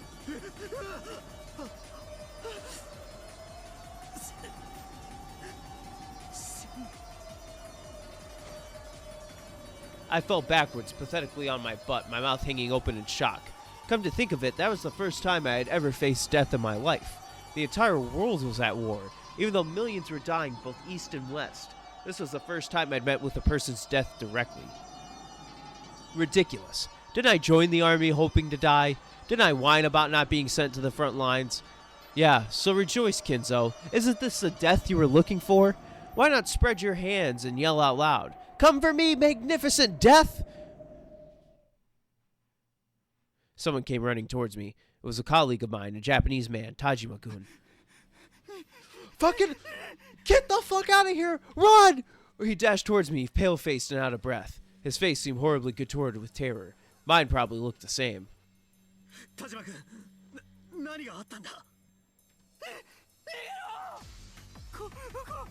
Get the fuck! Oh shit, my back! Oh fuck, Tajima! Someone yelled in Italian, and at the same time, Tajima-kun let out a scream. Then he grabbed onto me as he fell to the floor. A red stain was spreading across his back before my eyes. Tajima! You motherfuckers! He just wipes them all out.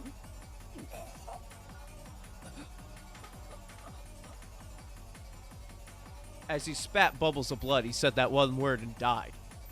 But the shock of seeing someone die right in front of me did not freeze my heart. At a fundamental level, all living things are unconcerned with the deaths of others. The one thing that matters is whether they themselves die or not. It was the barrel of the gun the Italian soldier was pointing that froze my heart. Tajima-kun's back burst once more as he leaned against me. Flesh tore, blood splattered. The warm splash of it covered my face. Was the Italian still trying to finish him off even though he had stopped moving for good? How foolish I'd been. Could I still not understand the scene in front of me? Rejoice, Kinzo. Now you'll finally get what you've wanted all this time. The Italian hadn't fired to finish off Tajima-kun. He had been aiming at the man Tajima-kun had fallen on. Me, Ushura Miya Kinzo.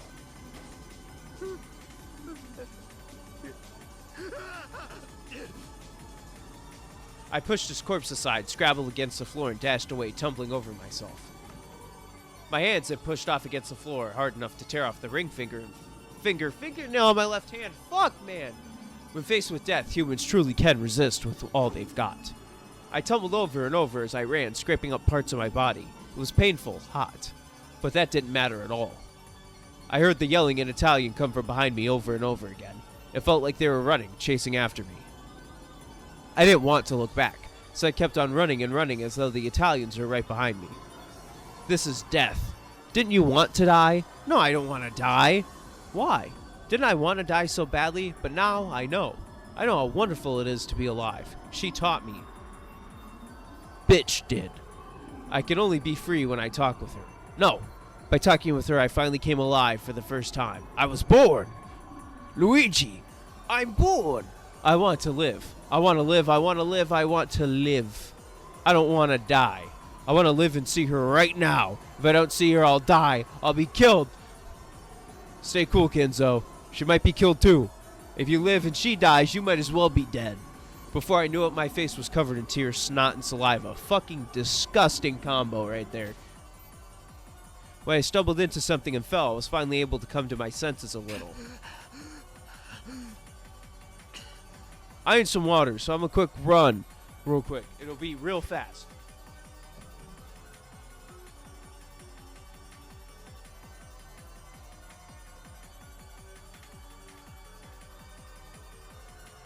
I told you it'd be fast. Alright, let me hit. No, don't.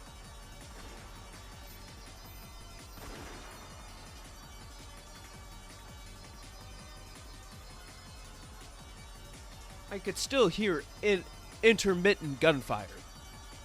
The gunfight was still going on, and it had spread throughout the entire base. Bitch, are you okay? I'll find her and take her to a safe place. The lieutenant will probably kill all the Italians to steal the gold. Bitch probably won't be an exception. I'm just gonna call her Beto. You can't tell me that doesn't sound like bitch. I live for the first time after meeting you. I was born. So if you die, I'll die again. I can feel every cell in my body being reborn, not as Uchiramiya Kinzo, but as a completely different Kinzo. Of course, I was terrified that I might really be shot if I went back, but I didn't want to die anymore, to truly die, so I was able to overcome my fear.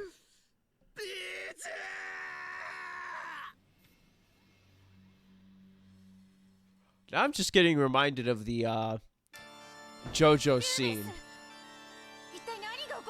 Whereas, come on, master, let's kill the whole beach!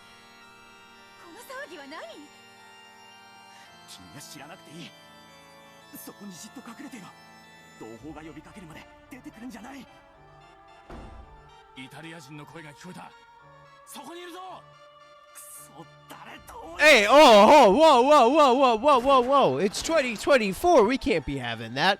Ruben stood with Beatrice behind his back and only shot the two men rushing at him with two 9mm bullets from his... However, one of the 8mm bullets from their Type 94 semi-auto pistols went straight into Ruben's chest. All three of the shooters were struck in the chest and fell down in a heap. No, death and destruction all around me!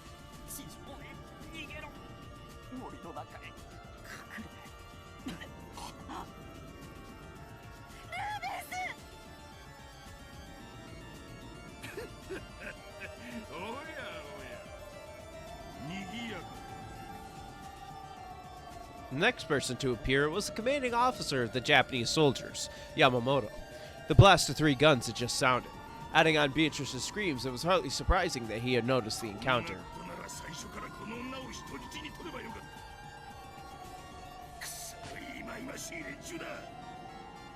Yamamoto spat. Beatrice used that moment to snatch up Ruben's gun.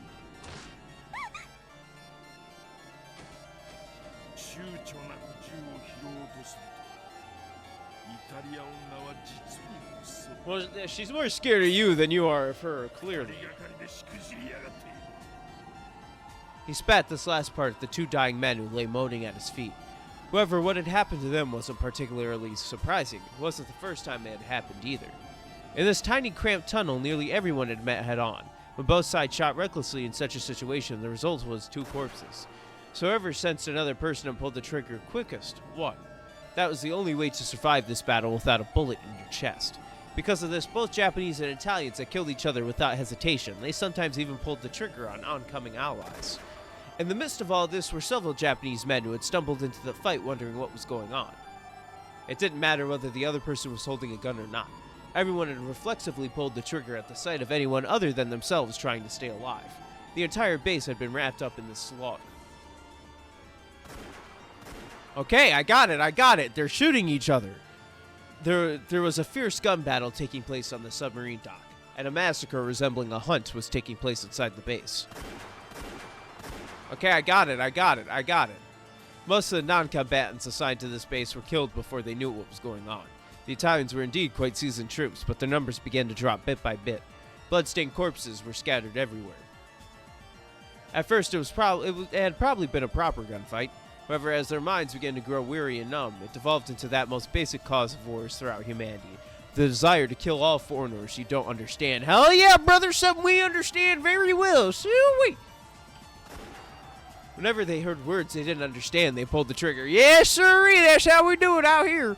By that point, the screams of foreigners sound no different from those of man-shaped beasts. Exactly, brother. After all, they couldn't understand pleading in another language, so had long ago turned into a mere massacre. As the number of dead surpassed the number of living, silence began to return to the base. Just when it felt as though everyone had died and you could hear the desolate sound of the wind blowing through the caves, there'd be a sudden scream, the crisp sound of a gun, and you'd remember that the massacre wasn't yet over.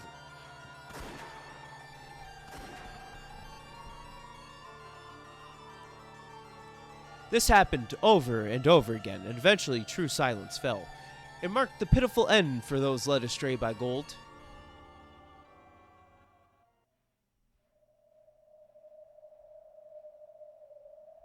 Fun! The leader of the Italian soldiers, Angelo, had managed to survive somehow. He encountered nothing but the corpses of friend and foe. All was quiet once more in the base. If he was careless enough to call out, he might be shot from the shadows somewhere, so he snuck about like a panther, breathing quietly and searching for remaining enemies. There was no sign or trace of any living person. Maybe all of the people in this base had died. The Japanese struck first, but at that time we were also talking about killing them. They simply made the first move as military men, so perhaps we should be grateful for this day. Even if the boat had come to pick us up, there would have been no honor left for us. We would have been mere failures in our mission, unfit to face our dead comrades. Perhaps dying here in the Far East alongside my gun is a more fitting end for a soldier. I noticed the sound of shuffling feet coming from around the corner and strained to hear. Is someone seriously wounded and dragging their feet? Noticing them before they notice me greatly helps my chances. At this stage, there's no point in taking prisoners. We must dispose of all the Japanese. I'll dash around the corner quickly, check to see who they are, and shoot if it's a Japanese person. Nothing more. I've been hiding my footsteps the whole time. They probably don't know I'm here. Once the shuffling footsteps had come close enough, Angelo leaned around the corner and raised his gun. The voice that reached him spoke Italian.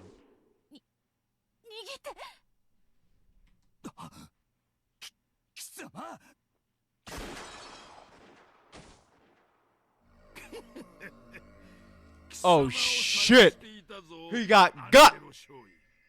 これで全員だな。俺はしっかり貴様らの死体を数えて回ってたんだからな。しっかりして。アンジェロ少尉。 I think he's dead. Blood poured from Angelo's chest, his gun fell to the floor, then his knees, and then the rest of his body crumpled and stopped moving. Yamamoto's accuracy with the gun wasn't particularly stellar.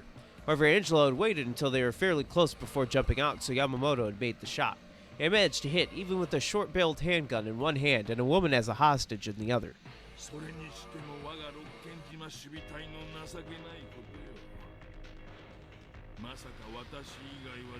Nah, Kinzo.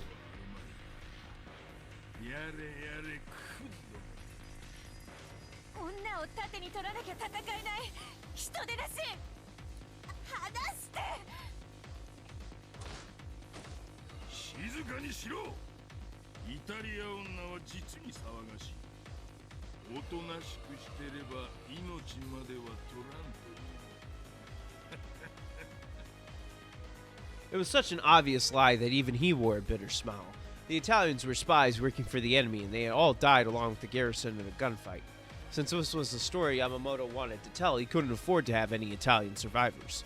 By this point, he wouldn't be able to keep the entire pile of gold, but he should be able to grab as many as he could carry. Even that would be worth a huge amount of money. Beatrice suddenly swung her head, smashing Yamamoto's nose hard.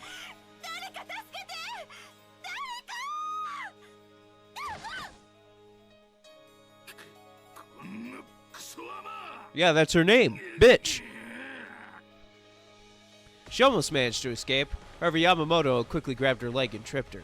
She fell onto her back, and Yamamoto mercilessly stomped his foot down on her stomach and pointed his gun at her.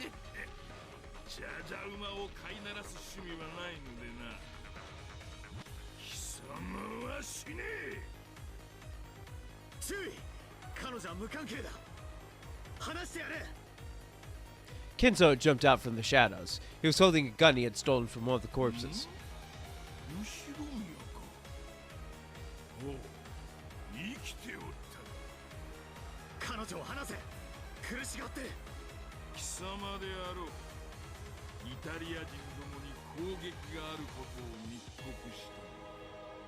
Huh?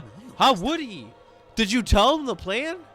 Yamamoto didn't know that the grenade had been a dud. He had been sure that the surprise attack would work, but it hadn't, so he'd assumed that Kinzo must have tipped them off.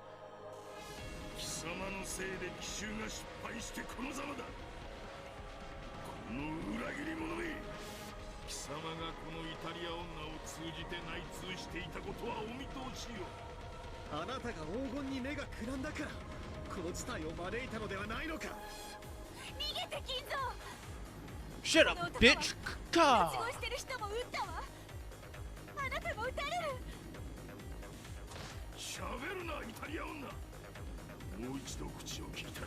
I mean, he's gonna kill you first.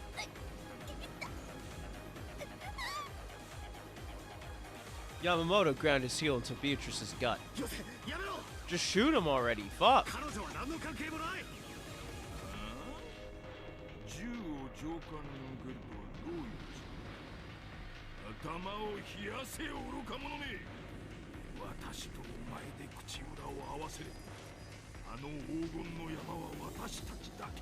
He ain't wrong, Kinzo. Kinzo, agree. Agree with this. 70-30. You get 30, he gets 70.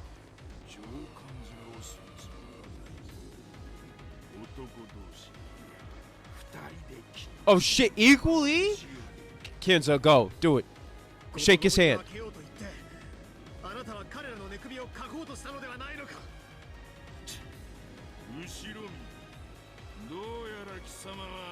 You're a fucking idiot, Kinzo. I hope you do get shot, but you don't. Without any hesitation, Yamamoto raised the barrel of his gun towards Kinzo and pulled the trigger. It grazed Kinzo's right ear. If Yamamoto's aim had been just a bit better, the bullet would have slammed into Kinzo's face. That's when he needs to go and, like, fall on the ground. Not letting Yamamoto's momentary distraction go to waste, Beatrice lashed out and planted her right foot in Yamamoto's crotch. After moaning in pain, a demonic expression flashed across Yamamoto's face and he stomped on her chest. Hey, that's her name, don't wear it out! Oh, fuck! Beatrice shut her eyes tightly, hoping that she could withstand the coming pain. No one wants to watch the moment they get shot.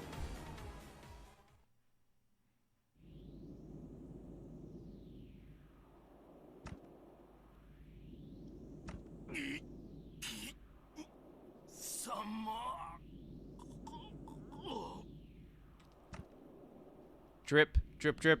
A blood splash poured out of Yamamoto's chest.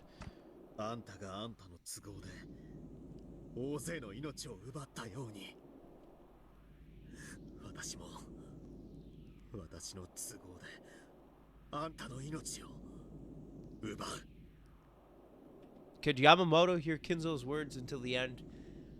In his last moments, he seemed to grin. Then slowly, he fell backwards with a spurt of blood. I'm just imagining, like the fucking movies that you would see. There you go. Ding! Just pull out the sword a little bit, put it back in. Then the person just explodes in half.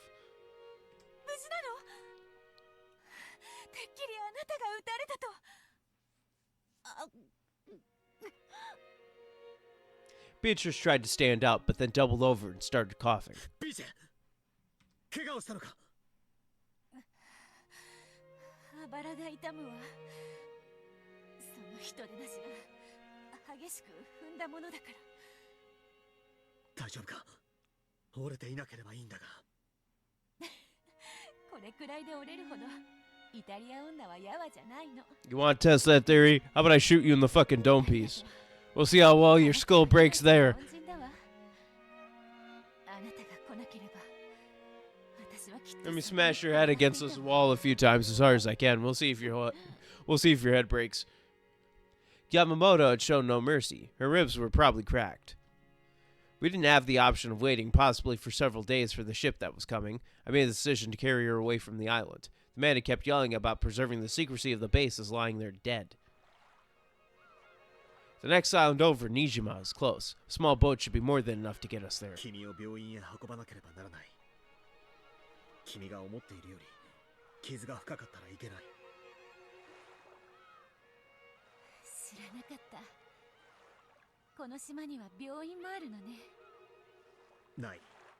隣の島へ船で運ぶ。君は病院へ。私はこの島での出来事をうまく片付けないと。とばっちりで軍法会議者だ。頼みがあるの。私を病院へ連れて行って。 I mean, it's probably just cracked ribs and some internal bleeding. She'll be fine. 病院へ行って大使館に連絡が行けば私はやがて本国へ送還されるわ。そしてきっとあれこれと尋問を受けるんだわ。 So you're a coward then? ママを見殺しにした奴らを自分の祖国とは認めないの。もう How the hell do you do a gasp in English? ここが私の終点。 Because that's what that was. That was, oh. 私はどこへも行きたくないの。私に優しくしてくれたアンジェロ少尉もルーベンスもみんな死んでしまった。だから君までここで死ぬと。イタリア女はヤワじゃないんだろ。生きるんだ。ねえ金蔵、生きるってどういう意味？あなたが教えてくれたはずよ。生きるってのはただ息をすることじゃないわ。 You're the one who taught me. What? イタリアへ帰りたくないの。ビーチェ。あなたは私と出会うまで死んでいたと言ってくれたわ。でもそれは Oh 私も shit. 同じなの。潜水艦の中で私は死んでいた。祖国も滅びママも死んだ。パパもね。私はこんな船沈んでしまえと願ったわ。だからここにたどり着いた時実は死に損ねたとがっかりした。その矢先よ。少尉が英語がわかる者はいるかと騒ぎ出したの。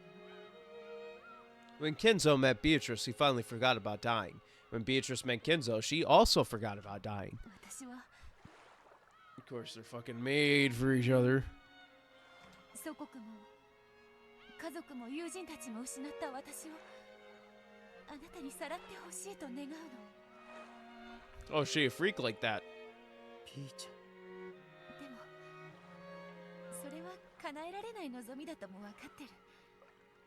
ならばせめて迎えの船が来るまでの数日間をあなたと一緒にいたいの。胸の痛みなんて気にしない。だって迎えの船に連れ去られたら私はもう死んでしまうのだから。 Beatrice spoke this, smiling softly. She did her best to hide the pain in her chest.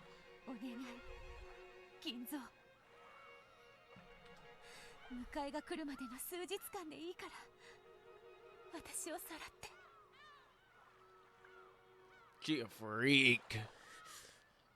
その願いは叶えられない。 Looking apologetic, Kinzo lifted Bito up and gently sat her in the boat. 育児なしやっぱり日本の男は軟弱だわ。そうだな。私は育児なしだ。だから君の願いは片方しか叶えられない。 With a clunk, he placed it wrapped in a jacket in the boat. 片方とは Huh? 迎えが来るまでの数日間でいいからの方は叶えられないと。 The boat will never come, he lied. どういう意味？君をさらう、そっちを叶えることにした。 They both freaks. There has to be a doctor on Nijima. I'm wearing a Navy uniform. I should be able to pass myself off as a survivor of a boat carrying a VIP that was sunk by enemy ships. If the doctor happens to be of the greedy sort, all the better. After all, I have right here the golden magic to make people do what I say. A witch from a distant country took my lifeless body and gave me a soul. A woman came to me with the gold and revived me with her magic. 君は魔女だな。黄金の魔女だ。黄金の魔女よ。みんなと同じレシピで作ってるの。私だけがパスタから消し炭を生み出す錬金術が使えるの。あなたと同じく私も、あなたがいてくれる限り生きることを許される屍。あなたがいなくなったら私はすぐにでも死んでしまう。死なせない。本当に？絶対に。だってね、責任。だってあなたは Yeah, you freak. Kidnapping a woman as a fetish. Fucking freak.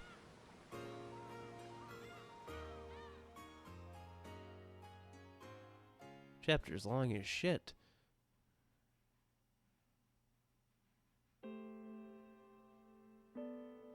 そうですか。金蔵さんがそこまで話しましたか。では、まさかあなたなのですか？おじい様がベアトリーチェ。 What? I did not expect that one. That's the plot. That's some lore. I mean, it makes sense now. 突然海軍の兵隊さんが That honestly makes sense as to why he knows Kinzo. Didn't expect. Well, granted, how was I supposed to know that he was gonna know from the fucking war? それがおじい様との初対面だったのですか？そうです。それが金蔵さんと初めての対面でした。黄金で言いなりになった欲深な医者ってのもお前のことなのか。これは手厳しいですな。突然外国人の女性患者を連れ込み、軍機だから秘密にせよと言い、治療代は必ず持ってくるから担保にと言って黄金のインゴットを差し出す相手ですぞ。厄介事はごめんでした。しぶしぶとですとも。確かにそれもそうですね。でも南條先生はベアトリーチェをかくまってくれたんですね。I mean, what else is he supposed to do? 私にも英語の心得がありました。二人の会話を漏れ聞き、二人が決して厄介な何者かでないと確信したからです。もちろんインゴットに目がくらまなかったといえば。Look, I would do it only for the fucking ingot. I'm a greedy bitch, alright? I will take money that I do not need. I will take that crazy fucking style. しばらくの療養の後、後ろ宮家の使いの方が来て、小田原に移すとおっしゃいましてな。引き取られていきました。おじい様が自分で迎えに行ったわけではないのですか？金蔵がどう六軒島の事件を言い訳したにせよ、しばらくの間は自由には動けなかっただろうよ。ですな。軍をごまかすのが金蔵さんの人生で一番の大勝負だったと言っておりましたな。ベアトリーチェは小田原に行って、それから使われていない別荘の一つにかくまったと聞いています。当時の金蔵さんにはもう家族がおられましたからな。 That just bring her into the family and be like, hey, this is my mistress. 二重生活はお手の物だったというわけだ。何してるんですか？お尻におできでも？それからベアトリーチェはおじいさまの He's so used to you touching his ass that he has to, you know, feel it for himself. 暮らしたと聞きます。それから数年の後、彼女に子供が生まれましてな。クワドリアンのベアトリーチェの誕生か。出産がうまくいかなかったそうで、お気の毒なことです。まさか亡くなったんですか？驚くな。金蔵は娘を生まれ変わりと信じたんだぞ。心をないがしろにするんじゃねえ。推理は可能だ。そうですね。失礼。私は金蔵さんが彼女と過ごされた小田原の数年間を知りません。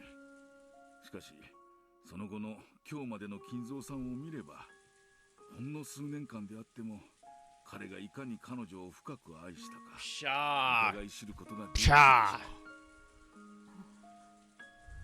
そうですね。All I know is that they're both dead. They die. All of them.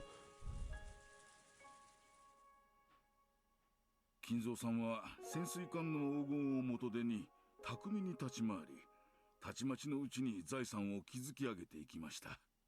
また持ち前の英語力を生かし、 GHQ に強いコネクションを作って、みるみるうちに大富豪となられたのです。What the fuck does GHQ stand for? Global Headquarters. ええ、その莫大な財産で六軒島を買い取り屋敷を建てます。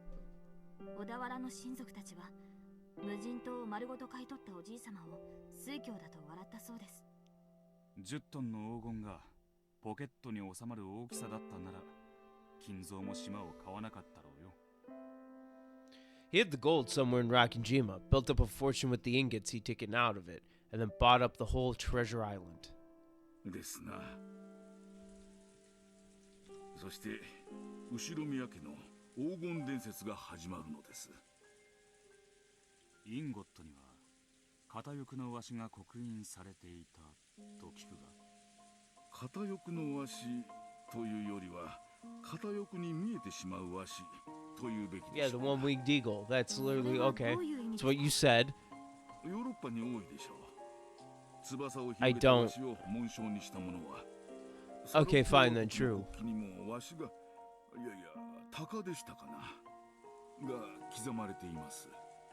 刻印が薄かった。あるいは粗雑だったということか。そうです。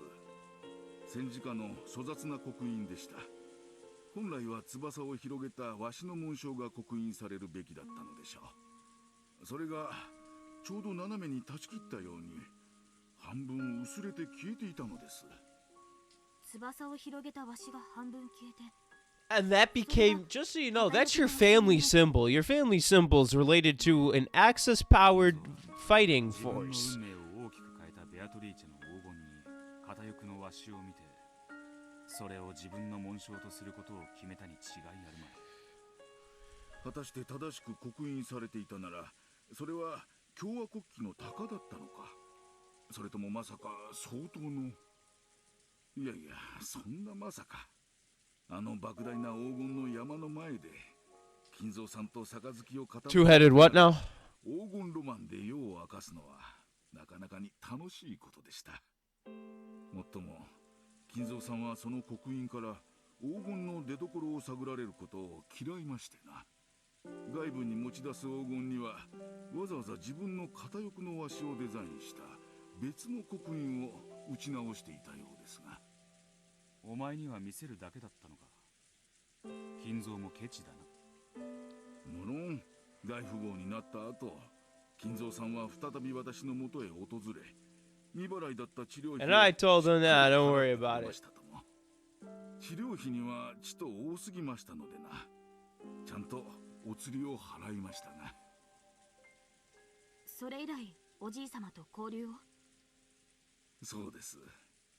金蔵さんは私が秘密を守ってベアトリーチェをかくまったことをことのほか深く感謝してくれましてな。おじい様はかつての小田原の親族たちは欲深の嘘つきばかりだとおっしゃっていました。南條先生の義理堅さが嬉しかったに違いありません。おじい様のような方がどうしてあなたにだけは心を開いたのかわかる気がします。私にも多少の異国趣味とチェスの趣味がありましてな。金蔵さんとは以来意気を統合しまして、Of course you have, you こうして細々 nerds. と、しかし気づけば随分と長くお付き合いをさせてもらっています。大きな金を扱うやつほど小さな金にもきっちりしてる。治療費以上をもらおうとしなかったあんたの律儀さに惹かれるところもあったんだろうよ。とんでもない。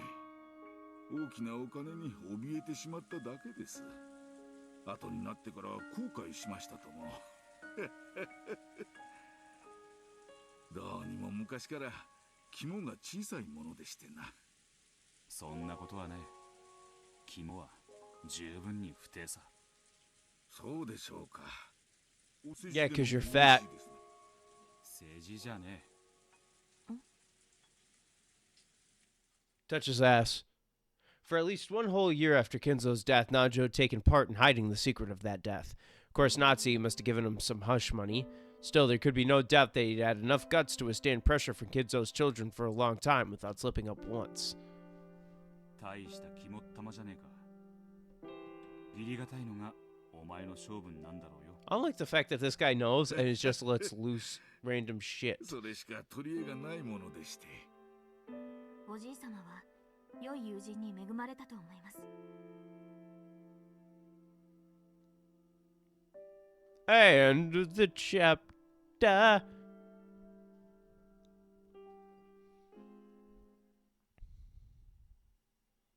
The birth of Beatrice.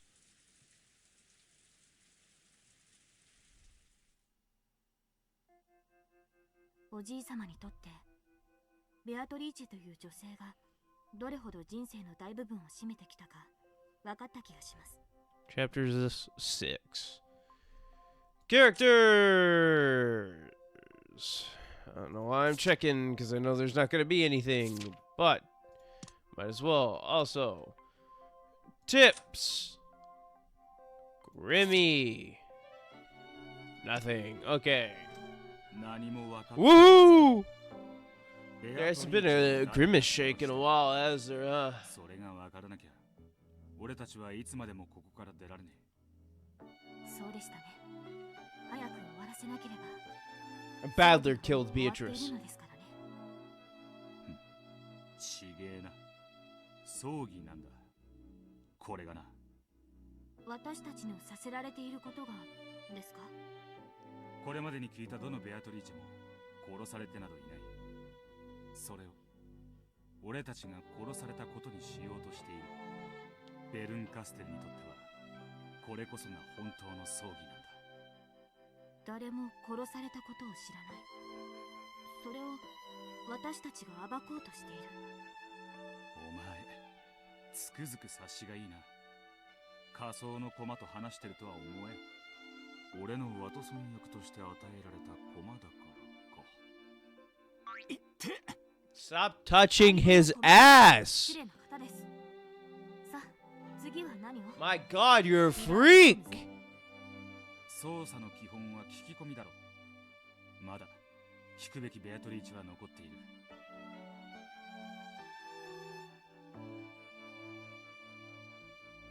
To indicate whom they should talk to next, Will nod in the direction of George, Jessica, and Maria. Finally, Jessica has appeared! Maria seemed to be lecturing the others about something. すごいんだね、ベアトリーチェは。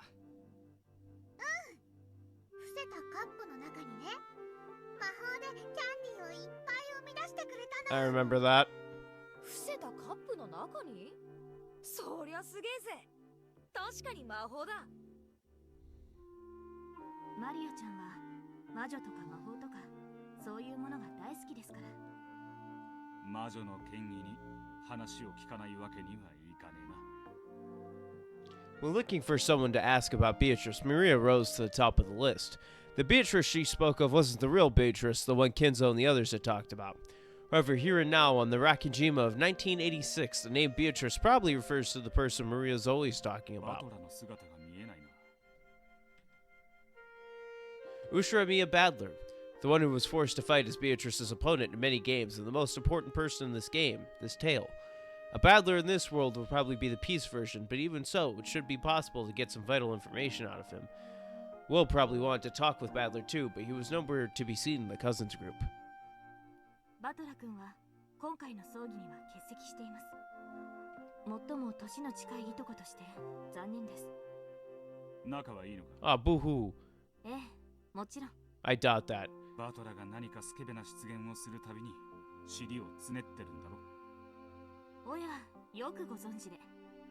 推理は可能でしたか? バトラに同情する。 God, he's probably dead. Bernkestel said that everything we needed was gathered here. Since Badler isn't here, that probably means it's possible to find out everything without asking for his side of the story. Or maybe she's intentionally hiding the core elements, making us take the long way around as part of some fickle witch's game. いねえってことは、とりあえず今は奴の話を聞く必要はねえってことだろう。マリアたちに話を聞こう。スケベな話はしねえからな。 Honestly, stop touching his ass in general. How about we don't touch his ass? With a roguish smile, oh my god, he started pinching the air. He's like, hey, I'm gonna fucking touch it. Crazy style for True City.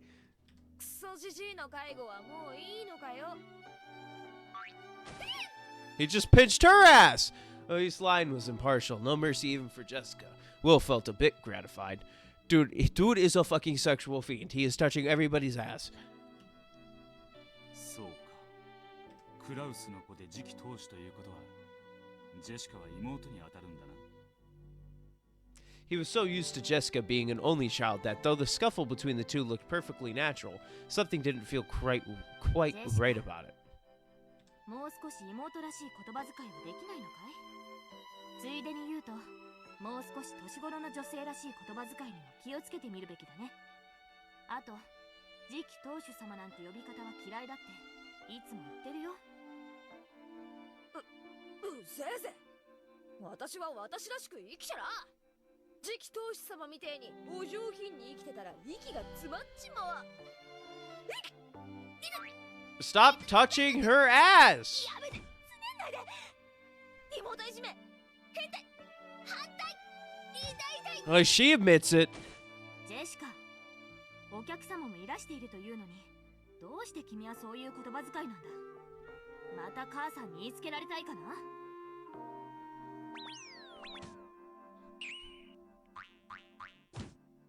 あれはあれで仲睦まじいな。 Yeah, special is right. Lion is 100% special. ま、素晴らしすぎてジェシカちゃんの気持ちもちょっぴりわかるかな。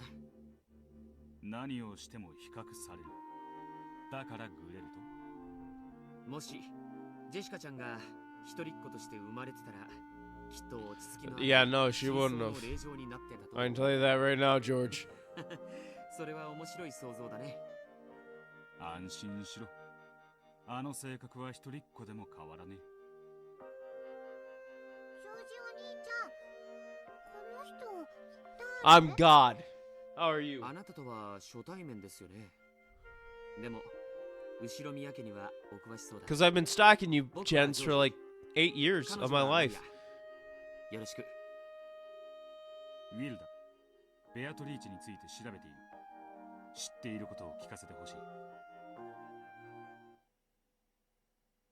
リーチェ？ほらね、ベアトリーチェはいるの。 Yeah, she's dead. In the ground, she existed. Though Maria had looked hostile towards this unfamiliar man, as soon as she heard the name of the witch she loved pass his lips, her eyes began to sparkle. ほら、マリアちゃん、お客様にちゃんとご挨拶をしないと。 Rosa, you need to run up and slap the shit out of this child. Right now, she is not doing it right. She's saying ooh. She's saying ooh. 握手。Maria suddenly stuck out her small hand, and Will reached out for it reflexively. As soon as he did, he felt a bright light seeping out from the gap between their hands. The theater-going power that Bernkastel had given him had affected Maria.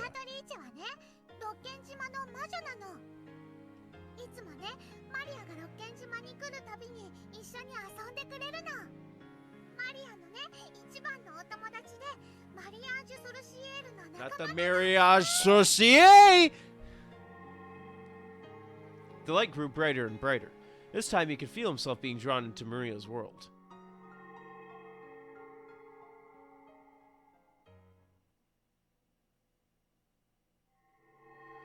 Why, Maria's? I'm Ushiromiya Maria. I am not this little bitch.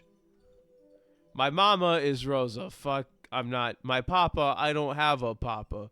I think I remember mama showing me a picture long ago and saying, "This is your papa." It was a picture of a man with a dark suntan on a beach wearing a swimsuit. Later on, when I learned what papa meant, I asked mama to show me that picture again, but she said it didn't exist. But it had to have existed. When I drew a picture of it and showed it to mama, she got really mad and said it didn't exist, or that if it did, she had already thrown it away. Ever since then, she kept saying that I didn't have a papa.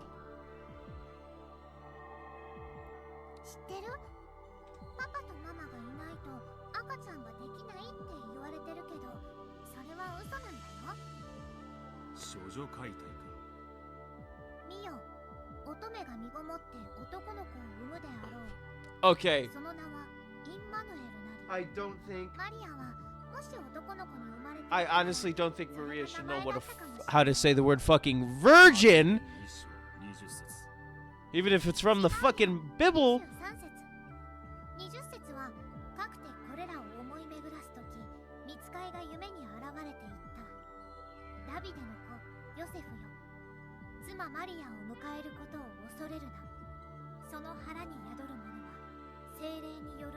The Holy Ghost fucked the shit out of her.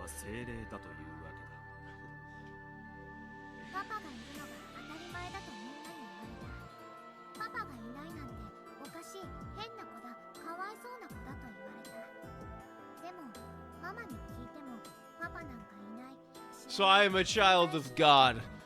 Bow to me, mortals.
A priest?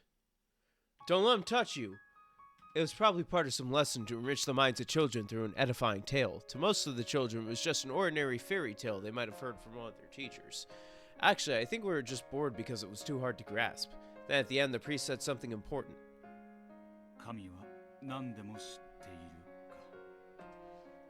Bless. Praise him! Command him! Command him!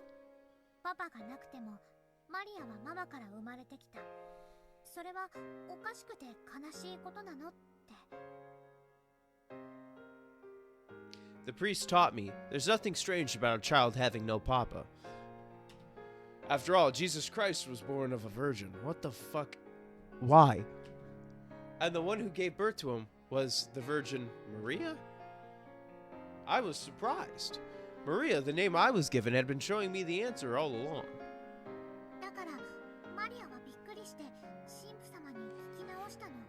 Oh, alright, yeah, the fucking priest is telling the fucking 9-year-old about the Virgin Mary and saying the word virgin.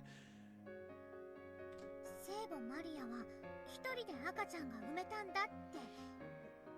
じゃあマリアも一人で赤ちゃんが産めるのって。神父は何と答えた？ He said, no, bitch. 聖母マリアが赤ちゃんを身ごもれたのは Get fucked by God. 聖霊のおかげだから。 Then we'll see what happens. マタイ伝一節20章講談。その腹に宿るものは聖霊によるものなり。またマリアはびっくりした。これはどういうことだと思う？お前はこう解釈した。後宮マリアには人間の父はいない。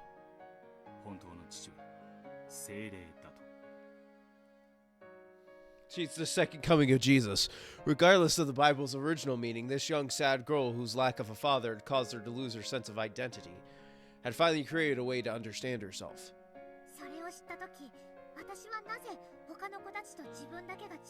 She thinks she's Jesus 2.0.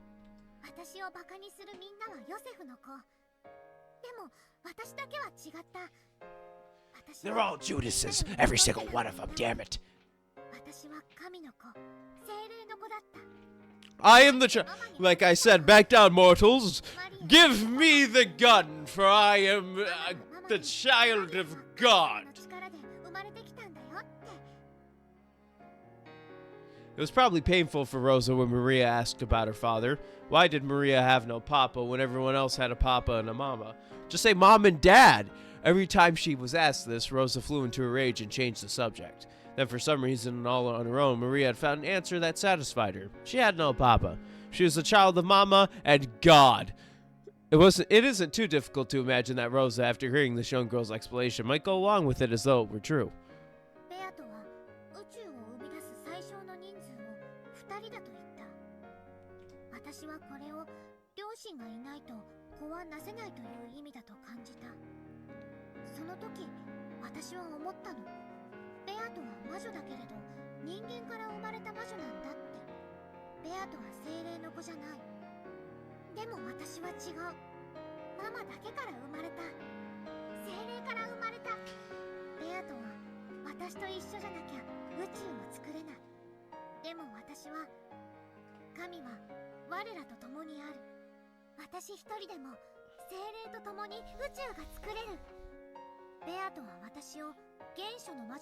Oh, fuck off.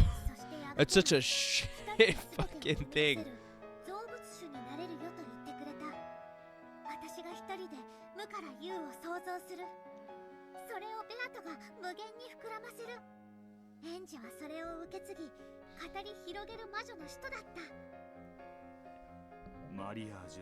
Mariage sorcier.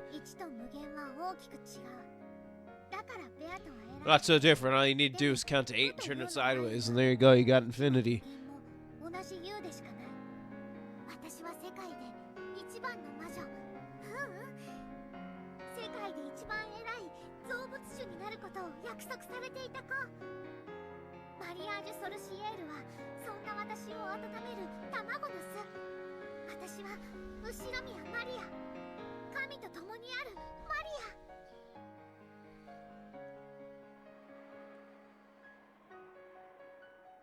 If we liken Maria's sense of identity to universe, then this endless stream of words coming from her might be like the Big Bang. She spent so long tormented over how to interpret her lack of a father. Then by chance she saw a line in the Bible that looked like it secretly referred to her, and she finally formed an understanding for herself. I'm going to tell you right now, if Christian Cage finds out about this. So Maria, I heard that you have a father, but your father's dead. It's not exactly that, but that's what Christian Cage does, so we're going to roll with it. The sad girl who had hated herself for being different from all of her classmates finally found a meaning for her existence. At that moment, Maria's universe, which had once been nothingness, was born as a clump of ultra-hot, ultra-high-pressured energy. Then, later on, she went to Rokkenjima, met the endless witch who called herself Beatrice, and the clump of energy exploded in a big bang, giving birth to their magical compendium. That was the universe known as Mariage Sorcier.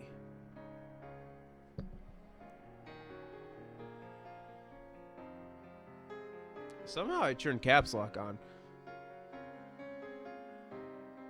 Don't know, honestly don't know how he did that. 話が少し飛躍しすぎだ。順を追う。こから？自分は精霊の子だと解釈したお前が、そこから次第にオカルトに傾倒していくことは容易に理解できる。そこからだ。そんなお前が Then she killed her brother. どこで出会い、どのように交流していった。 They interacted by killing their brother. 本当にある日、突然の唐突なこと。六軒島に住まうベアトリーチェという魔女に私は会ってみたかったの。同じ魔女として。その頃にはもう自分が魔女という自覚があった。あった。その頃には聖書とオカルトでは大人にも負けないくらいの知識があったから。だから私は魔法は使えずとも自分を魔女だと信じてた。ちょっと滑稽だね。 It's a bit funny that you're a fucking idiot. 魔女みたいな。 Ha! Get wrecked, child. How about I give myself the gun? Bam! でもその出会いはよく覚えてる。それはとてもとても唐突だった。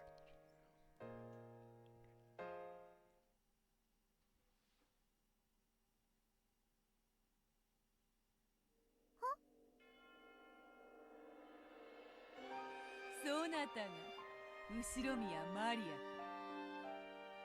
It was so very sudden. I was just drinking some milk tea all alone in the Rose Garden Arbor. Mama said she had to talk about something important with Uncle Kraus. My mind blacked out for 2 seconds. So she told me to go outside and play. Suddenly she was sitting right there. I didn't know anyone who spoke that way. I quickly realized that she was someone I didn't know at all. あなたは誰？会いたいと言ったのはそなただ。わらわの島に魔女が訪ねてくるから出迎えてやったというのに、そなたはわらわの名を問うというのか。ベア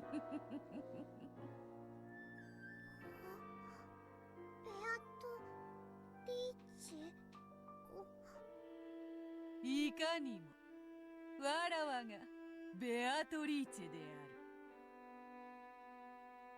る。確かに唐突だな。とっても。魔女や精霊はいつだって私たちのそばにいる。 I feel like I'm about to pass out and die crazy style. そして彼らが姿を見せたなら、それはあまりに唐突。 Oh, my eye. そして Something's dying. Something's dying in it. I can feel it. It's squirming. それをまさに知ったの。 I'm being taken over by the fucking aliens. ベアトリーチェと友達に。 Oh, God. 彼女はママの用事が終わるまで Alright, I think I killed it. 私とおしゃべりをしてくれた。魔法 I stopped the alien parasite from taking over my brain. マリアが精霊の子であることも。その時のベアトリーチェの印象は。こう言っては悪いけど、知識だけなら私が上だった。最初は彼女のことを大した魔女じゃないと見下しかけた。まあそれは私のうぬぼれ。魔法体験にはいろんなものがある。ましてや私のそれは独学。ベアトの魔法体系とは異なったから、私が一方的にそういう印象を持って。I've never seen the word compendium until I was playing the fucking Sims 3, and then now I'm seeing the word compendium like 18 times. There's a psychology effect about that somewhere. I forget what it's called. I was mentioning it to one of my bosses, and then his boss was standing by us, and he just says it. I'm like, what the fuck? He's smarter than me! We moved to the beach and talked lots, sitting at a table under an umbrella. I double tapped, but it was in the opposite time.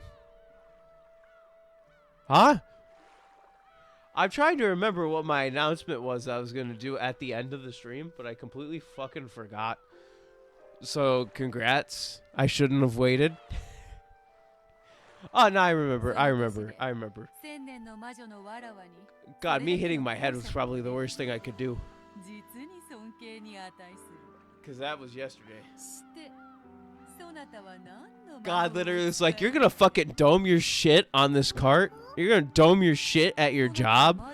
It's because you can't you're not gonna stream this shit. Dome it right now. And I went, fuck.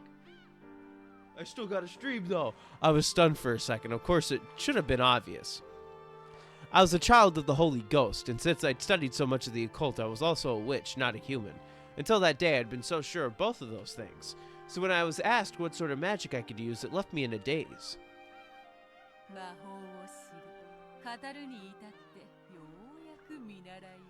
So you aren't an apprentice yet. それを魔法という形で実践できてこそ魔女というものではないか。マリアはまだ魔女じゃないの？よく学んでいる。そして類まれな才能も感じる。そなたはやがてわらわなど足元にも及ばぬ偉大な魔女、あるいはそなたが言うように造物主の座にさえ上り詰めるだろう。しかしまだ幼く若い。そなたはそう見習いだ。魔女の見習いというところよ。This sorcerer's apprentice, as well, like the movie. 無論であるとも。魔法を使えずして魔女を名乗ることなどできぬわ。すごい。見せて。ベアトの魔法見せて。 Until this day, Maria had never doubted the magic-themed idea that she was the child of the Holy Ghost. However, no one had ever proven to her that occult phenomena actually existed. Maria could create a universe all by herself. However, she wanted to share it with the second person so that she could believe in it even more strongly. かつてのわらわならば空に虹をかけ、それを七色のキャンディーに変えて自由にかじらせることもできた。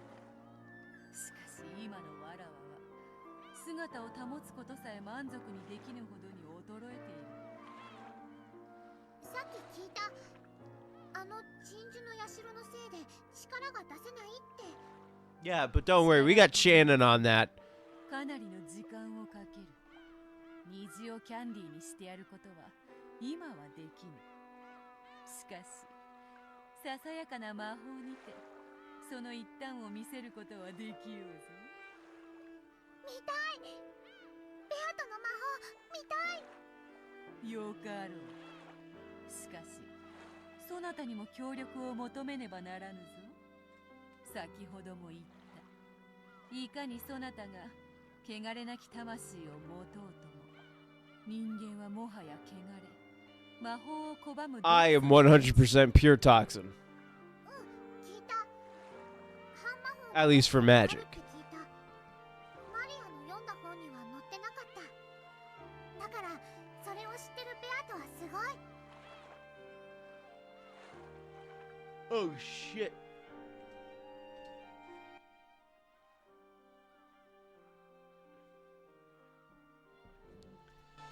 Beatrice lifted up an empty teacup, then turned it around in front of Maria to show that there weren't any tricks or strings. Alright, hold on. I gotta like fucking somehow wake myself up. So. How the fuck did I hit caps lock again? I'm gonna do jumping jacks while trying to read the next sentence. Please be speaking. Oh, thank fuck. Alright, I can do jumping jacks. This is an attempt to wake me up because I feel like I'm falling fucking asleep. どうしてわかるの？ミルはすごいね。魔女の使う魔法もわかるんだね。魔女の魔法の基本だからな。カップは何の仕掛けもない普通のカップだったよ。 I'm also gonna like stay slightly standing up. 魔法を見たかった。 My lord, my fucking back hurts. I'm an old man. I'm as old as Kinzo. There's a thing Maria desired. A fucking pistol. To strengthen her belief that there was an occult side to her, she wanted to see the occult outside herself as well. With a fucking pistol. Right? She gets the gun. That's why she agreed to help Beatrice with her magic, because it'll give her a gun. She didn't want her own toxin to ruin her chance of learning the miracles of magic by getting a gun. Come on. There's gonna be a whole fucking AR-15 in that bitch. Fuck! Where's the fucking XM31 or whatever the fuck. Where's my P90? I want my fucking M1 Grand. This was a true miracle of magic. For the first time, I felt shame and embarrassment at my conceit. I could feel that sense of omnipotence disappear. I never in my lifetime have ever actually said that word out loud. I've read it many times, but I've never said that word out loud, and it confused me. The idea that I was the child of the Holy Ghost and the most important and special person in the world. I'm down low now. Instead of a child of the Holy Ghost who can't actually do anything, I'd rather be a witch who can use magic. Ushura Mia Maria wants to become a witch. Starting off as a witch apprentice, I was already fascinated by Beto.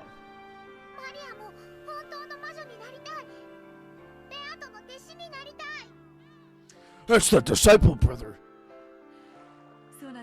He's got the Hokaroos and the Hokayus, Jack, and all the side bread you could want, brother. Yeah, you tell him, Daddy. It's the wall, brother.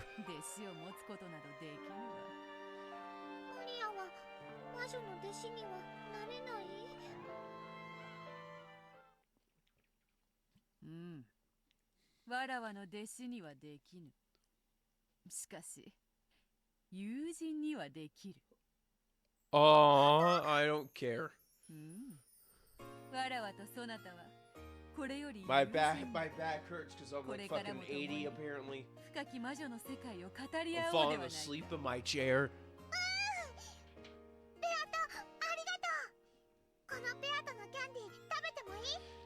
No, your teeth will rot. I complain about my back, and apparently somebody entered the stream and exited at the same time. Cause it said two. But honestly, the activity feed has been fucking wrong before. So honestly, who the fuck knows?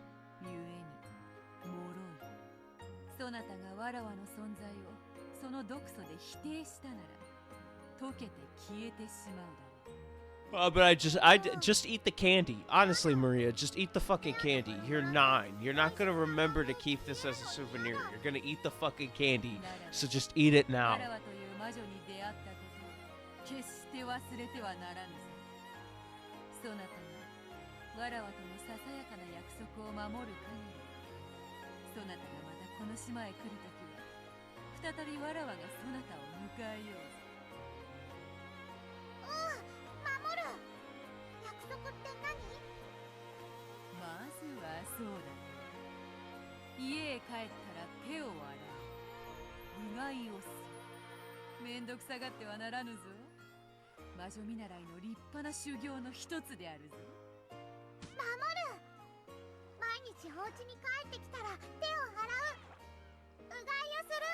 Are you supposed to rinse out your mouth?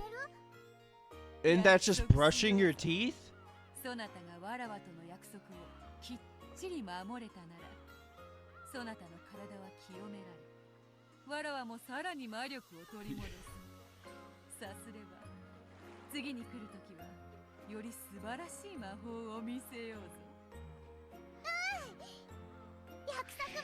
Shit, that was a big yawn. Great, now my back's starting to hurt again.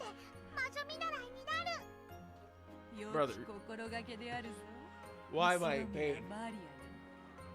Why do I feel like I'm an 85-year-old man?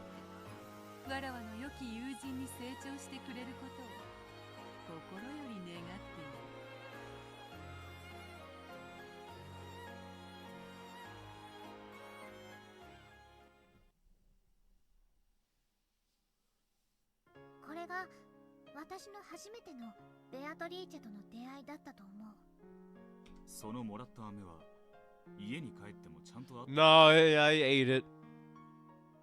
What? I hit A, didn't I? A fucking double tap?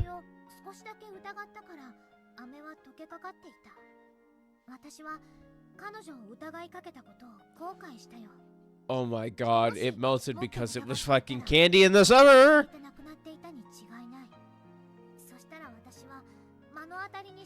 光の奇跡の証拠を失うところだった。飴が溶けていたのか。飴というよりはキャラメルだったと思う。溶けかかってぐにゃぐにゃだった。それは何月頃の話だ。詳しく覚えてない。でもミルクティーがアイスだったことは覚えてる。それが何？なんでもない。Brother. 出会ったことはローザに The fuck? その日のお夕飯の時にみんなに話した。クラウスおじさんに笑われた。そしたら隣の席のママにその話は終わりにしなさいって怒られた。Your mom sucks. 序列上、お前の席はローザと隣り合わないはずだ。親族会議じゃないもん。ママとマリアだけが訪ねた時の話。だからクラウスおじさん一家全員とママとマリアしかいない。席は詰めるから親族会議の時とはお席がちょっと違うの。お前の隣の席にローザだったんだな。それが何？なんでもない。ベアトリーチェとロッケン島以外で会ったことは？ないよ。だってベアとは体が希薄で自由には動けないんだもの。マリアの体に乗り移ってもいいよって言ったけど、島からは離れられないからできないって言ってた。その後はロッケン島へ行くたびに会っていたということか。私たちは大の仲良しになった。ベアトと話せば話すほどに彼女は本当にすごい魔女だと思い知ったよ。彼女は会うたびにいつも素敵な魔法を見せてくれた。そして私とは異なる魔法体系を聞かせてくれて、二人で魔法の深淵を語り合ったよ。私は早く彼女の高みに登りたいと思った。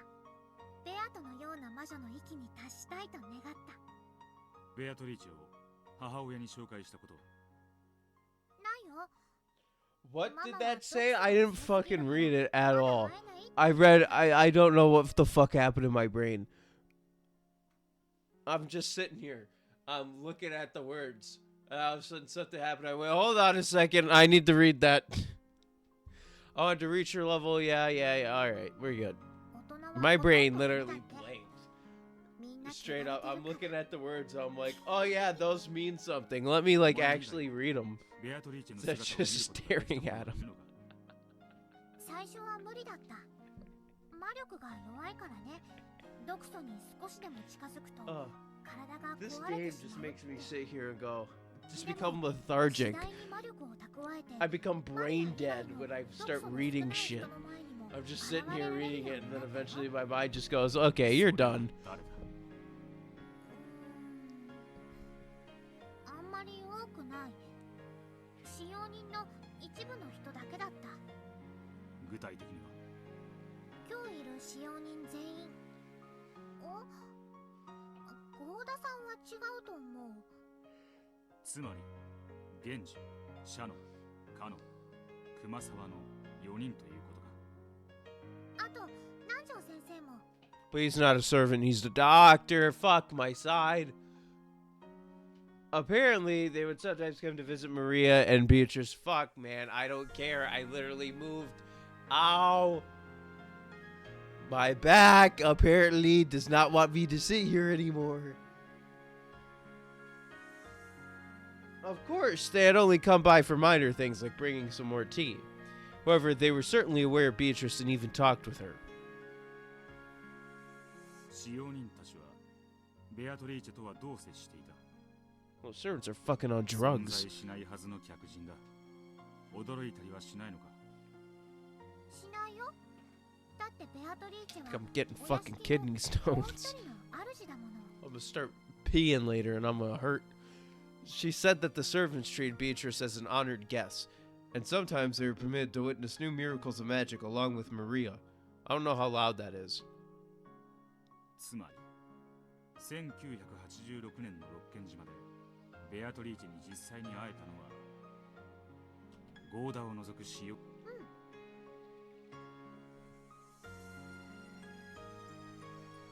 ベアともそれ以外の人の前に現れるにはもっともっと魔力を蓄える必要があると言ってた。それ以外の人間の前にやがては姿を現すつもりだったわ。うん。全ての人間たちに自分を認めさせる日こそが自分の復活の日だって言ってた。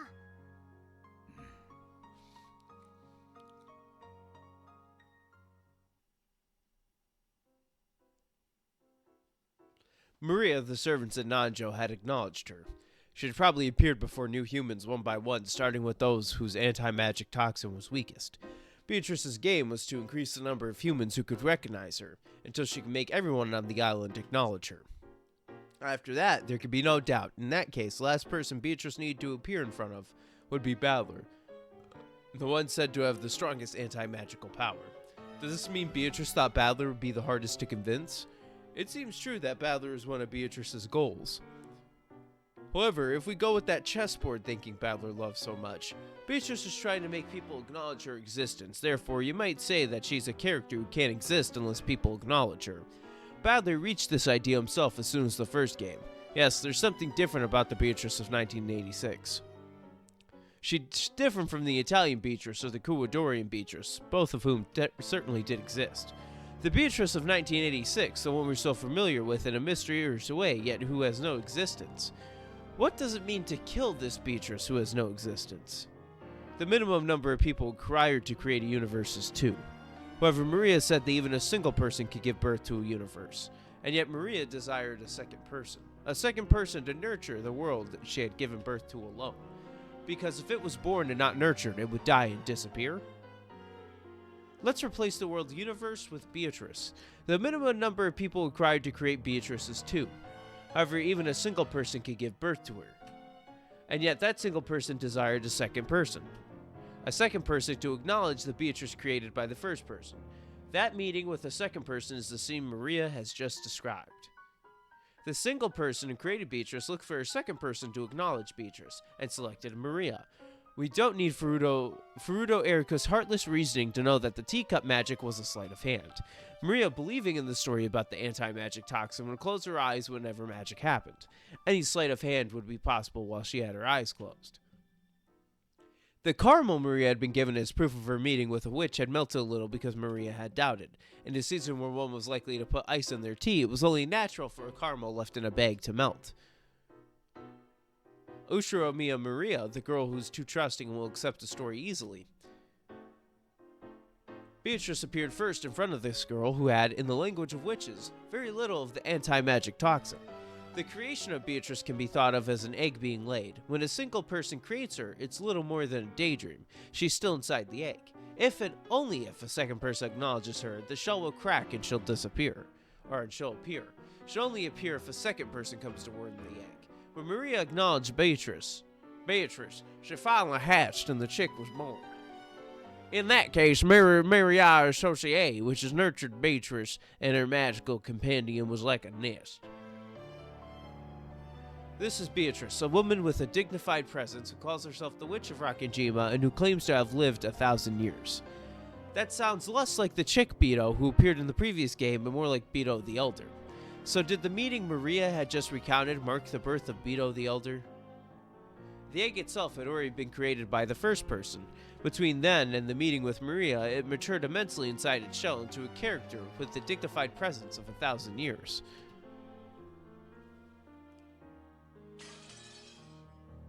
Then, when Maria acknowledged it, it hatched, and the Witch of Rakenjima finally gained a form. Perhaps that moment marks the birth of the Beatrice of 1986. The younger chick Beto was born out of love for Battler. Since that birth hasn't yet occurred at this point in time, the birth of Beto the Elder and the existence of Beatrice at this moment must have nothing to do with Battler. Are you enjoying this reasoning, Bernkastel? If you are, let's at least have some applause from the spectators. Great, thanks a bunch.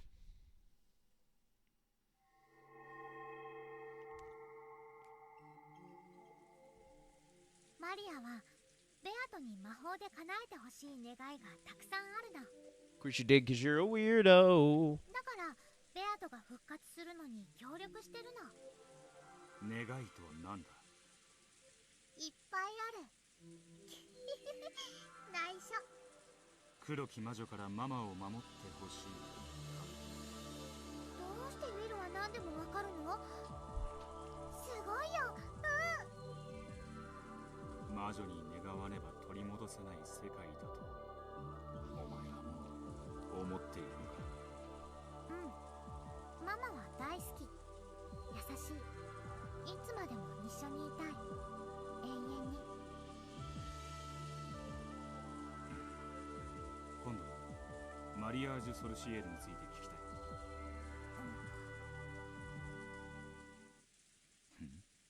どうした？ Did she say something? やだ。 Did I close my eyes for too long? Oh, it was just dots. I closed my eyes for like 0.2 more seconds.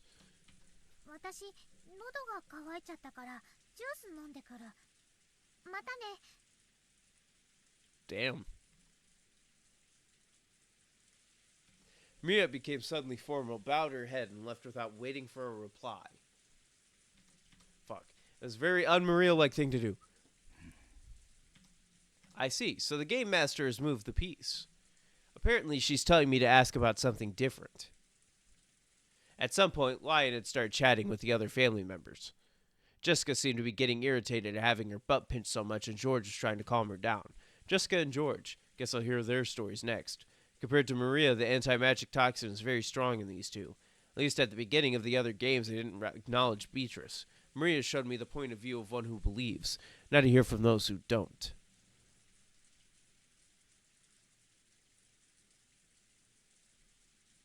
Okay, it's the end of the chapter. Now,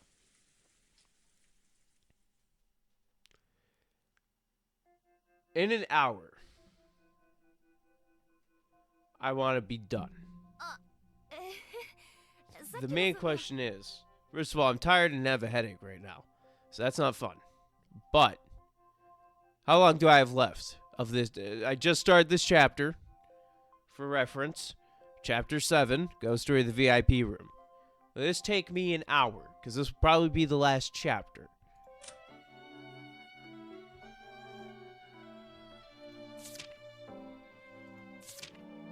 And while you're busy answering that, I might go up and grab another coat because I'm fucking cold as well. After checking the Grimmy. So I'm going to ask one more time before I head for a quick run upstairs to grab a coat. How long would this chapter potentially take me to go through? But I shall go grab a coat real quick.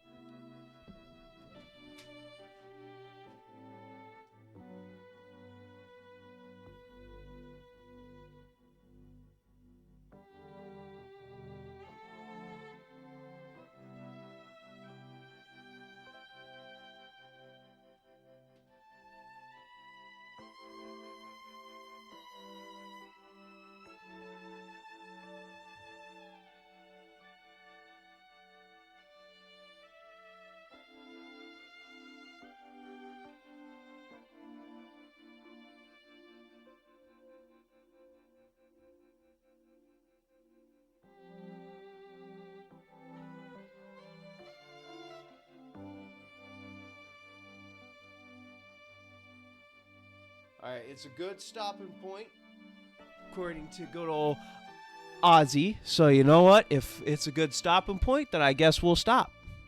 You're about to go to sleep. I'm tired and got a headache.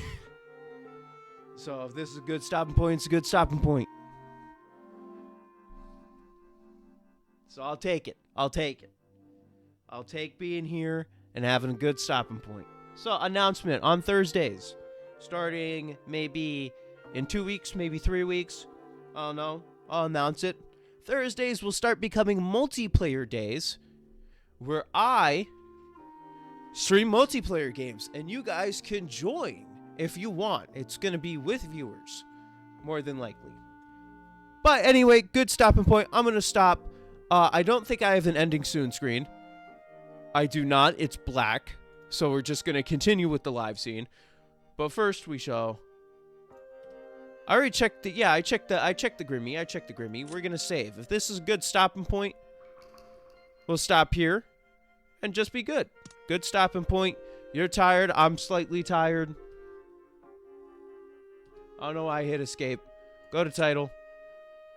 I forget what, I've never clicked the clear option, and I don't think I'm ever going to click the clear option. But anyway, like I said, I got a few things to say once again. First things first, next week, the new wrestling game comes out.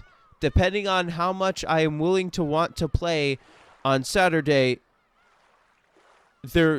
more than likely there will be another stream of Umineko next week for Saturday. I have nothing planned as far as I know of.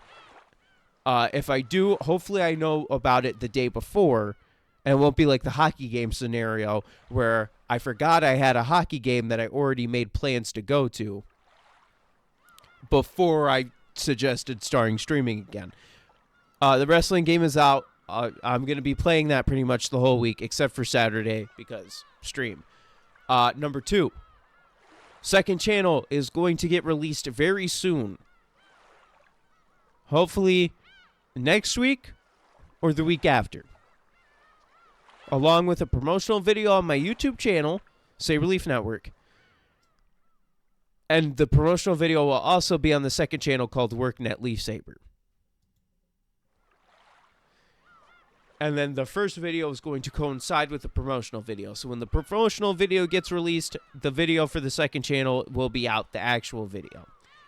And the last thing is Thursdays are going to become multiplayer streams where I stream like a random multiplayer game with people.